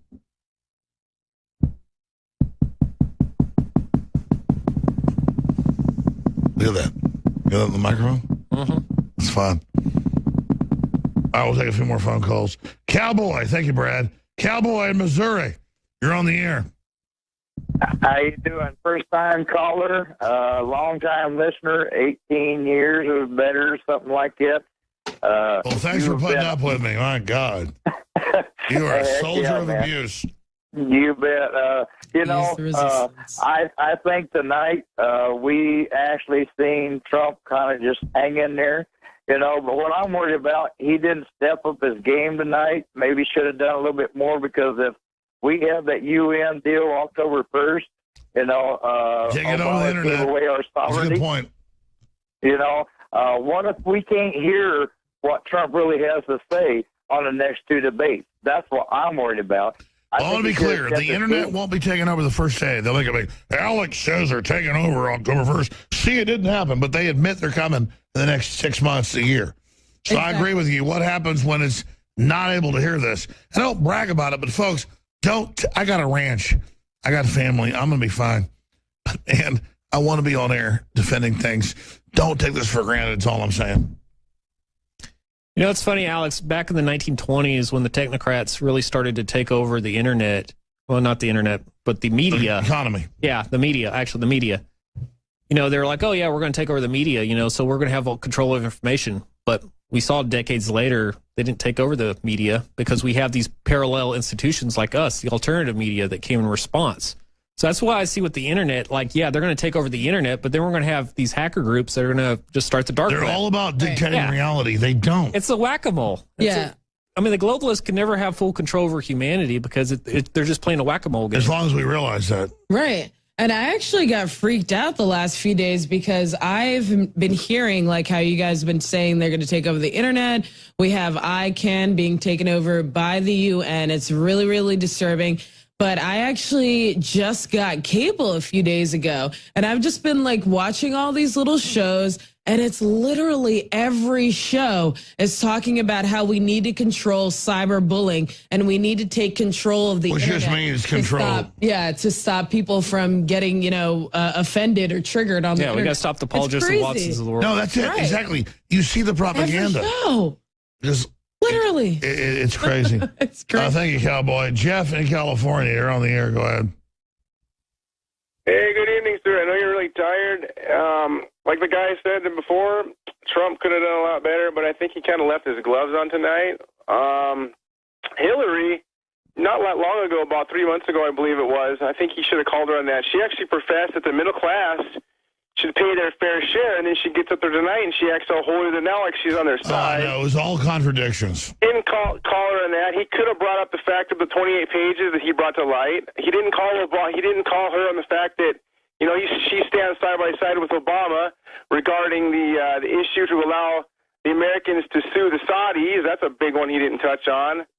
And why doesn't Trump just man up? Get a clipping from one of those journals where Obama clearly states, hey, I was born in Kenya, because you want to know why? Because they don't want to admit that we were shammed and that he's not a president and nothing he said or did for the last 8 years merits anything. He was never the president. I follow what you say, Jeff. Thank you. Great points. Scott in Colorado, you're on the air. Go ahead. Hey, Alex. I'm calling from the purple state of Colorado for the first time. Hope the state's going to turn a different color this year. Hey, I had just a couple quick points. One was I think somebody slipped Hillary a little bit of brain force because it seemed like she was mentally there, maybe not physically. But just she looked like hell, but better than a week ago. No, I'm wrong on that. I thought she'd have a coughing fit. I guess she was on brain force. Yeah. Brain force does work, I'll tell you that. It has worked for my son. And my other point was it seemed that, as I'm watching the debate, I'm seeing so many missed opportunities where Trump could have jumped in and. No, they told him, don't look like a bully. That's what happened. Right. Yeah, because I was wanting him so bad because watching the clip. He even told her, he said, I got stuff that will destroy you. I held back. But she's telling her next debate, you're done. October surprise. I think next debate, she is plowed. What is it, 2 weeks away? Yeah. Where Trump was down in Miami, and the guy that stood up from Haiti and started telling Trump everything the Clintons were doing about the money in Haiti. I wanted him to bring that up so bad at one point. I was about ready to jump into the television. But I just think he missed it. Well, I'll say this. I don't think Trump's a shill. I know he's for real. But if he doesn't deliver, he knows he's on the wrong side of history. He better do it. Thank you, Scott. Exactly. Michael in Texas, and that's it for calls. We got 100 more, but that's it. Michael, go ahead. You're on the air worldwide. Can you hear me now? Yes, sir. What an honor it is to talk to you. Let me read off what I wrote down here because I was in a hurry. Can you hear me? Yes, sir. Okay. Alex, you're such a hero of mine. What an honor to speak with you. I've been a faithful listener since 2010. I don't have a membership, but I listen to your listen line, and I got you on YouTube on my Nintendo Wii U. You're all I listen to and watch totally every day, every night. I go to sleep with you playing, and I watched you earlier get emotional, and I want you to know how highly I think of you. And when I was in junior high, I did like book reports on Rush Limbaugh's books, and my history teacher hated that because she was a real liberal. But you've taken Rush's place in my life, and I follow every word that comes out of your mouth. And I love you so much, Alex, and you mean so much to me in my life. You've changed me a lot, and that's all I could think to write down. I was in a hurry, and it's my first time. It's a great responsibility, Michael, and I'm not going to let you down. You've got my full commitment in this fight because, let me tell you something, the people we're fighting are evil, and they will be resisted, and there is a God in this universe. So you guys, final comments on what Michael, the last caller, 9 has to say? And then Michael, I talked to this Buddhist monk a couple years back in Austin. He told me that no one's more deserving of your love than yourself. So when I see people think Alex, yeah, I get it. But at the same time, it's like you have that power too. Alex is just flesh and blood. He's an individual. Alex, to me, is the person that I feel that everybody would be if they were more conscious of what's going on in reality and kind of believed in themselves. I mean, Alex, to me, is what humanity would be like if it wasn't so enslaved by globalism. So, yeah, I hear you, but at the same time, I think you can be just like Alex if you really believe in yourself and you just stay conscious and you really start to talk to people about how you feel about what's going on. And no more fear. Yeah. Exactly. Just commit. Yeah, just go out there and start talking to people, and you will. Right. It'll be amazing to you how people will see you as a Messiah. Yeah, I totally agree with that. Just be fearless and, love yourself and just realize that the power is within you. You are the resistance. It really is true. When we have that promo, that's really the truth. You have to come within yourself and see, how can I actually contribute to this fight? How can I be a positive influence? I don't want to screw anybody over. I want to be good, and God will guide you to the next level. Exactly. I want to just say the crew has done a great job tonight. And it's such a pleasure to know all of you in this great journaling. And we'll cover stuff tomorrow, 11 a.m. to 3 p.m., and then the nightly news, 7 o'clock Central, and the weekday show and all the rest of it. But, this is a great time to be alive, and it's all going to work out. Donald Trump's not perfect. You're not perfect. I'm not perfect. But it's a manifestation of saying no to this whole rigged economy and the renaissance that was America being hijacked to, fund this new corrupt age of dominance. It's all coming down, and it's this oppression that animates us. David Knight, Leanne, anybody else have comments? Well, I'd say it's just baby steps, Alex. John Bound does these great reports. Nobody can John Bound. He would literally roll him out as the ultimate weapon. John, how you doing? Good. I just show up like a vampire.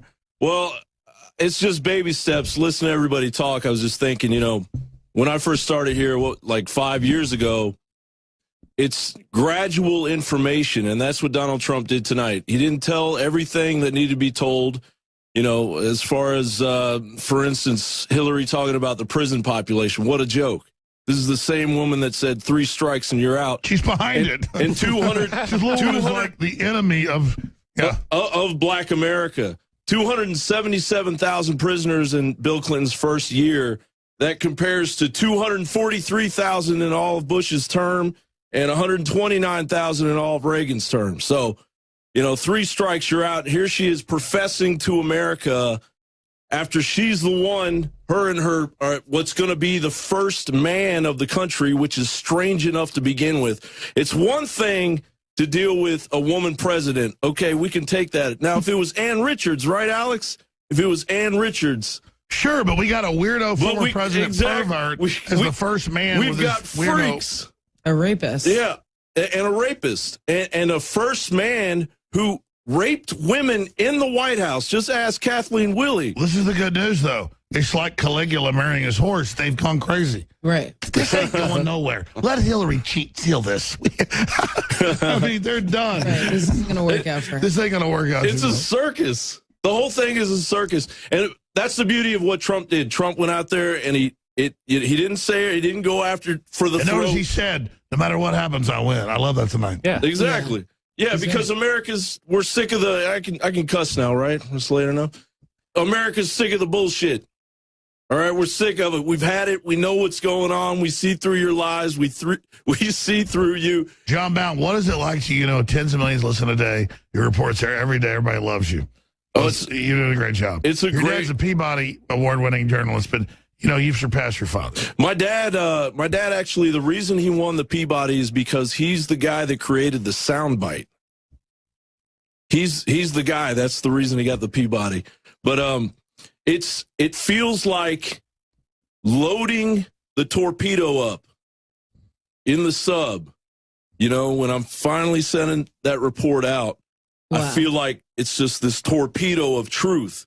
Because that's what it is. I may not get everything right every time. I may not have put everything into it that's breaking. You're committed. But I'm going to go past what people are scared to talk about, especially in the mainstream media, every damn time, man. I'm going to put something out there that's going to save my life, my child's life, my wife's life, your life, Alex, everybody's life in this country. And we're going to get past these bastards that have taken it over. The thing about INFOWARS is our soul is in this. Exactly. Absolutely. It's completely real.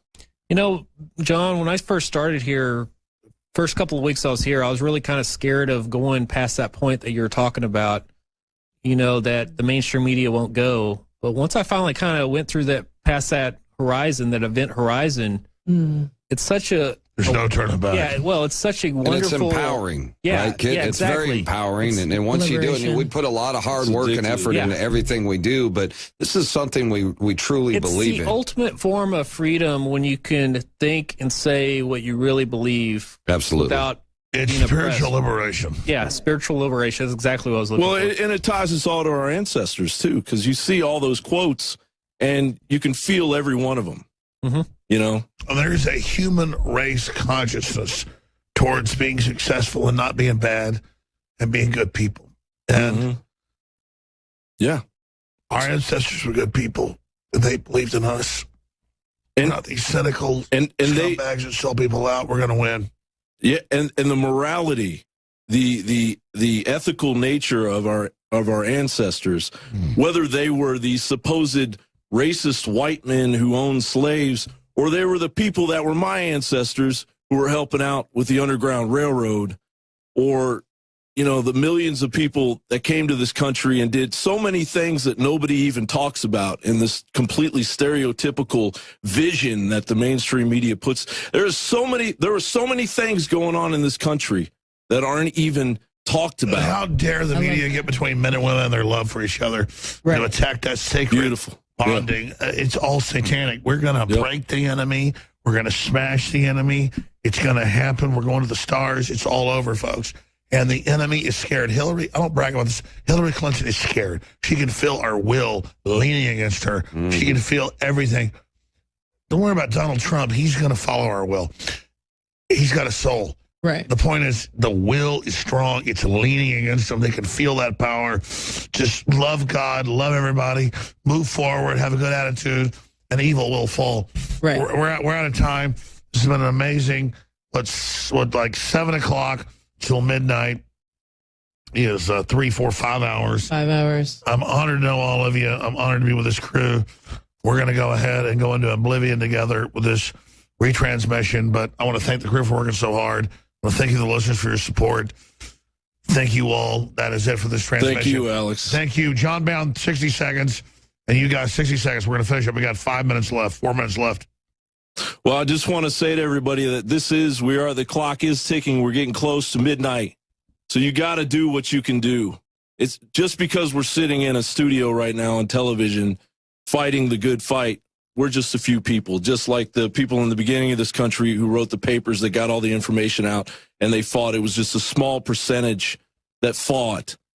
You got to get out there and do what you can do. You've got to tell people, you've got to push INFOWARS, you've got to get your own truth out there, whatever it may be, because there are thousands. The enemy's never going to tell you you're winning, even when you're ripping their guts out. Exactly. Alex, you're saying earlier about you and me, we're not perfect, but humanity is not perfect, but we're still worthy of existence.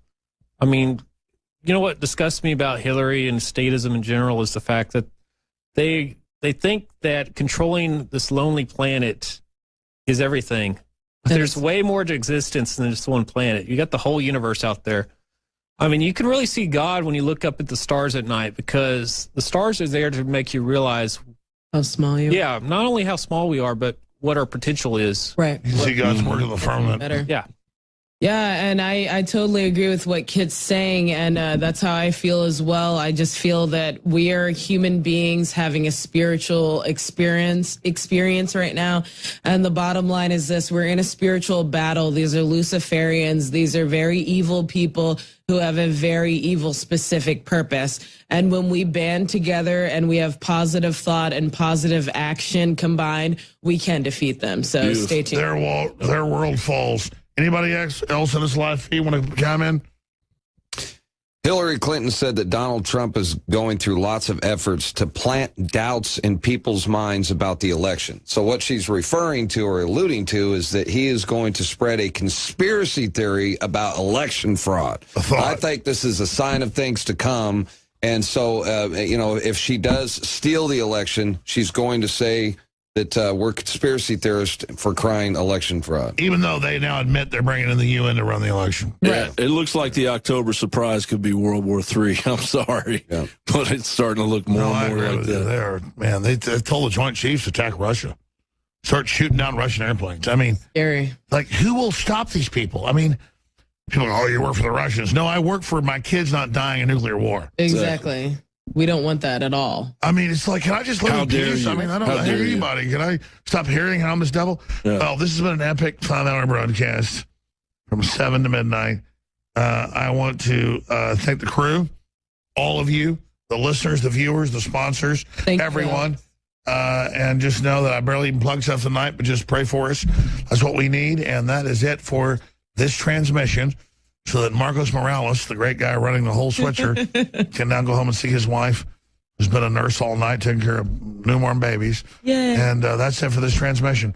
So we've got 1 minute. Yeah, they are. Put them on screen. There's Allie and Marcos in there. Babies. Absolutely. And we're going to end this transmission. That's it. Tomorrow, 11 a.m. Central, the info war will continue. From this point on, Possum Belly is going to take a break. So via con Dios. Great job, guys. Sorry I got chewed out by those people. They're just brain dead. Adios. So doesn't matter.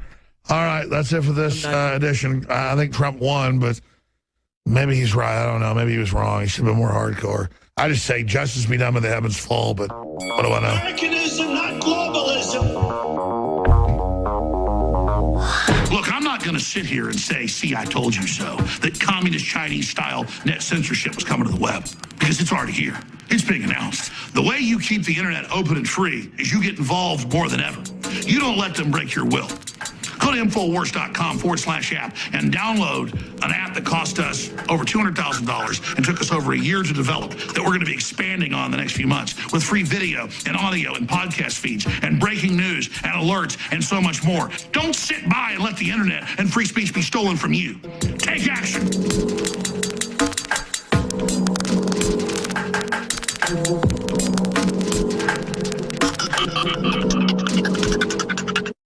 Electrify your day with Secret 12. It's like lightning in a bottle. We all have days in which we just can't seem to perform at the level we'd like to. InfoWars Life Secret 12 is designed to naturally energize your body and mind with 2 great tasting and super high quality forms of vitamin B12. Proper vitamin and nutrient intake is essential to keep your body functioning at optimum levels. The reality is, it's hard to take in the proper amount of vitamins we need each day with our modern diets. Secret 12 by InfoWars Life is an easy way to naturally upgrade your vitamin B12 intake and support your body's natural systems. It pairs 2 forms of vitamin B12 into one explosive formula. Vitamin B12 supports healthy energy levels through red blood cell formation and aiding in the body's natural processes, but it also assists with many other functions of the body. Electrify your mind and body and take your health to the next level. Experience the power of Secret 12 at InfoWarsLife.com. That's InfoWarsLife.com.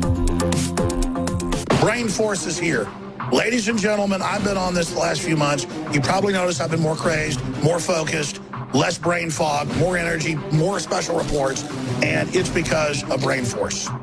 One of the worst things with most energy products is it's not sustainable, right? You're going to crash and going to feel really bad afterwards. This has a bunch of different antioxidants and compounds and polyphenols. Everybody's on these drugs to knock their brain out because the brain's so fried. We kept changing this formula over and over and over again until it became sort of a grand puzzle. For example, the L-theanine inside of it, that is activated by the different compounds in the yerba mate that we put inside of it as well. This just increases the compounds you already have. This is what you're actually designed to run on. Exactly. It's kind of like a car will run on one form of junkie gas, but it runs really good on what it's designed for. You will find Brain Force, Survival Shield X2, and other game-changing products at InfoWarsLife.com or call 888-253-3139.